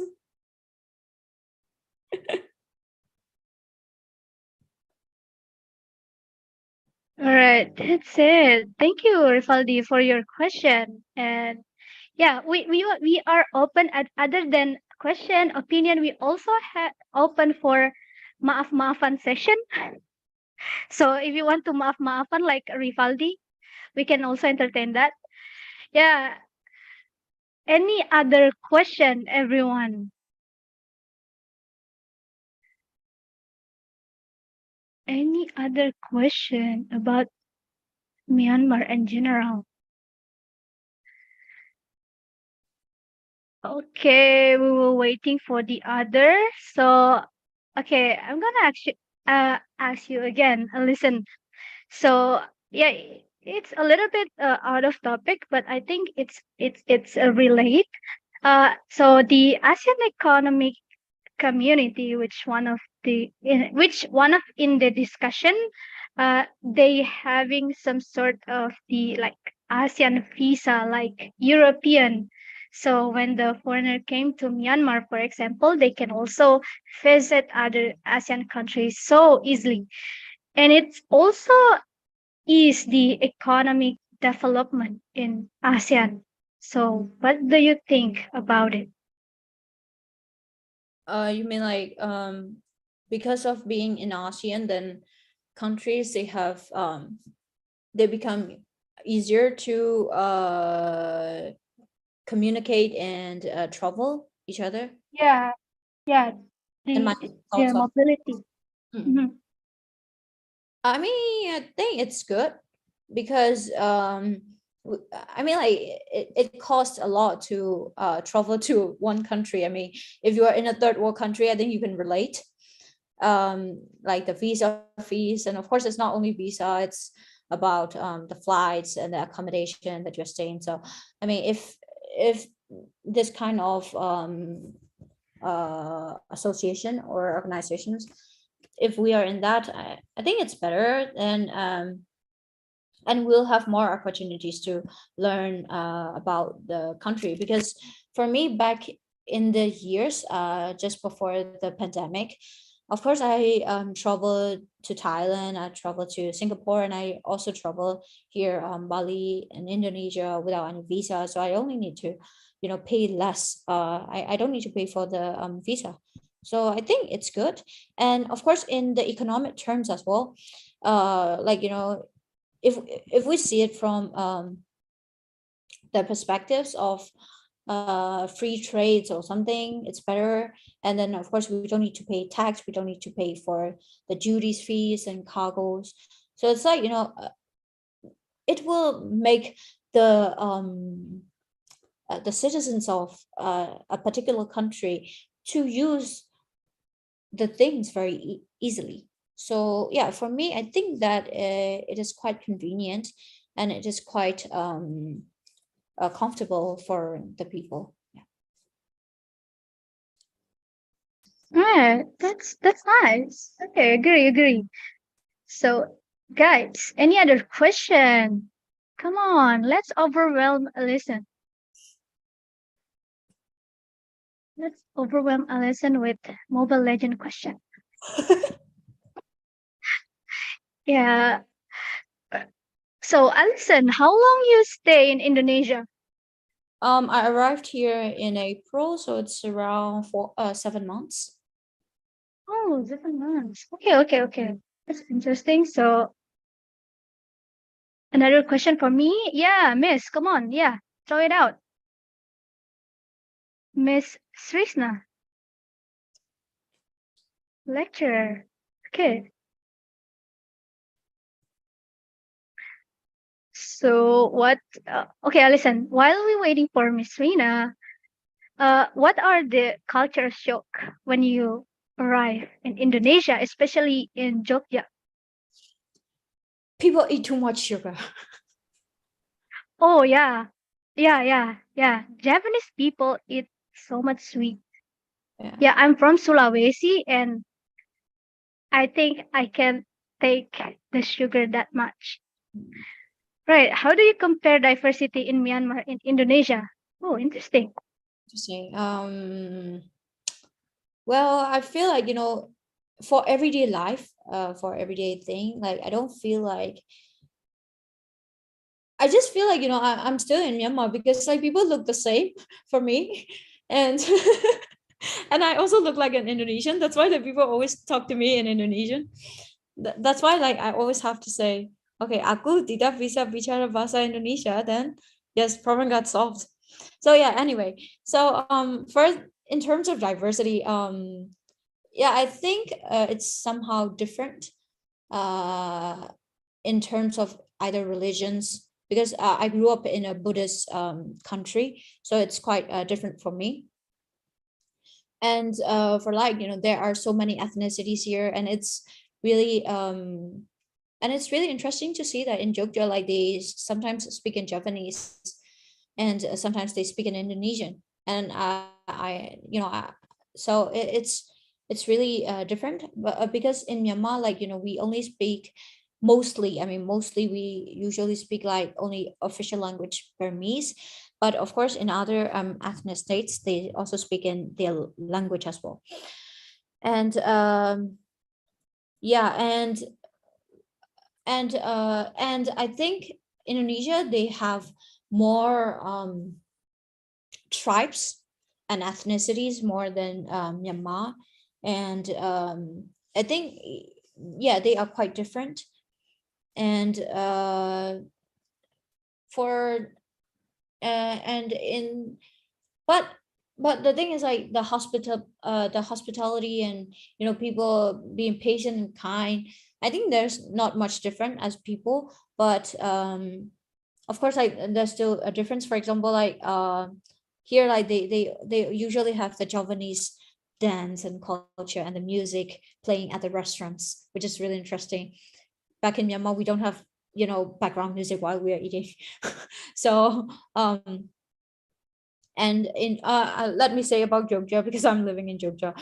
So in Jogja as well, we have the Sultan Palace, and I feel I just know that this is a special region of Indonesia, so it's really interesting to see like um to see how people live differently from other parts of the country. So yeah, but in Myanmar we do not have a special region like that for like Sultan or something. But we only have like specific sub-administered territories or something. So yeah, I think it's quite different, but as people, I don't really feel much difference between us. Yeah. Okay. Any other question, guys? Any other question? Yeah. Miss Trishna say thanks. All right. It's from Patrick. Hello, Miss. I have a question. What culture similarities between Myanmar and Indonesia? So it's so similarities, it's uh I think one of them, it's like sometimes they have the culture of the traditions. For example, like they have the Ramayana, the show, and in our country too we have that. So it's but a bit different version. And I think in terms of this, we are quite similar, and the way we wear, for example, sarongs, it's not exactly the same, but it's kind of like similar. And mm, and yes, I think the way that people behave and people interact with each other, they are also similar, not very different. and yes, the university life as well. But people in Indonesia, they are more workaholic. I can see that within my friends, and they're really studious. And yeah, I think there are so many similarities, which is really interesting. Okay. So, guys, come on. Let's overwhelm Alyssa. It's just a little bit, and we still have more time.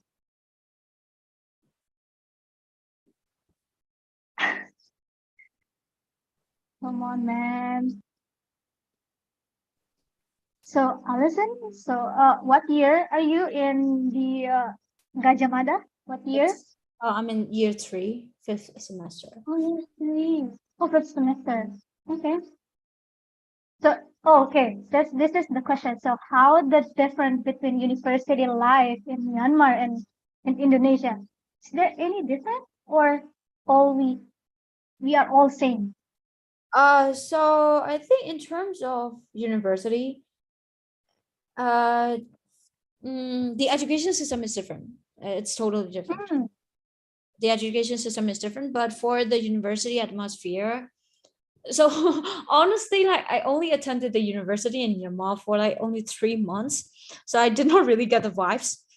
And so the pandemic started, so I did not really get the vibes. But here, like I feel like, the university is filled with events and organizations working and the fairs, so many things.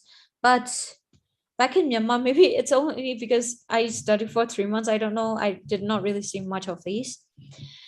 And people here, like, they're really studious, and they're really like, they really have better ideas than us. And the education system is really different from us, because in Myanmar, like, we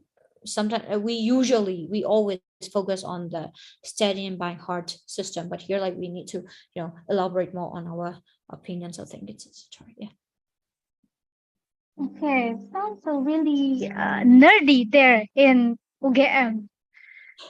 All right, let's move on again from Miss Risna. I'm also curious about religious freedom in Myanmar. How do you compare it with the one in Indonesia?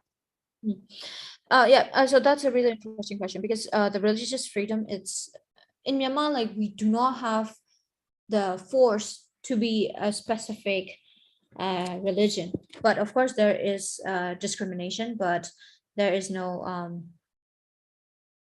force that you need to be this, you need to be that.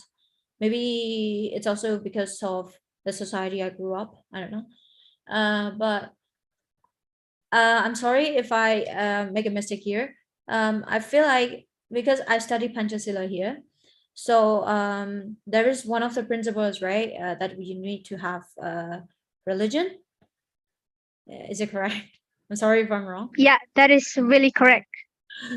So I feel like in my country, I think we have more freedom for that, but still we have discrimination against the majority and minority. But for the freedom, I just feel like that's a difference. Yeah, agree. I have hot take for that, but I don't want to spill right in here. All right, let's entertain again. Rifaldi, come on, Rifaldi, bring it on.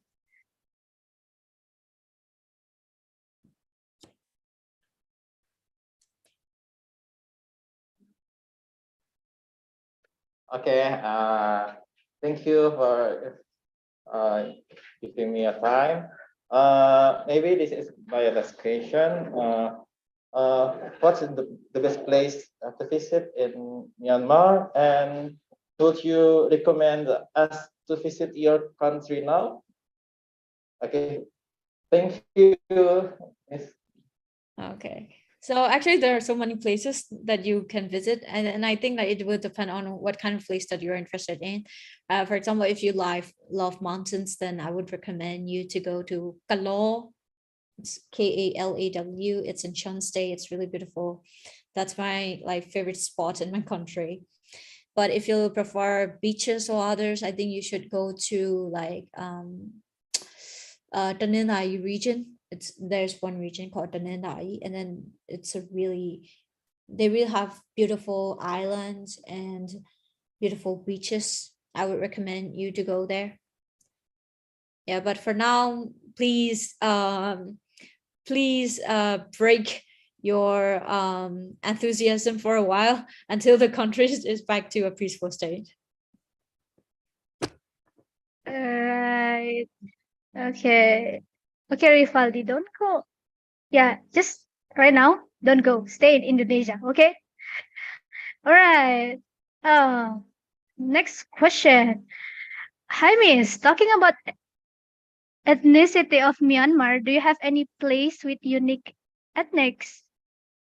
Oh, no, no, no. The Moses first. Hello, Miss. What place do you want to visit when you come to Indonesia? I have a place in mind, which is Sumatra. I want to go there very much these days, and I'll also be planning for it because I have been to Bali and I've been to some places in Java. So yeah, I'm thinking of going to Sumatra for the next plan. I'm not sure yet. Oh, yeah. Okay. Sumatra. Yeah, if you want to visit Sulawesi, just contact me. I'll be your tour guide, okay? Okay, thank you. Yeah. And next question, talking about the ethnicity of Myanmar, do you have any place with unique ethnics in Myanmar you recommend us to visit? Okay. So I would recommend that place again, Shan State, the Kalor, or Tangji. Tangji is the capital of that state, because it's a Shan state. Shan, it has, so many more subgroups of ethnicities, and also they have self-administered territories. If you are interested in those things, then you can visit. And just near, not that state, but just a few hour drives, then you will arrive to another state which is called Kaya. And yeah, if you're interested, you can search it for like Kayan, Karen, Kayan. Yeah, we call it Kayan. Like they have like some sort of like necklace on the neck, and they have like long necks. If you yeah, I think that's interesting for me. But yeah, if you are interested, then I think I would recommend you to visit these places. Okay, awesome. Yeah, the last question is from Dea, and I want to ask, what's your opinion about Indonesian food? Can you enjoy the food when you first eat that, and what the different food between Myanmar and Indonesia? I mean, what's Myanmar people's favorite flavor? Spicy or sweet or mix or anything? Okay, so firstly, I like Indonesian food, especially martabak. It's really nice for me. I like martabak, and it's really interesting for me to like try so many sambal. Like I didn't know that there were so many sambals according to the region, so it's really interesting for me. So I love trying different sambals here. But yeah, I really enjoy the food. And the first time I came here, like one of my friends, he took me to the Padang restaurant. Oh my god, that's really nice. Yeah. It's really nice. So yeah, so I feel like it's good. And but for the tea that they give me, like it was with sugar. That's why it was my culture shock. I was like, because I never had like tea with sugar.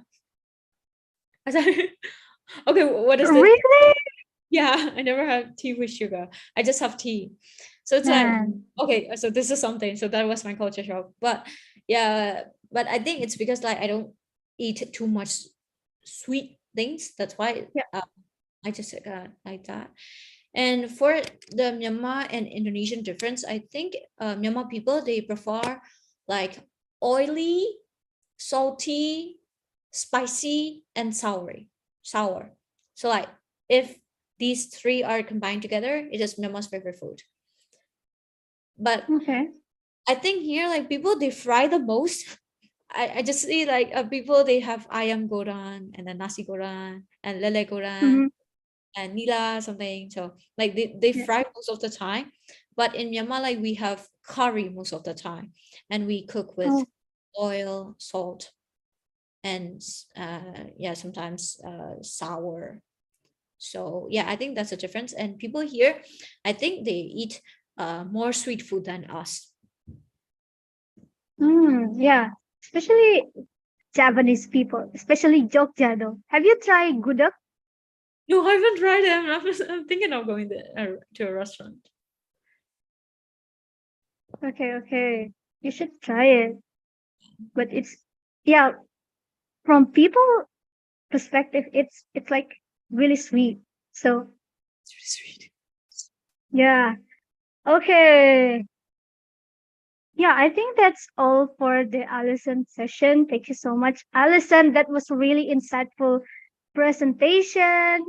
To be honest, I learned so much, especially from the local perspective. Like I, uh, I, I learned Myanmar from my lecture because I also international relations student. Yeah, I study ASEAN and blah blah blah blah blah, and yeah, I just know Myanmar from that perspective. But right now, I can learn from the local people here. So yeah, thank you so much, Allison. Yeah, if you come to Makassar, Sulawesi, just contact me. Okay, Yeah. sure. Yeah, thank you so much though. It was nice meeting you, and I hope I can see you on another occasion, probably in MUN events. Join Moon. Come on, let's go. Okay, All right. Thank you, Allison. And now, yeah, I'll pass the mic to the MC. Thank you very much, Terima kasih. Yeah, terima kasih, Allison. Terima kasih. Bye. Bye.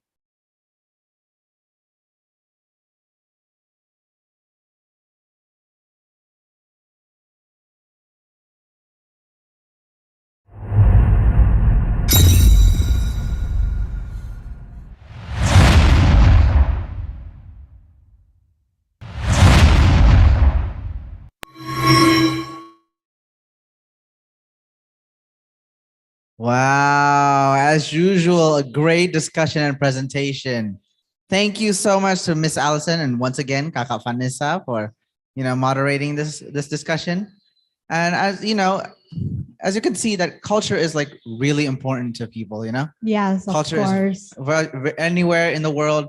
Culture is very important. It's very, very diverse, and it very much needs to be protected and like loved. And the same goes for Myanmar. Myanmar has culture that needs to be loved and nourished too, Yeah. And that's why we, the youth of the world, need to what we need to realize is basically just like every culture is important, even in Myanmar. So yeah. So maybe next time when you go home, you can Google something about Myanmar, right? Yes. All right. Yeah. Anyways, yeah. So that's great. Now we are going to see what we're going to having fun. Maybe I am in the mood to have fun. Are you all in the mood to have fun?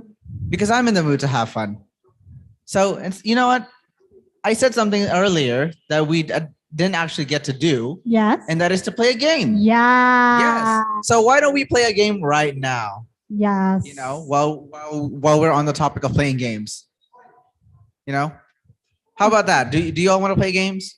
Do you all want to play games? In the chat box, maybe? Hello? Anybody want to play games? And everybody? Oh, also, of course, obviously, to everybody on the Zoom call, please open your cameras. Ayo. You guys, yuk bisa yuk on cam yuk. On cam yuk, bisa yuk. Ayo, kita kan di sini to get to know each other. Gitu. Yes.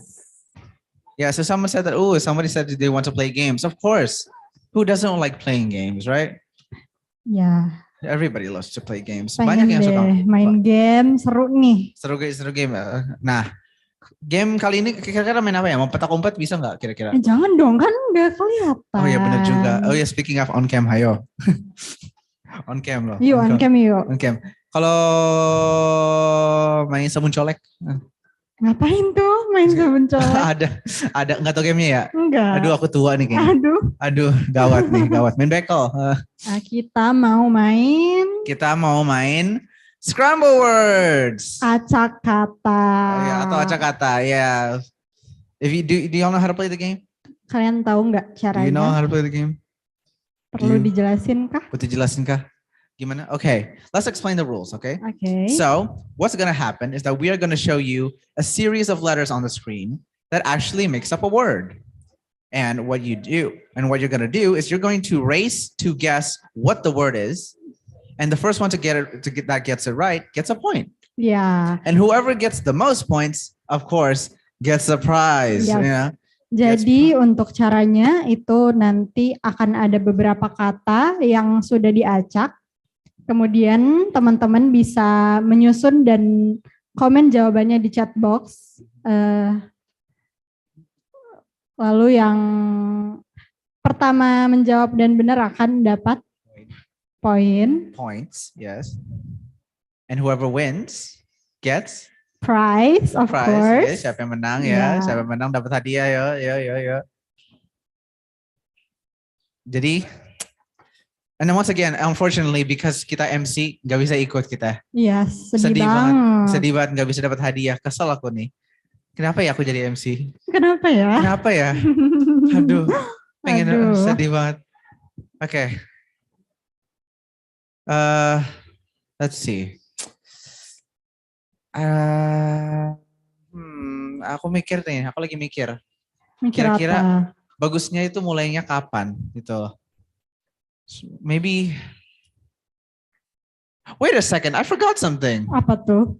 Kita udah dengar bagus-bagus. We already listened to this great presentation by this great moderator and speaker. Yeah. Why don't we take a photo with them? Oh yeah. Oh my God, let's take a photo. Let's all take a photo. Here, okay, can like Vanessa Kak Vanessa boleh di on yeah, cam. Vanessa boleh on cam sama, and also Our Miss Allison. speakers. Miss Allison. If you're still here, I think she's still here, right? I think she's still here. If Miss Allison can also open the cameras, and everybody else too, open cam ya. Kalau bisa ya. There we go. See, there's a lot of people with their cameras on. There's a lot of people with their cameras on.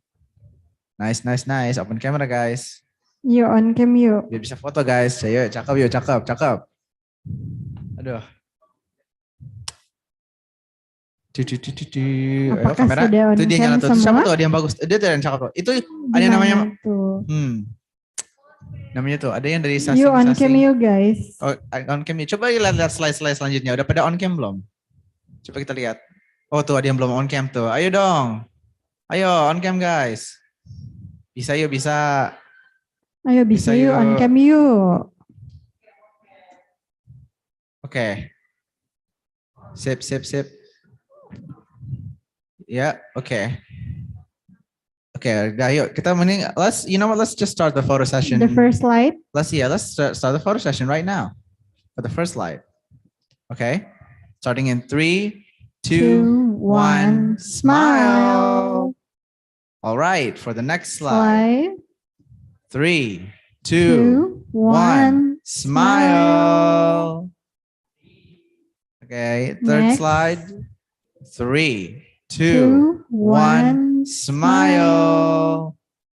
Okay, and then the last slide. Next. 3, 2, 1, cheese. There we go. Yes. Okay. So, anyways, now that we got that, now that we got that sorted, don't you feel like playing a game? Don't you feel like playing a game right now? Iya. Saatnya udah waktunya kita main game nih. Kita tadi gak sabar loh. Dari tadi kita sebut game mulu. Iya, tapi nggak pernah itu loh. Nggak pernah dimainin. Iya. Pengen banget kita main game ini. Yuk, bisa yuk. Cara main gamenya yuk. Tadi aku udah jelasin. Udah ya, udah jelasin cara main gamenya ya. Jadi gimana nih? Apakah orang-orang di layar belakang bisa memberikan kita gamenya? Yuk. Bisa ya? Bisa yuk. Oke.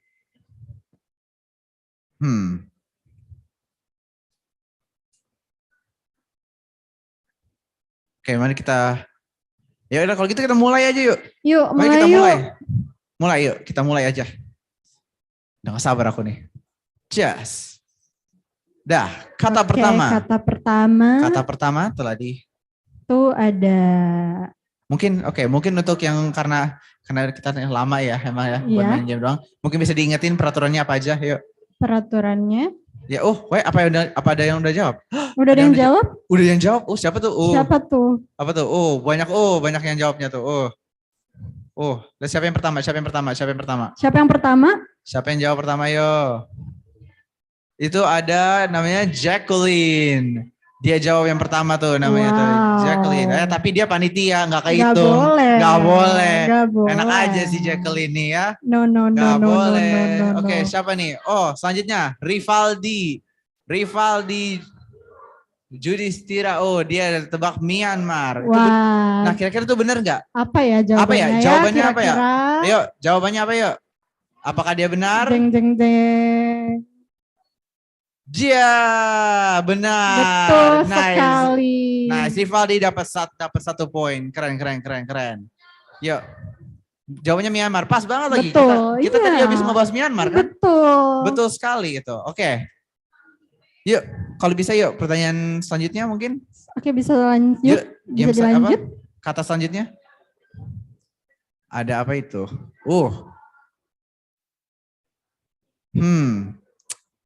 Kayaknya bisa ketebak nih, cuman gimana ya? Kira-kira apa ya? Apa ya? Ada apa? Apa tuh? Siapa tuh yang jawab lagi tuh? Kak Evelyn dari Sasing tahun 2001. Jawabnya ASEAN. Waduh. Oke. Boleh. Oh iya, mending biar lebih tambah seru. Iya? Mending yang mau jawab raise hand-nya habis itu on mic. Oh, boleh tuh. Boleh ya, begitu ya. Biar yang mau lebih... jawab raise hand terus boleh di unmute. Iya, boleh ya. Bisa kita gitu ya. Yuk, kalau misalnya mau jawab jangan lupa raise hand. Habis itu mic-nya dimatiin, dinyalakan. Kok dimatiin? Kok dimatiin? Astaga. Nyalain dong, Nyalain Kak. Ya. Bisa, maaf. Oke.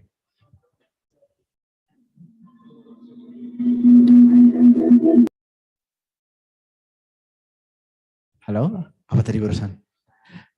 Apa tuh? Ada suara-suara. Apa tuh? Suara-suara yang mencurigakan. Apa tadi? Apakah itu seperti orang yang ingin menjawab? Ayo jangan lupa raise hand yuk. Raise your hand. Itu siapa yang jawab Senin? Astaga. Siapa itu? Itu kayaknya orang yang tadi makan pizza sama nasi itu.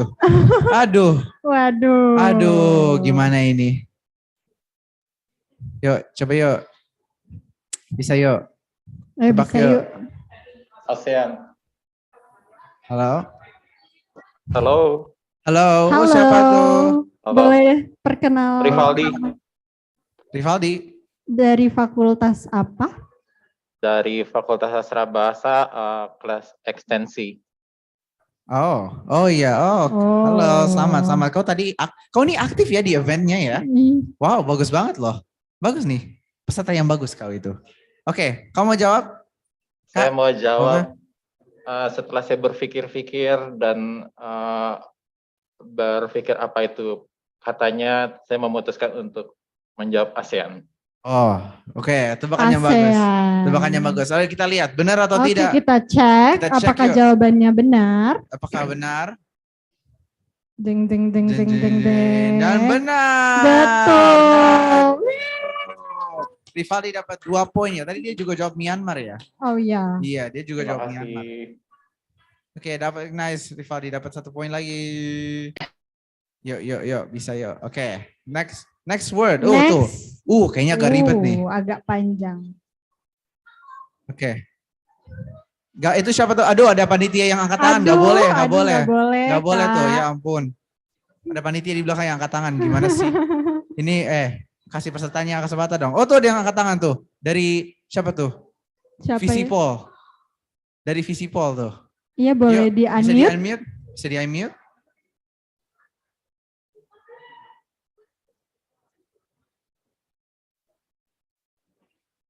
Aduh, dia lagi cari ruangan pas nih buat bisa jawabnya. Iya. Dia butuh zen dia. Ya kita tunggu. Dia butuh di kursi yang santai dengan hawa yang enak.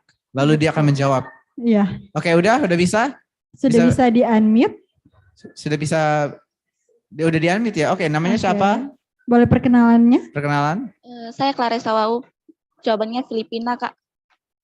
Filipina. Oh, oke. Kayaknya bisa jadi nih. Benar apa enggak ya? Ayo coba kita cek jawabannya. Mau kita cek coba?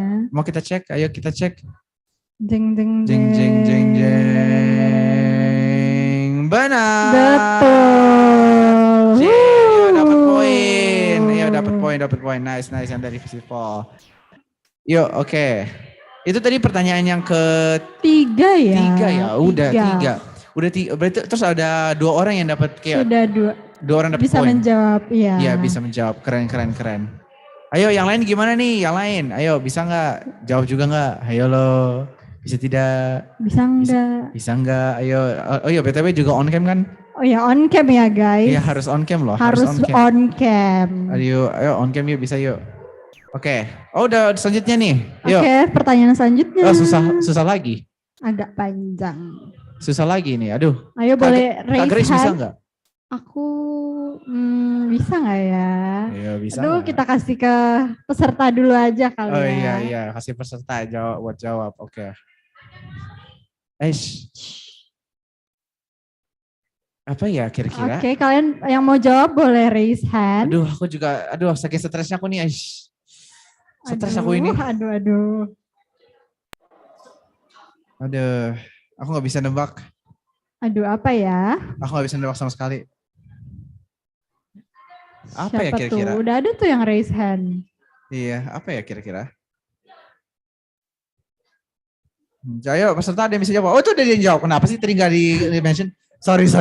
Ayo saking pengen jawabnya tapi nggak. Aduh, siapa tadi yang jawab pertama tuh kayaknya tuh? Boleh di. Ada 4 orang ya yang menjawab. Oh tuh ada yang dari Visipol lagi, ada yang namanya Yapsan. Aduh, oh ada satu lagi nambah tuh. Oh banyak yang jawab. Aduh, yang mana? Cap cip kali ya? Cap cip cup. Kembang kuncup. Tuh Juliana. Ada tuh Juliana coba. Juliana tapi nggak on cam. Aduh on cam dong. Aduh, oh tuh dia muncul orangnya. Nice. Yuk bisa yuk. Ada Malik. Perkenalkan diri yuk. Halo, boleh perkenalkan diri? Halo, nama aku Julia, aku dari Sastra Inggris Angkatan 21.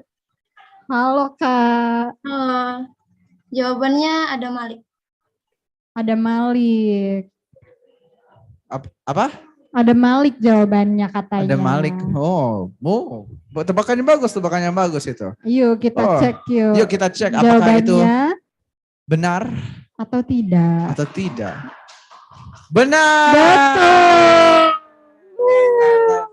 Cakep. Juliana tuh dapat 1 poin juga tuh. Ya. Widih. Nice. Oke, selanjutnya. Oh nih, selanjutnya nih. Ayo, bisa yuk. Ayo raise hand yuk yang bisa yuk. Aduh, ada yang udah raise hand tuh. Oh langsung. Waduh, siapa tuh? Oh yang dari Visipol lagi. Oh dia jawab lagi, oh dia pengen jawab lagi. Oh ada Kak Juliana lagi. Wow. Jacqueline coba lagi. Elah si Jacqueline ya. Bisa-bisanya ya. Oke. Jadi ayo kita coba. Tadi yang dari Visipol itu yang jawab pertama kayaknya. Yang angkat tangan pertama. Ya udah, jadi boleh. Yuk, mereka aja yuk. Yuk. Boleh di-unmute? Boleh di-unmute, bisa ya? Bisa yuk. Singapura, Kak. Singapura. Oh, oke. Make sense. Oke, terima kasih. Apakah betul? Benar? Apakah benar? Halo. Dan pertanyaan. Apakah benar pertanyaannya? Benar. Nice. Oh yes. Oke, terima kasih. Congrats. Udah, dan itu pun selesai gamenya. Iya. Nah, tadi ada siapa tuh? Ada 3 orang ya yang ada dapat 3 poin. pemenang. Ya, 3 pemenang yang dapat poin dan ada Rivaldi, ada Juliana, ada Namanya ketutup sih, jadi Iya, nggak bisa. namanya siapa ya tadi? Namanya siapa itu yang dari? Claresta. Oke, Claresta namanya dari Visipol. Lumayan bagus ya. Tepuk tangan untuk para Tepuk ini tangan mereka ya. dong. Tepuk tangan untuk mereka bertiga. Dan karena ini, dan karena kalian sudah mendapatkan semua poin ini, kalian akan dihubungi oleh tim humas Panitia. akan dihubungi oleh panitia di grup WhatsApp ya, di grup Iya. WhatsApp atau lewat DM tentang yang apa hadiah-hadiah yang akan kalian dapatkan. Waduh, aku iri banget loh mereka dapat hadiah. Aku juga. Pengen banget aku dapat hadiah. Aku boleh nggak dapat hadiah? Enggak ya? Ya. Nggak Aduh, boleh. nggak boleh ya, sialan. Aduh. Pengen banget aku pada dapat hadiah. Ya, dengan ngomongin. Oke. Udah sekarang aku udah senang ya. Ya. Udah lumayan senang. Oke. Sebentar ya. Anyways. Nah, sekarang. Yeah. I think it's time we go back to another presentation. Wow. From another country. You know? Which country? Which country is it? Oh, I think you know which country I'm talking about. I don't know actually. You tell me, what country is next, Grace? Is it Myanmar? That's true. It is Myanmar. The next, she's right. She is such a great co-host. Thank you so much for her. Yes, now we are going to watch the country presentation from Myanmar. So, and also remember, there's going to be an online quiz after this. So I hope everyone here pays attention, because hello, do you want prizes? Because I sure do. So anyways, enjoy the presentation. Enjoy, guys. Enjoy. Hello, everyone. Good morning, good afternoon, and good evening to all of us. We are from the Myanmar Group country presentation, and we would like to introduce Myanmar to all of you. But before we dive in, we would like to introduce ourselves. And the speakers are Alfreda Nonchewake, Mulia Yul Brian, and Sefia Veronica. So next, we have table of contents. Table of contents are the following: Myanmar introduction, economic overview, Myanmar's culture, and Myanmar in 2022, and conclusion. Next, we have Myanmar introduction. So Myanmar is officially called the Republic of the Union of Myanmar. Has a total area of 678,500 square kilometers. The head of state is led by the president, and the head of the government is led by prime minister. Myanmar is independent since 1948, and Myanmar officially joined Asean in 1997. Myanmar has a population approximately around 54 million people, and the currency of the Myanmar is Kyat Burma. Next. And Myanmar flag's meaning is yellow symbolizes solidarity, green for peace, red for courage, and the white star symbol means the unity of the Myanmar people. And this is the Myanmar national anthem. In 1913, Sayat Tin Burman's Corporas went to Ringon and communicates with the Obama Asean, known as Think a National Group, to create a new national anthem. They said creates for the anthem, it must include the background Burmans, history, the current situation of Burmans, the regards, listen, and then encourage word it must against Burmans' habit to build a new age. And this is the instrumental.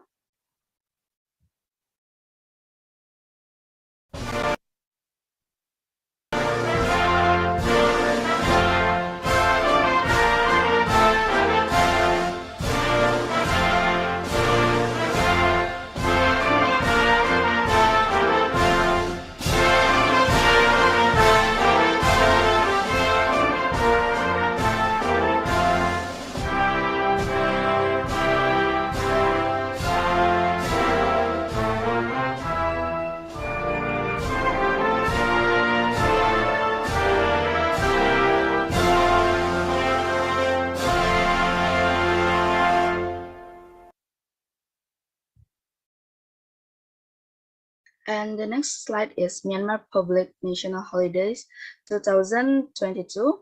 Kayin New Year's 2 until 3 January. Kayin New Year's are also called the Karen New Year is celebrated by the Karen people. The Kayin New Year's falls on the first day of Pito. Independence Day in 4 January. Myanmar celebrates their Independence Day at 4 January.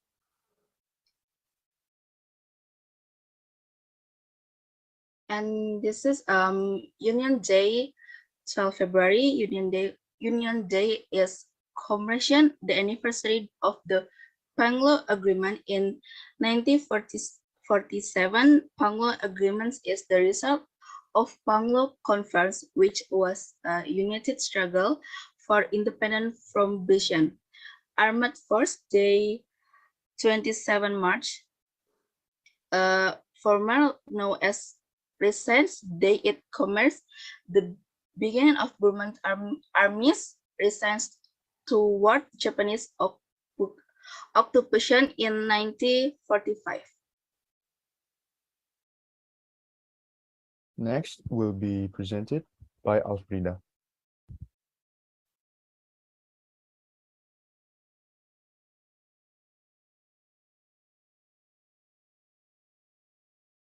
Okay, so I will take over the lead. So iconic places and famous landmarks in Myanmar are the Bagan Temples, Mount Popa, and Bogyok Aung San Market. Next, we have Ubain Bridge, Mahamundi Buddha Temple, and Chue Yan Phai Monastery. Next, we have the economic overview of Myanmar. The top exports are petroleum gas, which is around $2 to $3 billion, rice, which is around $1 billion, refined copper around $900 million. Next, the top imports are refined petroleum, which costs around $1 billion, broadcasting equipment around $740 million, and vegetable oil on $400 million. However, Myanmar's economic development is hampered due to delays in the construction of road infrastructure and inadequate electricity supply. And in terms of exports and estimated growth of GDP, Myanmar's economy is still very dependent on the New Salween River. Myanmar's economic resources are indirectly dependent on the Mekong River. Next, Myanmar's culture. So from traditional dances, cuisines, arts, literatures, music, instrument, etc., Myanmar is filled with unique culture that still exists. They tell the stories of the people of Myanmar, that they are the identity of Myanmar. Here we have actors performing the Zat Phoi, the Burmese dance drama, a woman performing the Kabialut dance, and the two Myanmar stamps with Myanmar's traditional instrument within them. And then there are female musicians playing the song. Next, we have the demonstration of the Zat Phoi, the Burmese dance drama.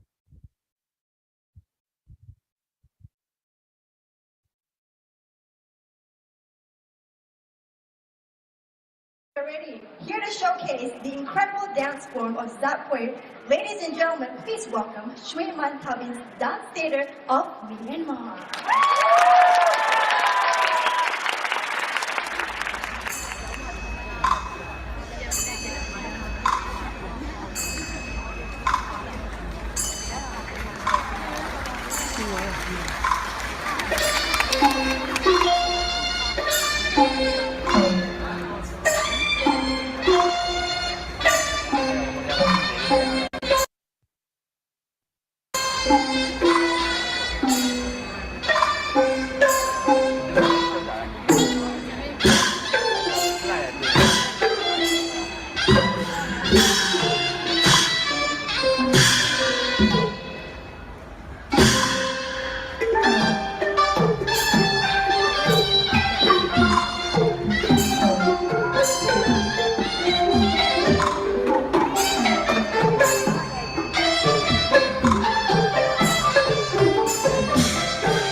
Okay, next we have Myanmar's cuisine.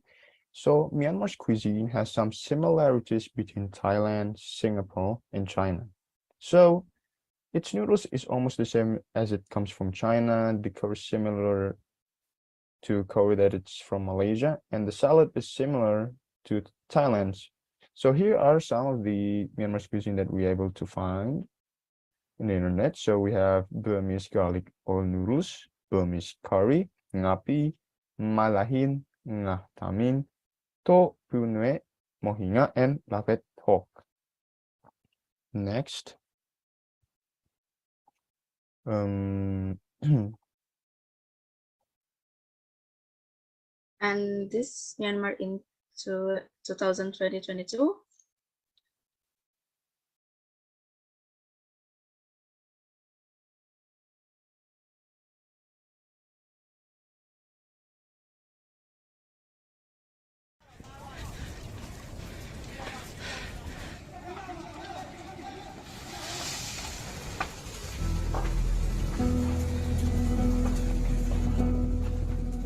Myanmar is burning. Villages are being destroyed. Soldiers ordered to carry out abuses. For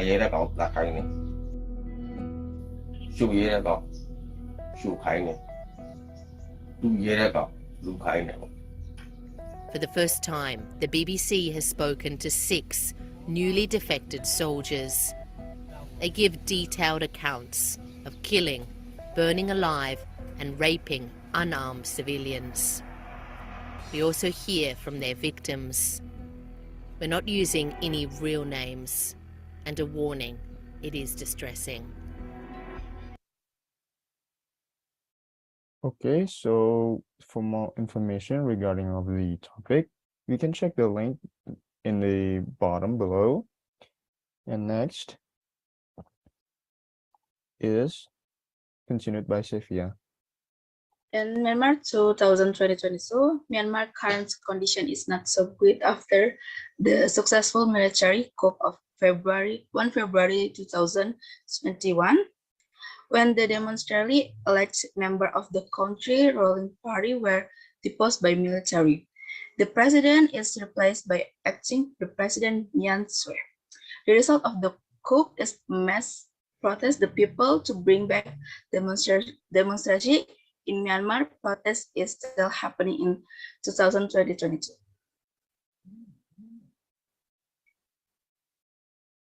Next slide.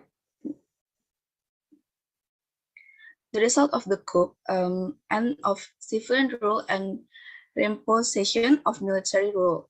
Win Myint and Aung San Suu Kyi is detained and deposed 24 ministry and deposed. New cabin format, mass protest, and a civil war. Okay, next will be read by Alfreda. The floor is yours, Alfreda. And next, conclusion, Myanmar is a country that is rich in natural resource and culture. It has the manpower to get the country running. Myanmar is the place for tourism because of its beautiful natural landscape. But tourism isn't enough to develop Myanmar. The coup which happened last year is a nightmare for the people. Democracy. ASEAN tried to help Myanmar with the 5-point consensus, but the junta Myanmar ignored it.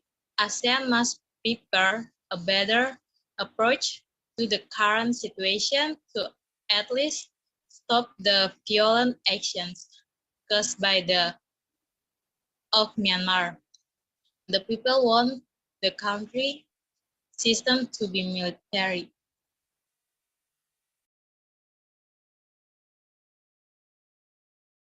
Okay, that is all from our group. Thank you for listening. And We hope you enjoy. Thank you.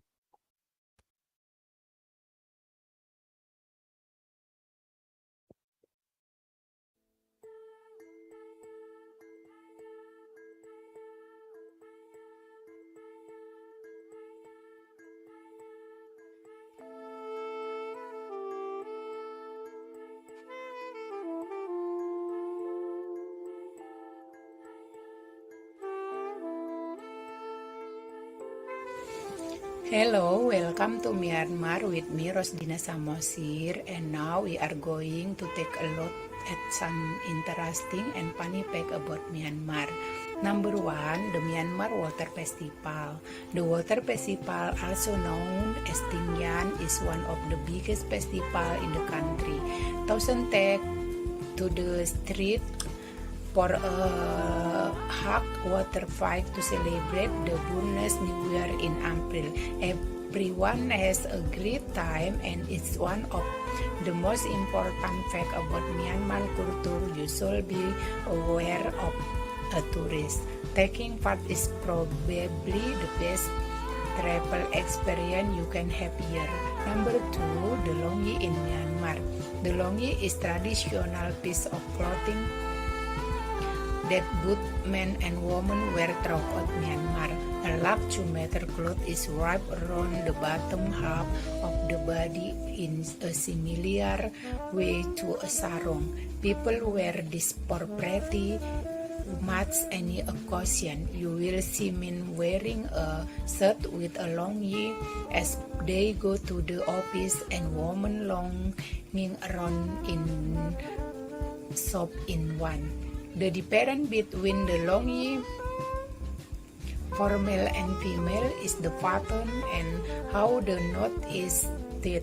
Men allow their knot to have the end out the front, whereas women tuck it inside. Tourists find this traditional attire intriguing and will often try it one for themselves, much to the amusement of the local. But you might have to wear one, especially if you are dressed inappropriately to enter a religious building.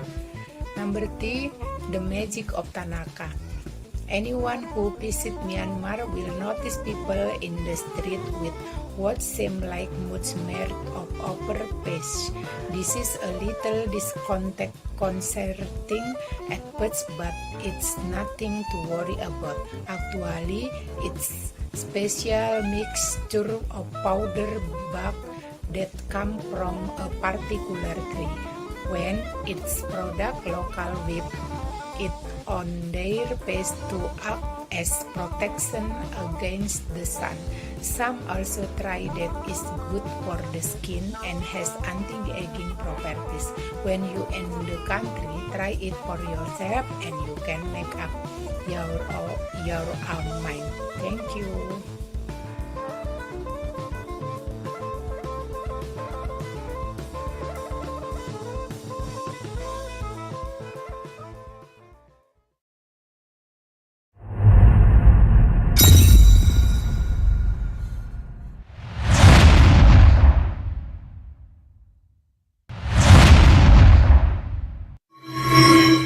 One. Wow. That was an excellent presentation. Yes. It's always so fun to learn about different cultures, isn't it, Grace? Of course. Why wouldn't it be? Exactly. Okay, now it's back to quiz time. So you guys go to the quizzes website and add the codes. Remember to focus and be careful to answer the question. Be careful, but also have fun. Have fun. Having fun is important, you know? That's so important. In these kind of games, it's so important. Anyways, so also, do you all have your cameras on? On cam? Apa kalian udah on cam, teman-teman? On cam? Maybe, ayo. Sebelum mulai on cam dulu yuk. Itu dia kodenya. There's the code. Oke, itu udah ada kodenya. 0. Kalian bisa ke website quizzes dan masukin kodenya. Iya. 0228001. Silakan. Ayo, bisa yuk. Udah dia masuk belum nih? Udah dia masuk belum? Ayo, siapa yuk? Ayo. Again, we can't join the game because we're MC. So. Ya, sedih banget. Saya sedih banget. Emang. Sedih banget. Sedih banget loh. Sedih banget. Jadi, yuk sementara kalian bisa yuk. Yuk kalian yang bisa ikut, ayo main yuk. Yuk, bisa yuk. Yuk bisa yuk. Bisa yuk. On cam juga yuk guys yuk. Yuk, udah ada yang datang. Oh, tuh udah yang datang berapa tuh? Udah berapa orang udah datang? Ada yang datang lagi. Datang lagi. Nice. Kalau kalian nggak tahu websitenya di mana, itu di chat box juga udah ditaruh ya. Iya, udah dikasih linknya. Kalian tinggal klik aja linknya. Klik link lalu taruh kodenya. Iya. 022801. Pakai nama asli ya guys. Jangan nama aneh-aneh, nama samaran. Iya, kita mau kenal kalian. Iya. Bukan kenal orang palsu. Ya kan? Lagi pula nanti kita akan ada hadiah, jadi kalian harus bikin namanya yang benar supaya. Benar-benar, jangan pakai nama palsu. Kayak dia. Kayak dia, aduh. Dia pakai nama palsu. Nomornya juga palsu. Aduh, sedih. Kira dari cinta, ternyata di scam. Sedih kan? Sedih banget. Sedih banget, astaga. Yuk, udah berapa yang join yuk? Udah berapa yang join? Yuk, coba lihat yuk, udah berapa yang join yuk? Udah, lumayan, kita mulai aja kali ya? Udah bisa dimulai. Bisa dimulai kali ya? Yuk kita, yaudah yuk. Yuk. Kalau bisa kita mulai aja yuk, udah. Kita mulai ya. Kita mulai nih, udah lumayan banyak nih.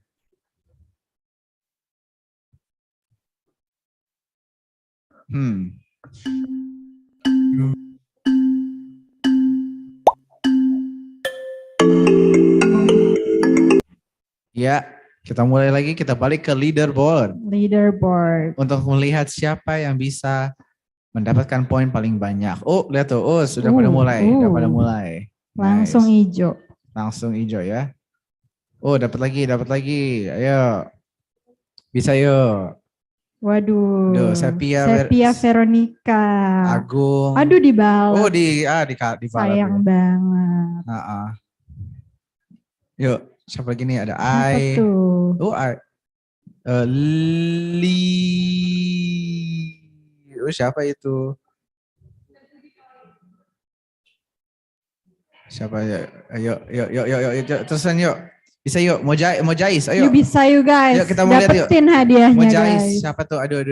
Mojais. Kok aku curiga kalau dia tuh tipe yang makan nasi sama pizza ya? Iya ya. Curiga banget aku ini. Jangan-jangan. Anyway, siapa tuh? Oh, Tiara, Lee lagi tuh. Michael masih nomor 1 dia. Tampubo. Sama sekali posisinya belum diambil. Belum diambil. Ayo bisa dibalap yuk. Apakah bisa ditahan dia? Nggak tahu juga sih. We never know. Tergantung sama kalian yang lagi main kuis sekarang. Iya. Ya Michael pasti pengen banget nih punya dapat hadiah nih. Iya. Pasti banget, makanya dia nggak pernah bergerak dari nomor 1 dia. Ya kan ya? Coba Grace, komentin Grace sama pemain-pemain. Yang lain bisa yuk. Balap tuh. Yuk, balap dia tuh, balap. Ada yang balap tuh. Pada mulai balap lagi nih. Gila. Waduh, balap-balapan. Nice. Siapa lagi? Coba kita lihat ada top 10 ada siapa nih? Yuk, bisa yuk. Kalau bisa yuk top 10 yuk. Top 10. Bisa lihat ya. Nomor 4 siapa sih? Kok aku nggak tahu? Nomor 4. Siapa itu nomor 4? Ada Tiara. Ada Grace. Nomor 5. Ada S. Nama samaran tuh jangan. Dea. Barusan Dea meluncur. Jadi nomor 4 sih Dea. Waduh, keren banget. Ada siapa tuh? Ada Putra, Juliana. Felin barusan nomor 8. Apa? Juliana yang tadi ikut game acak-kata. Oh iya, bener juga. Dia pengen dapat hadiah lagi nih.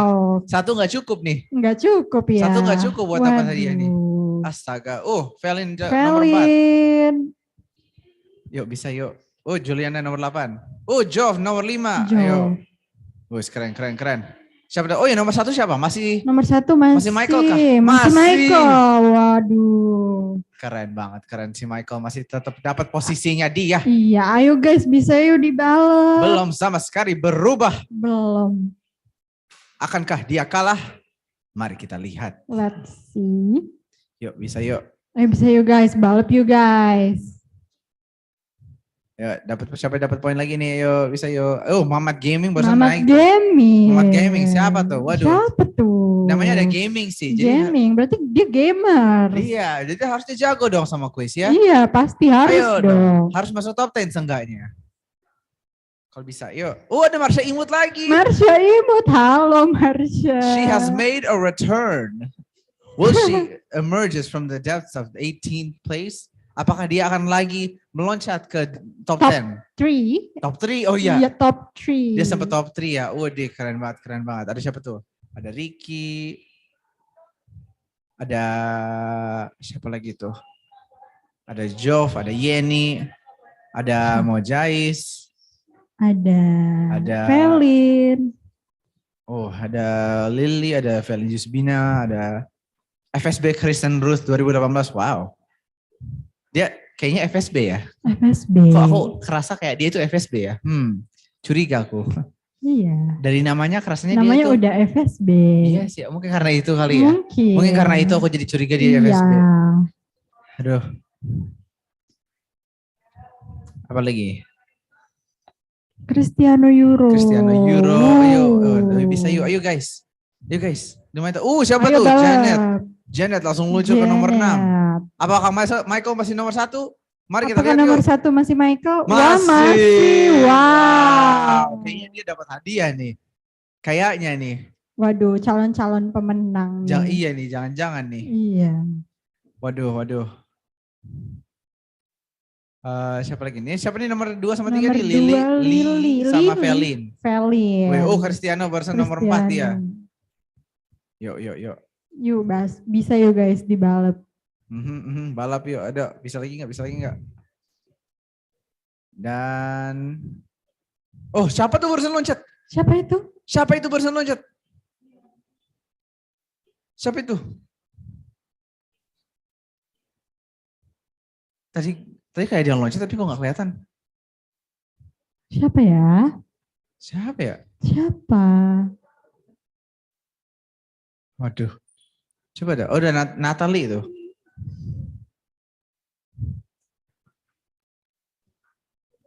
Oh. Aduh. Tapi ya. Oke. Nomor 1 masih Michael. Nomor 1 masih Michael. Wow. Masih Michael. Waduh, ini posisi. Belum terbalap. Apakah? Oh, nomor 2 tiba-tiba si Sela. Aduh. Sela. Aduh. Sela dong. Aduh ya. Tapi kayaknya si Michael itu ya udah pernah menang ya. Michael kemarin. Iya kemarin ya. Kemarin kah? Iya astaga. Oh berarti Michael gak bisa dapat hadiah dong. Wow. Gak bisa. Oh berarti sekarang yang kita fokusin itu yang 2, 3, belum. 4. Iya yang belum dapat. Berarti posisi 2, 3, 4. Jadi dengar itu kalian. Kalau kalian dapat posisi juara 4 masih bisa menang. Iya, masih yuk bisa yuk. Semangat guys, yuk. Masih bisa dapat hadiah, yuk. Kalau bisa yuk raih nomor 4. Ayo kalahin guys. Raih nomor 4 yuk. Yuk bisa yuk. Siapa nih? Ayo kita lihat. Kita lihat di bawah top 10 tuh ada siapa aja. Ara barusan naik jadi nomor 2. Technically berarti sekarang dia nomor 1 nih. Aduh, yuk di bawah nomor 10 top 10 siapa tuh? SP Kristen lu, Claresta. Mojais, Janet, Juliana. Jadi nomor 19 dia. Aduh. Rivaldi juga tuh. Wah. Muncul lagi dia. Dia emang suka banget ya sama event ini ya. Suka game banget ya. Iya, suka game banget dia ini. Suka banget. Astaga. Lihat tuh. Ada Jov, ada Zeki, Marsha Imut di bawah. Marsha Imut, ayo dong. Tadi bisa kok top 3. Ayo dong, bisa yuk. Siapa nih? Dia jadi nomor 19. Nomor 19 lumayan naik dia. Siapa tadi naik banget? Natalie. Natalie jadi naik. Siapa tuh naik lagi? Siapa tuh? Marsha lagi. Marsha, widih. Yuk kita lihat yuk. Marsha tuh. Marsha hilang kemana? Marsha ke atas lagi ya? Coba Marsha kemana? Marsha di nomor 9 tadi masuk top 10 dia. Widih Marsha. Natalie juga. Natalie juga tuh nomor 7 dia sekarang. Siapa tuh? Siapa Marsha tuh? jadi nomor 5, Natalie jadi nomor 4. Waduh. Natalie nomor 4. Jadi dia kemungkinan dapat hadiah nih. Iya nih. Kemungkinan dapat hadiah nih. Ayo guys, bisa guys. Marsha jadi nomor 3. Waduh. Oh, Natalie jadi nomor 4. Ayo, sama Sela. Sela ya. Oh sorry. Maaf ya Sela. Kok Sela sih? Aduh, maaf. Ya, yuk. Berarti 2, 3, 4. Ayo, Marsha kemungkinan Marsha sempat gagal dapat hadiah. Mungkin sekarang dia bisa dapat kali ya. Iya, mungkin ya. Yuk, bisa yuk. Aduh. Yuk, bisa yuk guys. Ara barusan dikalahkan. Padahal tadi nomor berapa? 3 ya? Nomor 3. Ayo, bisa yuk. Yuk, balap. Yuk. Ini berarti Michael masih nomor 1 ya? Mas, Dia bekerja keras sekali. Wah, iya. Masih, wow. Aduh, dia bekerja keras sekali. Tapi padahal nggak bisa dapat hadiah. Keren. Iya. Aduh, si Michael ini. Yuk. That's too easy. LeBron James. LeBron James. Nice si Michael. Iya deh. Ya keren Michael. Keren kamu banget. Tapi sayangnya kamu nggak bisa dapat hadiah. Iya. Aduh. Ya siapa lagi yuk? Ada Yapsan juga tuh. Wadi. Oh lo kan ada namanya 2. Mencurigakan. Ada yang namanya double. Jangan-jangan dia mau curang. Mau curang nggak boleh. Atau nggak boleh dong. Nggak boleh. Atau jangan-jangan mereka kembar. Kembar nggak mungkin sama dong namanya. Ya kan coba tahu biar orangnya beda tapi namanya yang sama gitu loh kan ya kan. Ya orangnya gitu kayak gitu. Kembarnya mungkin kayak gitu.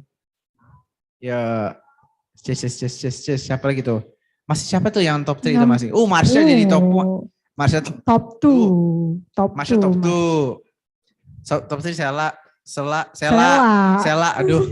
Gagal mulu aku namanya Sela ya. Maaf banget deh. Aduh. Parah banget aku ini. Terus apa tuh? Nomor 4 ada Nomor Natalie. 4 ada Natalie. Natalie itu. Udah ya? Berarti? Udah Kak berarti. Apakah sudah? Saya sepertinya sudah deh. Kayaknya kita udah bisa nih. Kayaknya udah locked in. Udah locked in apa placesnya? Oh ya boleh. Boleh? Di end. Di end ya? Apakah di end? Apakah udah selesai nih gamenya? Aduh. Apa jangan-jangan masih ada kesempatan untuk kontestan lain? Yang lain kalau mau balap ayo bisa yuk. Ya bisa yuk. Kalau bisa balap nih ayo balap. Balap. Balap mereka nih balap ayo. Jangan-jangan Marsha akan turun dari posisinya di paling top. Ayo, gimana ini? Tapi kayaknya gak gerak sih, jadi kayaknya udah. Kok tidak bergerak ya? Kayaknya sudah pasti nih. Kayaknya ini top 3 kita nih. Sepertinya sudah ya, sudah terlihat. Buat game ini ya. Sudah terlihat. Oke. Coba kita lihat siapa lagi, ada siapa lagi di listnya ini. Ada Natalie, ada Sevia, top 10 tuh. Siapa tuh yang loncat? Siapa tuh? Nata. Tiba-tiba mengalahkan Natalie. Dan dia jadi nomor 4. Wow. Posisinya diambil. Naik lagi. Astaga. Waduh. Wow. Dan seperti itulah. Dia telah menaik dan mengambil posisi di hadiah itu dan Natalie pun terkalahkan. Iya. Dan dia sayangnya tidak bisa dapat nilai. Oke. Dapat hadiah. Ups. Oke, dan saatnya kita selesaikan. Yuk. Sepertinya udah ya, cukup ya. Udah selesaikan kita nih saatnya. Saatnya ngeselesaikan game ini nih kita nih. Ayo kita selesain yuk. Siapa itu dari person udah nge-race ke atas? Udah, yuk kita berarti udah selesai. Ayo, selesai yuk. Selesai. Yuk. Tiba-tiba. Andro tiba-tiba di nomor 1. Waduh. Yaduh, ribetnya. Siapakah pemenangnya? Top 3. Waduh, nomor 1. Nomor 1 berarti Andro. Berarti, wow, ada yang sukses mengalahkan Michael ya? Iya, ada yang keren banget. Wah, keren banget. Waduh, jadinya Michael jadinya posisi nomor 2 ya. Wow. Nomor 2. Tapi maaf ya Michael, kamu masih gak dapat hadiah. Gak boleh. Jangan ya. Ya sudahlah. Wow. Oke. That's cool. Oke, berarti untuk mereka yang barusan menang dalam posisi yang di posisi 1 sampai 4 ya. Iya. 1 sampai 4 kalian akan dikontakkan oleh panitia untuk mendapatkan hadiah kalian. Jadi tolong dicek ya WA-nya sama WhatsApp grupnya. Oke. Now next down, it's time we move on to our next country presentation. And the last one for today, and this country is, I think a lot of you have heard before because they have a lot of shows coming out right now, and it's Thailand. Wow, It's Thailand. Yeah, it's time for the country presentation from Thailand. So enjoy. Enjoy, guys. Sawadika. We are from Thailand group presentation. Before we start our presentation, let us introduce ourselves. Me, myself is Cecilia Tiara. I'm Audrey Jacqueline. I'm Salaras. I'm Ariel. And now we are gonna start our presentation.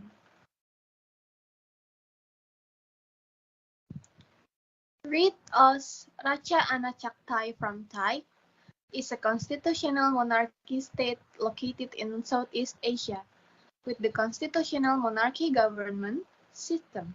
The head of the state of Thailand is a king and the head of the government is a prime minister. Most of the people are Thai and Buddhist. The Thai flag in Thai is called Tong Trai Rong, which means a three-colored flag. The color red symbolizes the country, the color white symbolizes the religion, and the color blue symbolizes the king.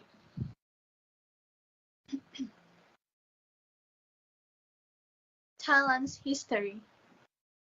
Thailand's origins are traditionally attributed to a short-lived kingdom, the Sukhothai Kingdom founded in 1238. This kingdom was later succeeded by the Ayutthaya Kingdom, which was founded in the mid-14th century and was larger than Sukhothai. Thailand still remained as the only country in Southeast Asia that was never colonized by European country, even when Western influences, including threats of violence, resulted various changes in the world in the 19th century, and it gave British merchants a lot of business.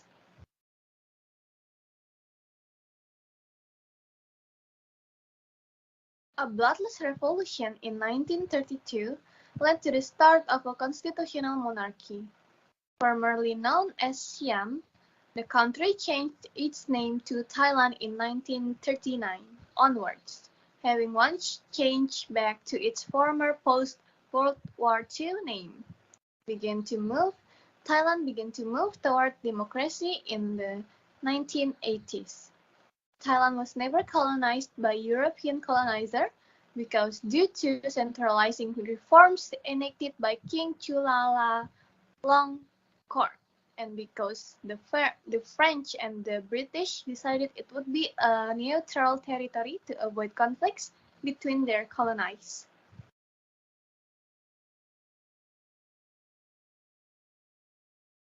Thailand is known as the land of the white elephant because white elephant is an animal that is glorified there. The majority religious tradition of Thailand, namely Buddhism, white elephants have an important role in the birth of Buddha.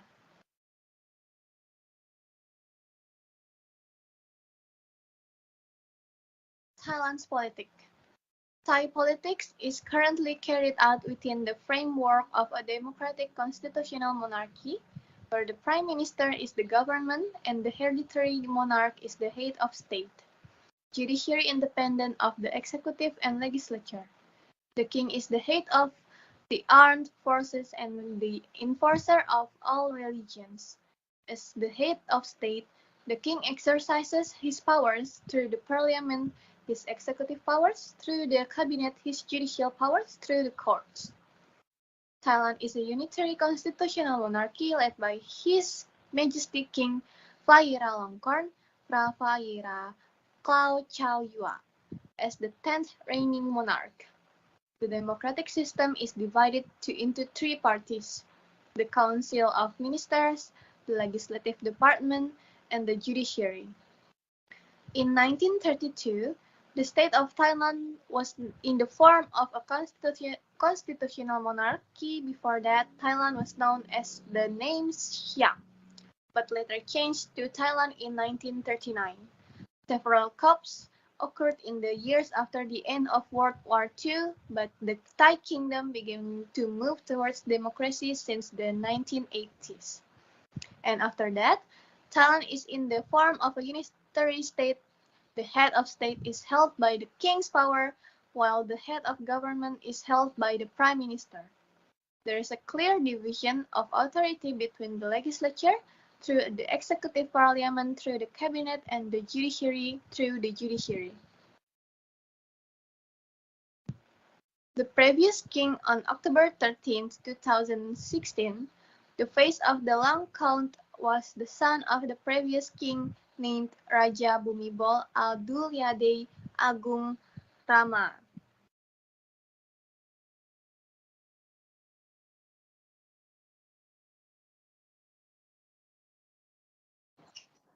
Economy, EMTGT sub-regional cooperation within ASEAN.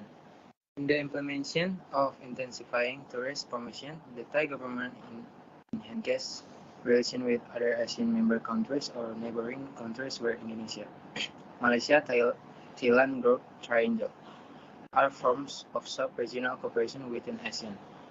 The reason for the formation of this collaboration is to strengthening cooperation and regional economic transformation within ASEAN.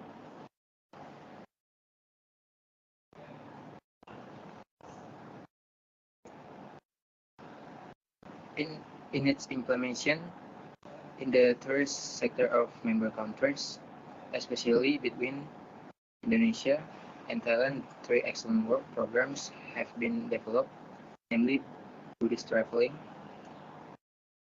cruises and yachts, and Bali Phuket travel package, where the program is a series of sub-regional development cooperation. With this collaboration, it hoped that the growth of the tourist industry of 3 countries is increasing and also supports the realization of ASEAN single destination.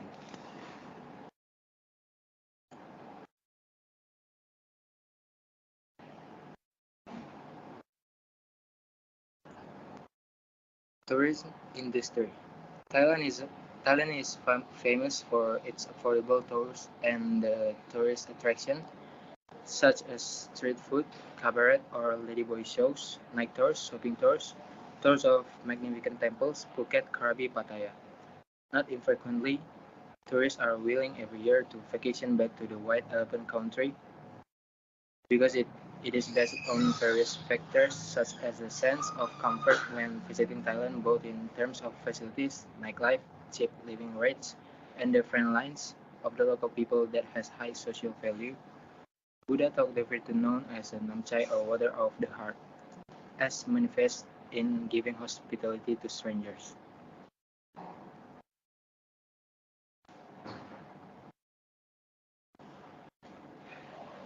There are many direct flights to Bangkok without the long and time-consuming transit, while by land road, tourists still could visit Thailand even though had the first stop to other ASEAN member countries such as Malaysia, Singapore, and Cambodia.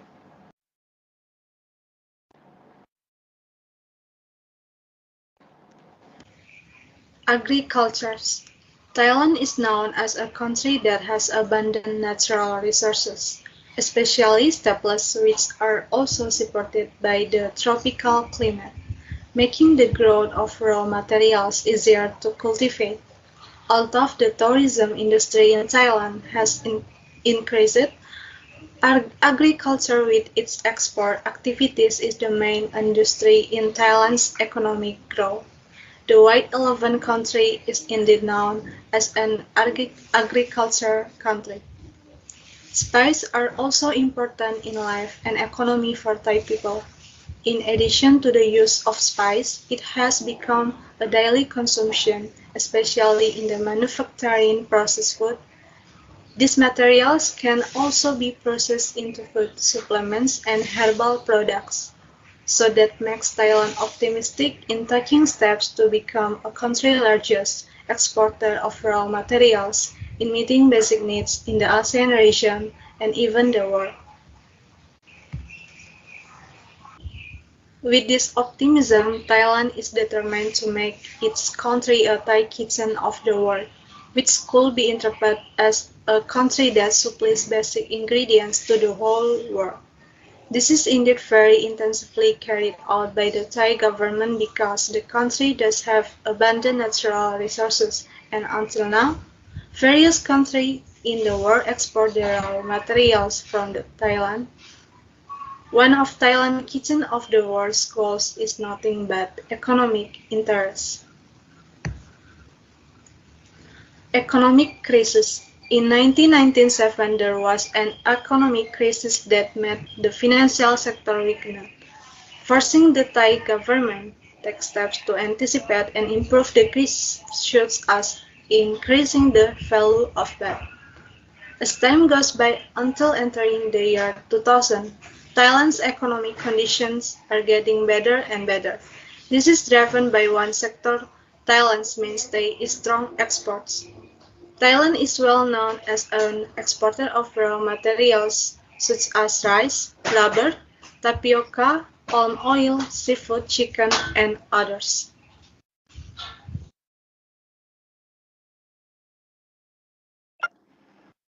Religion and ethics. About 94% of population in Thailand are following Buddha Theravada, followed by Muslim around 48%, the Christian about 0.7%, and 0.5% more. In Buddha Theravada, they believe on the existence of ancestral spirits and spirits that originate in nature. For Buddhists, they go to a temple to pray. The monks there are highly respected and their lives are being guaranteed by the Thai government.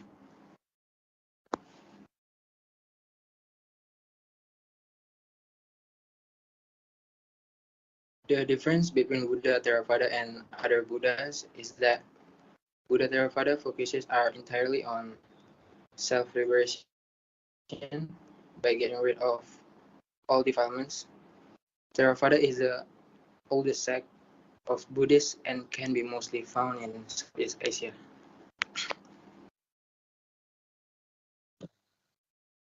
Natives people. The Karen tribe are the natives of the Thai nation. The Karen tribe will wear rings of brass around their necks and to make their necks long. They believe the more necklaces they wrap around their necks, the brighter they can be.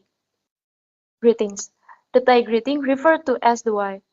The greetings are quite unique, where it is being done according to the gender. Sawadika is for woman, while Sawadikap is for men. And for to say thank you, Kap Kun Ka is for woman, and Kap Kun Kap is for men.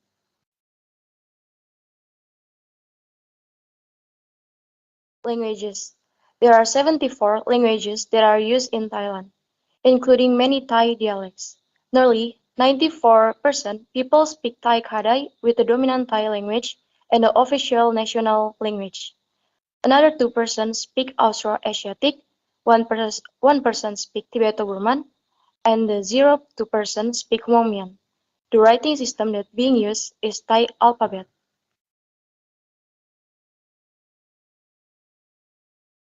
Sports and traditional dances. Muay Thai.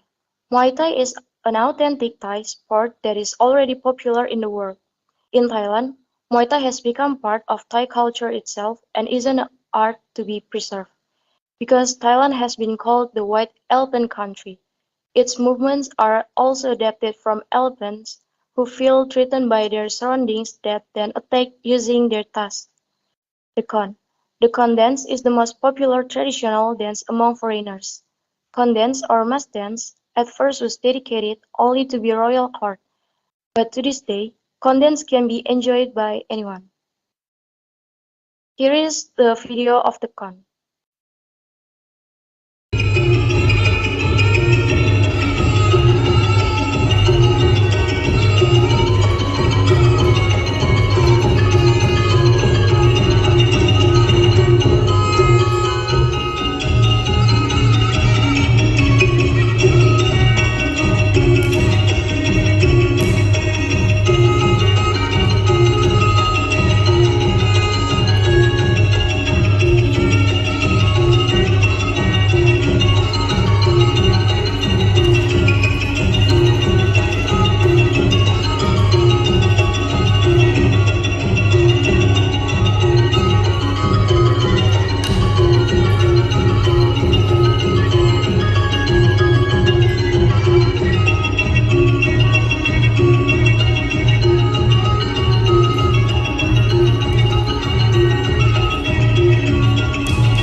first is Songkran Festival.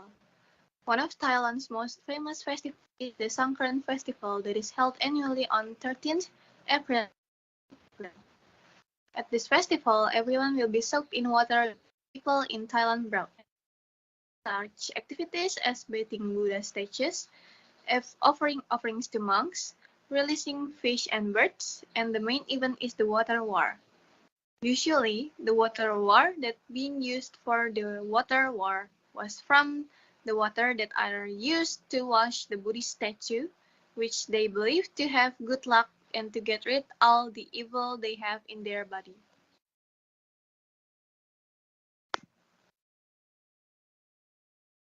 Next is Yipeng Festival or Lantern Festival. Besides water celebrations, Thailand also have the Yipeng Festival, which is a traditional way to float calm light or a lantern into the night sky. This festival refers to the second full moon of the lunar calendar of Lana. It was usually held in mid to late November.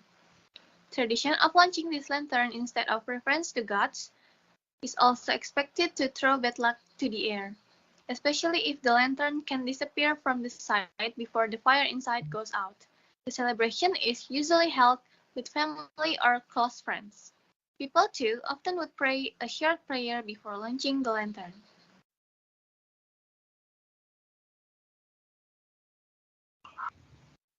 Thailand's culinary. Thailand has many culinary delicacies, as most Thai cuisine comes with traditional spice. Thai foods tend to have a spicy flavor as well. The first, Tom Yam Goong, is a spicy and sour soup from shrimp that is used for the main ingredient. It's a food that's known everywhere. Second, Keng Kiao Wan, a Thai curry that is green spicy. The green color of the curry comes from the green pepper. Its flavor is more pungent than the red curry. The last, mango sticky rice. This is a dessert that is widely known to everyone. Mango sticky rice is a perfect combination of sweet mango, sticky rice, and heavy coconut milk.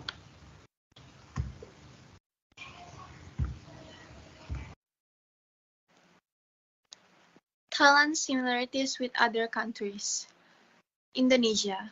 In terms of transportation, Thailand and Indonesia have similarities.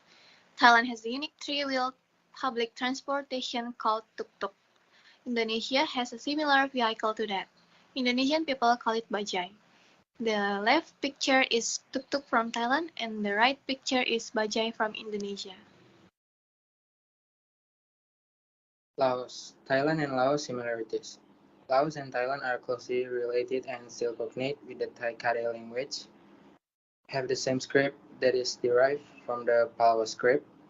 The majority religion of both countries is Buddha Theravada.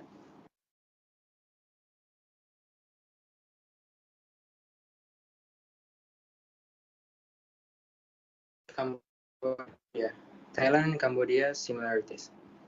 Both countries have a constitutional monarchy political system. Majority religion is Buddhist. And the economic sector in both countries is agriculture.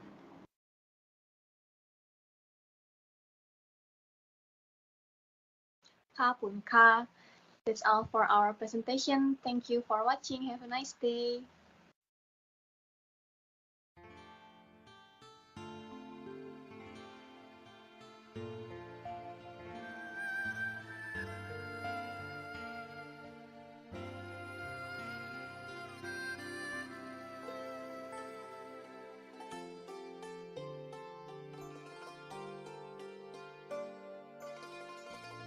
Hello everyone, it's Andrew and I am going to talk about facts in Thailand. Alright, let's get started. The first, Thailand is a home of the smallest and the largest. What does it mean?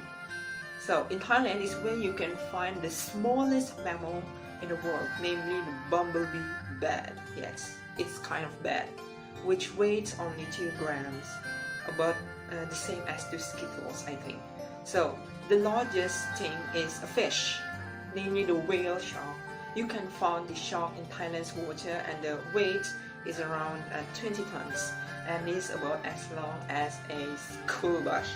So it's pretty big, right? So the second fact that Thailand has more than 35,000 shrines and temples.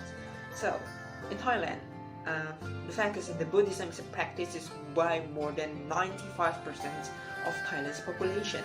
So there is no wonder there are so many of these elaborate structures all across the country. Yeah.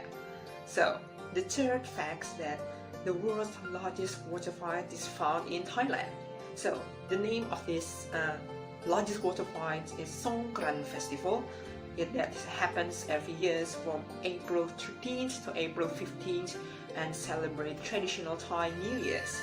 So locals and foreigners alike to celebrate the annual holiday by equipping themselves with water guns, buckets and hoses and soaking everyone inside. Well, it's pretty interesting, right? So another fact, Bangkok, the capital city of Thailand, has the world's longest ceremonial name. So did you know that the Bangkok is actually a shortened version of the capital city's full name? Yes, coming in a whopping 168 letters. Bangkok's full name is actually Krungthep Mahanakon Amon Ratanakosin Mahintara Ayutthaya Mahidalok and so on. I didn't even remember the full name. Okay, the next fact is Thailand is used to be known as Siam. So before speaking the name Thailand, the latest kingdom is called Siam. Speaking of the names, did you know that Thailand used to go by a different name? Until 1939, it was known as Siam. It briefly changed back to Siam for a few years, but Thailand seems to have a stuck in the society. So just like a Siamese cat, like the ones in The Lady and the Tramp, originated in Thailand. So another fact that Thailand is the land of the free. While all of its neighbors in Southeast Asia were being colonized by European powers, Thailand is the only country in Southeast Asia to maintain its independence until today. Even the country's name means land of the free, Thailand. So, another fact, there is 40 million tourists visited Thailand in 2019. So Thailand's economy took a pretty big hit when the pandemic brought international travel to halt. So, and many people, particularly those working in the tourism sectors, lost their jobs. But in 2019, before the pandemic, there are 40 million tourists that visiting Thailand. It's pretty humongous, right? So the next fact that Thailand is the land of the smile.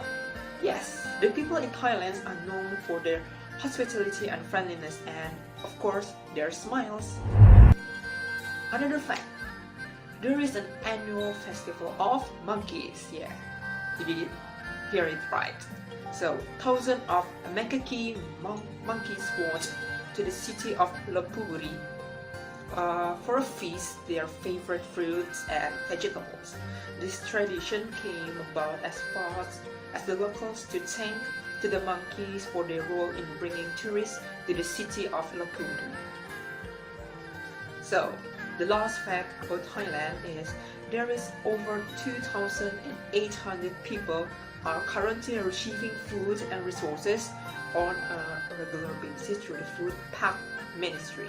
Yes, Children's Hunger Funds first began a partnership Thailand in 2009 with just a dozen churches and now has a partnership with 70 churches, and that's a lot of hopes delivered in Thailand. So there is so many interesting facts in Thailand that maybe probably you know for today. So that's all from me. Thank you and see you.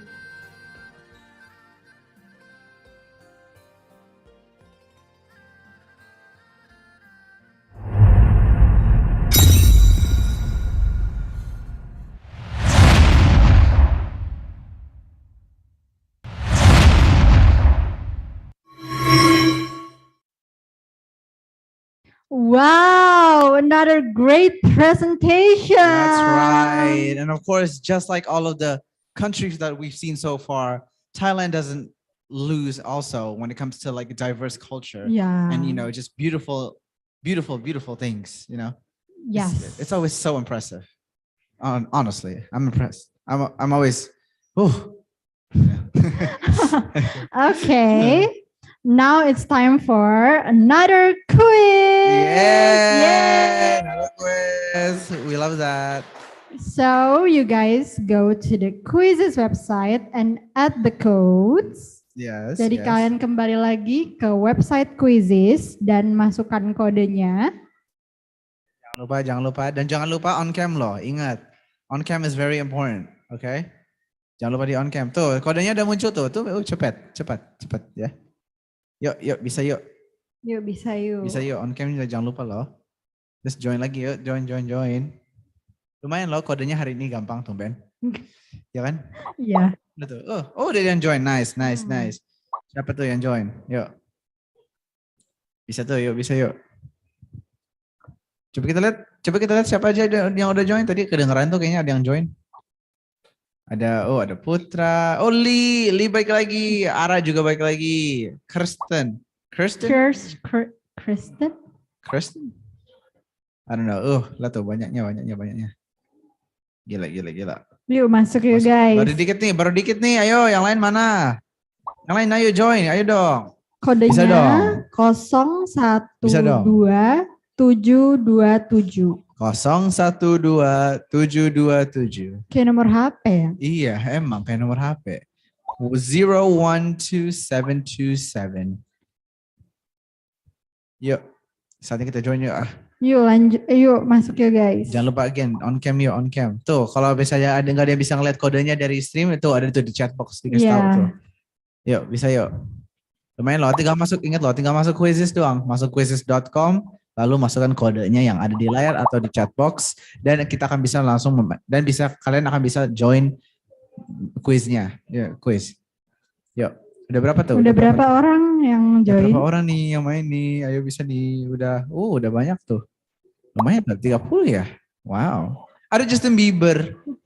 Oh iya guys, namanya nama asli ya, jangan pakai nama samaran atau nama lain. Benar. Jangan pakai nama samaran ya, tolong pakai nama yang asli. Karena kita ini mau kasih hadiah ke orang-orang yang menang. Betul banget. Dan kita nggak bakal tahu kamu menang atau enggak kalau pakai nama palsu. Iya, masa kita ngasih ke Justin Bieber? Beneran ya, dia udah kaya, masa kasih hadiah lagi? Iya, tuh kan. Yuk, kalau mau bisa yuk. Yuk bisa yuk guys. Leave dulu, habis itu joinnya pakai nama asli. Rename lagi, bisa kok. Bisa yuk. Atau jadi kalau Justin Bieber menang ya nggak bisa dapat hadiah ya sayangnya. Kan Justin Bieber nggak beneran main. Betul. Ya kan, aduh. Sedih. Ayo guys, yuk join yuk. Ada Pranata, ayo tuh, rame. Lia, Dani Suara, Kaharion. Pak Rektor. Pak Rektor main. Jangan yang aneh-aneh ya guys. Astaga.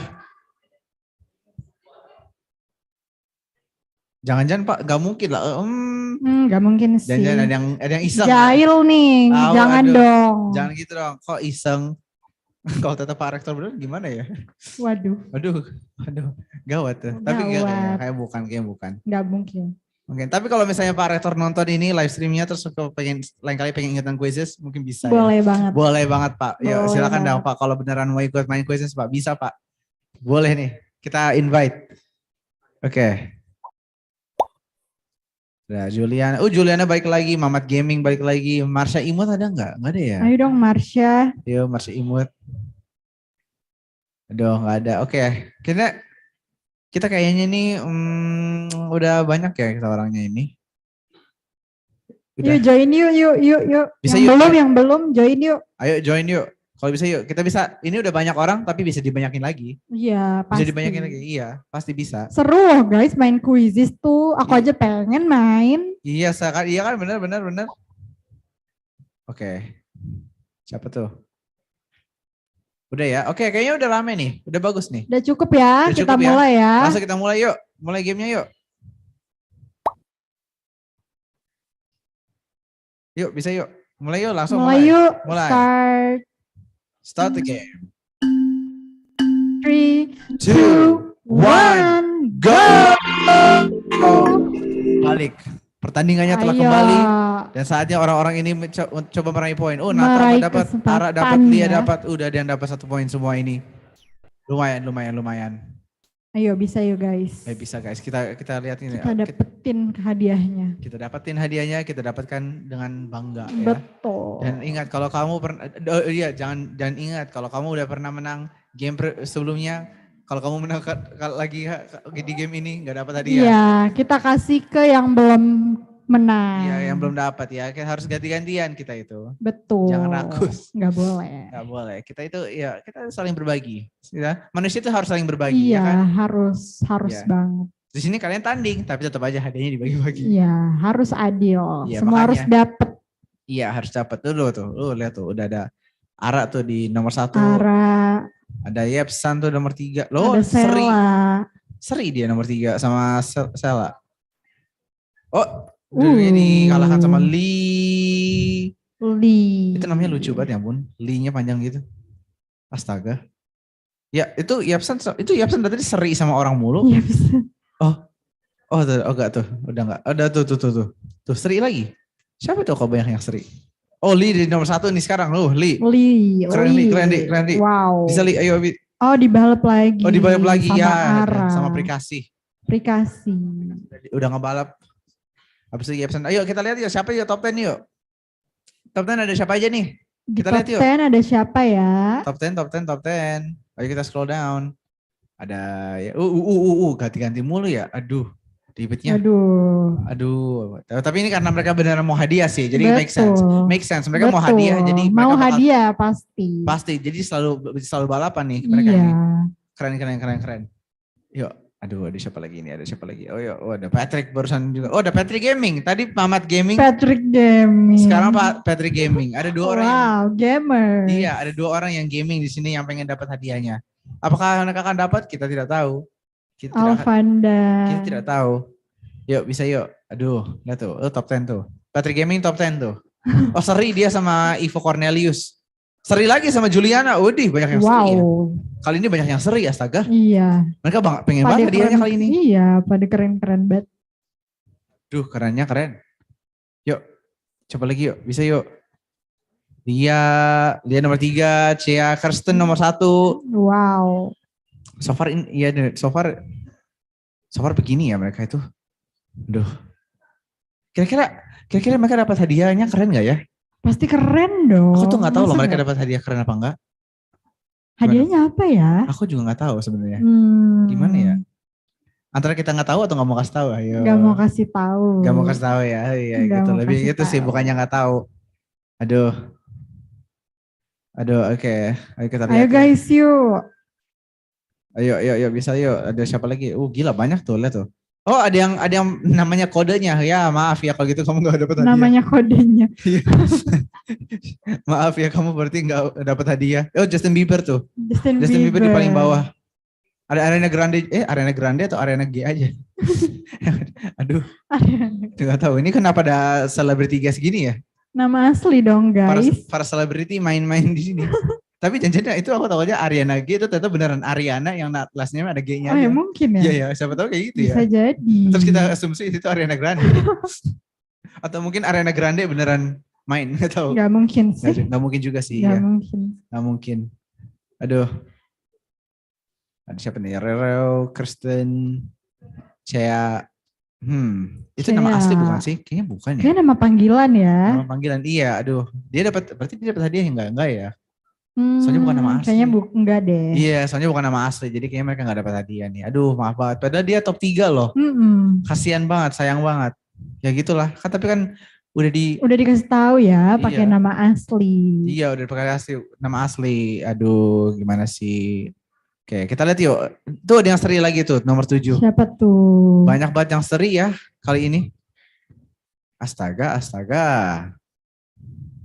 Yuk. Bisa yuk. Yuk, Justin Bieber nomor 3. Wow. Astaga, Justin Bieber jadi nomor 3. Tapi maaf ya Justin Bieber. Maaf ya. Lagu-lagumu bagus tapi gak bisa dapat hadiah. Maaf. Nggak bisa dirayu kita. Cuma karena kau Justin Bieber nggak berarti kau bisa dikasih aja hadiahnya ya. Nggak bisa, maaf. Terus habis itu apa sih? Oh, Marsha ada Imut. Marsha Imut. Ada Marsha Imut. Oh, Patrick Gaming ada 2. Loh. Kok 2? Aduh, Patrick ada. Jangan-jangan gimana nih? Jangan-jangan ada yang curang nih. Aduh. Curang nih. Atau memang ada Patrick yang suka gaming 2 orang gitu lah. Ada 2 Patrick yang suka gaming, mungkin kayak gitu. Yuk, siapa lagi yuk? Yuk bisa yuk, yang lain Bisa balap yuk. Guys, yuk balap yuk. Balap yuk, yang lain yuk. Siapa tuh? Mulia tuh barusan. Nge-shot up ke nomor 11. Dikit lagi dia masuk top 10. Ayo, bisa. Bisa nggak dia masuk top 10? Dia baru melewati top 10 nih kayaknya. Di mana dia? Nomor 6. Dia sama Marsha Seri. Wow. Kerennya. Naik lagi dia. Nomor 2 dia. Ada 3 orang yang nomor 2. Waduh. Seri semua ini. Astaga. Ayo balap yuk. Balap yuk. Ada Rere nomor 1 dia itu. Dan ada Kirsten nomor 2. Patrick Gaming nomor 2 juga. Mulia juga nomor 2. Waduh, ini seri Banyak semua. banget yang sama ya. Ini bagian hadiahnya gimana nih kalau menang semua? Dong? Aduh, kita lihat dah, nanti kita lihat. Ntar quizzes kali ya yang milih siapa yang menang. Mungkin quizzes ya yang milih. Quizzes lah yang menentukan pemenangnya. Iya, semua ini ditentukan oleh quizzes. Ya, jadi kalau misalnya nggak kepilih sama quizzes, jangan sedih. Itu emang udah pilihan quizzes. Iya. Oke, itu bukan salah siapa-siapa. Emang quizzesnya aja. Jadi kalau mau nyalain orang, nyalain quizzes. Gitu aja. Jangan ya. Jangan dong. Kasihan yang buat quizzes juga. Iya. Kasihan yang buat quizzes. Mereka cuma mau have fun, ya kan? Aduh, gimana ini? Mending jangan nyalain siapa-siapa. Udah. Kan semuanya sini have fun. Iya. Ada lagi tuh yang gaming siapa tuh? Andro Gaming. Wow. Dia nomor 10 barusan tuh. Bener-bener make notice kalau dari itu gaming ya. Naik lagi dia dari nomor 7. Seri sama Jacqueline sama Sisil. Gila banyak banget yang seri ya. Iya, banyak yang seri, astaga. Mereka semua udah mulai itu ya. Udah mulai semangat buat ngedapetin prize-nya sampai saling mengalahkan, menyaingi ya. Iya, saling menyaingi. Gila. Justin Bieber nomor 5. Kayaknya sih nomor 5 tapi nggak tahu. Mungkin soalnya banyak yang seri ini. Iya. Jadi top 10-nya udah sangat longgar. Top 10-nya sudah tersebar. Iya. Waduh tuh. Nomor 4 ada 2, nomor 2 ada 3. Nomor 5 ada berapa tadi? Nomor 5 tuh. Coba cek deh nomor 5 ada berapa. Nomor 5 ada 1 doang. Kirain. 7 tapi ada 2. 5 jadi 2 sekarang. Waduh. Siapa tuh yang seri sama Justin Bieber? Arthur Fadli seri sama Dia seri sama Justin Bieber. Iya, ini Justin Bieber Justin Biebernya pasti yang KW ya. Iya. Gak mungkin yang original. Bukan Justin Bieber. Itu bukan Justin Bieber, itu Joko Babang. Joko Babang itu. Astaga. Waduh. Aduh, coba siapa lagi lihat. Ini top. Ada 4 yang seri. Jadi nomor 4. Siapa tuh? Aduh, sayangnya kamu. Sayangnya kamu, sayangnya siapa tuh? Waduh, makasih lo udah sayangin aku, tapi kamu tetap gak dapat hadiah. Maaf ya. Tapi soalnya bukan nama asli kan? Ya. Tapi makasih loh udah. Rasa tersentuh aku. Atau mungkin mereka sayang kamu. Ayo. Enggak sih. Iya, siapa tahu mereka sayang kamu. Ayo. Atau sayang kita berdua. Waduh. Drama. Skandal sekali nih. Waduh, gawat. Jadi kayak sinetron. Tayangnya di mana ya? SCTV Indosiar kali ya. Indosiar. Indosiar udah pakai elang berarti. Ya. Itu kan pernah lihat kan Indosiar dulu kayak gitu? Enggak pernah. Oke, enggak apa-apa. Yuk, siapa lagi nih? Gila, banyak banget yang seri ya. Iya. 8 ada berapa itu? Astaga, banyak banget. Dibalap. 8 ada 4 ya? Waduh. Oke, ayo guys, dikit lagi. Ayo, udah belum? Apa masih seri nih jangan-jangan? Kalau masih seri berarti yang milih quizzes. Iya, biarkan quizzes yang menentukan. Iya, kalau kau menang hadiah atau tidak ya. Iya. Kita lihat. Ada yang kira-kira dikit lagi nih kayaknya udah mau selesai nih. Yuk. Iya nih, dikit lagi udah mau kelar nih. Siapa yang mau kira-kira balapin dan ngeraih posisi 1, 2 dan 3? Ayo. Siapakah? Ingat loh 1, 2, 3 posisinya ada banyak soalnya. Iya. Ada banyak lagi sering-sering nih semuanya. Betul. Gila. Yuk. Aduh. Gimana nih? Oke, dikit lagi Ayo, guys. balap yuk guys. Ayo, aku mulai countdown kali ya biar tambah intens. Oke, boleh. 10, 9, 8, 7, 6, 5, 4, 3, 2, 1. Selesai. Yuk, kita lihat siapa yang menang ya. Kita lihat siapa. Jeng, jeng, Juaranya. jeng. Just. Wah, Marsha menang. Marsha Imut dapat poin nomor 3. Wow, keren. Dan nomor 2 ada Ara dan nomor 1 adalah Natalie Anting. Wow, mereka semua mereka semua dapat hadiah nggak? Mereka dapat hadiah nggak kira-kira nih? Dapat hadiah nggak nih? Dapat hadiah nggak nih kira-kira? Dapat hadiah nggak kira-kira mereka ini? Dapat kan ya? Harus dapat ya, kan Harus udah dapat menang. ya, harus kan, dong. Kan udah menang. Harus. Iya. Mereka deserve hadiah lah. Nah, dan sekali lagi, jika untuk kalian yang telah menang, kalian bisa menghubungi panitia. Menghubungi panitia atau panitia akan menghubungi kalian. Iya. Jadi pastikan untuk ngecek WhatsApp-nya dan WhatsApp grupnya ya. Terima kasih. Okay. So congratulations to all of the winners. That's fun. For the others, don't you worry because tomorrow there will be more online quiz until Thursday. Yes. Okay? Yeah, okay. Don't be sad. Do not be sad. Okay, there's more. So, you get a chance still. It's fine. Yes. Now it's time for the photo session. Now it's time for the photo session that will be led by teman-teman panitia. Please do all the participants to open the camera for this photo session. Teman-teman boleh on cam ya. Yuk, semuanya on cam yuk. Mau foto nih. It's time to take a picture. Another picture. The last one for the day. Unless you want to take selfies after this, then that works too. Yeah. That works too. Okay. Turn on your cameras. There we go. Have you all turned on your cameras yet? I'll give you 5 seconds. Okay. Yuk nyalain yuk guys kameranya ya. Ayo nyalain yuk semua yuk. Bisa yuk. Yuk bisa yuk. Lumayan nih mau foto nih kita nih. Udah ya berarti ya segini ya. Oke. Oke, udah. Foto udah pada nyalain kamera semua belum? Kamera udah nyala semua belum? Ayo nyalain yuk. Nyalain yuk guys. On cam. Iya pengen foto. Oke. Udah ya, oke. Kita bisa mulai foto ya? Sudah bisakah dimulai? Sudah bisa mulai foto ya? Oke yuk, first slide yuk, foto. Oke, slide pertama. Yuk, 3, 2, 1, smile. Slide kedua. Lanjut. Yuk, 3, 2, 1, smile. Dan slide ketiga yang terakhir. Ayo, 3, 2, 1, smile. Okay. Now, for closing prayer, we would like to ask Tiara to lead us in prayer.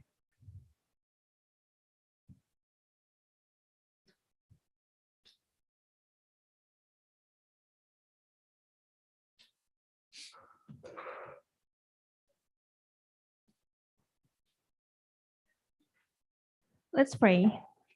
God the Father in heaven, thank you for guiding us in this event from the beginning to the end so that everything went smoothly because of your blessings.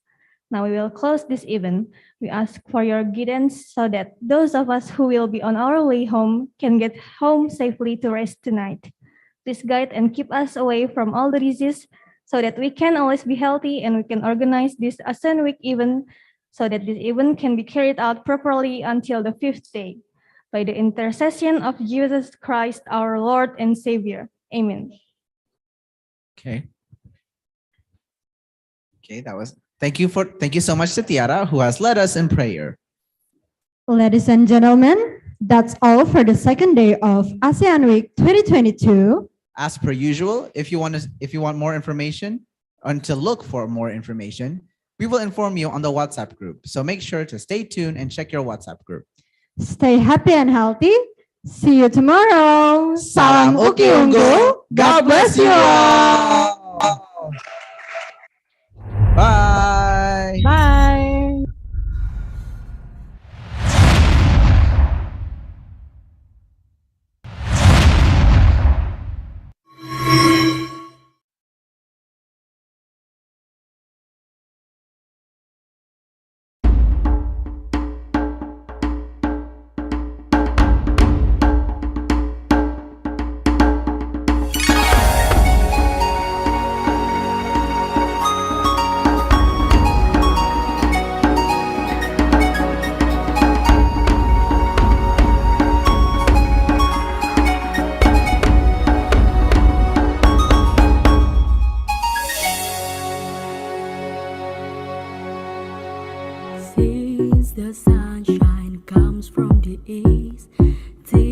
the light of the dark is coming. We are all open our eyes, we are all open our heart, we are all open our mind under the same sky.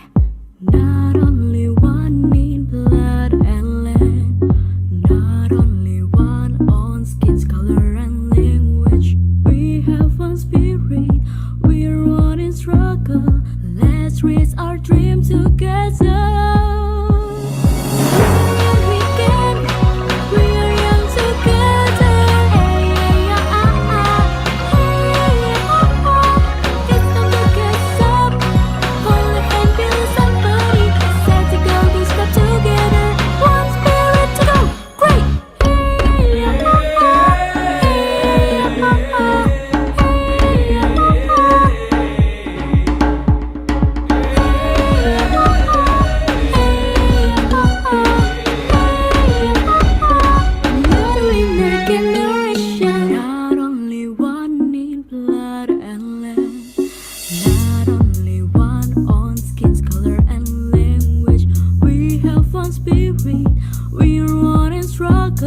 Let's reach our dream together.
Ya, ini kita UKI, berdiri sejak lebih dari 50 tahun lalu untuk menciptakan generasi penerus bangsa, generasi yang mempunyai visi dan mampu bersaing di era perkembangan teknologi yang semakin pesat. Menghasilkan generasi tersebut, kami membagi bidang pendidikan menjadi beberapa jurusan. Program studi doktor hukum, program studi doktor pendidikan agama Kristen, dan program magister dengan pilihan program studi magister pendidikan, program studi magister hukum, program studi magister pendidikan agama Kristen, program studi magister manajemen, program studi magister teknik elektro, program studi magister arsitektur,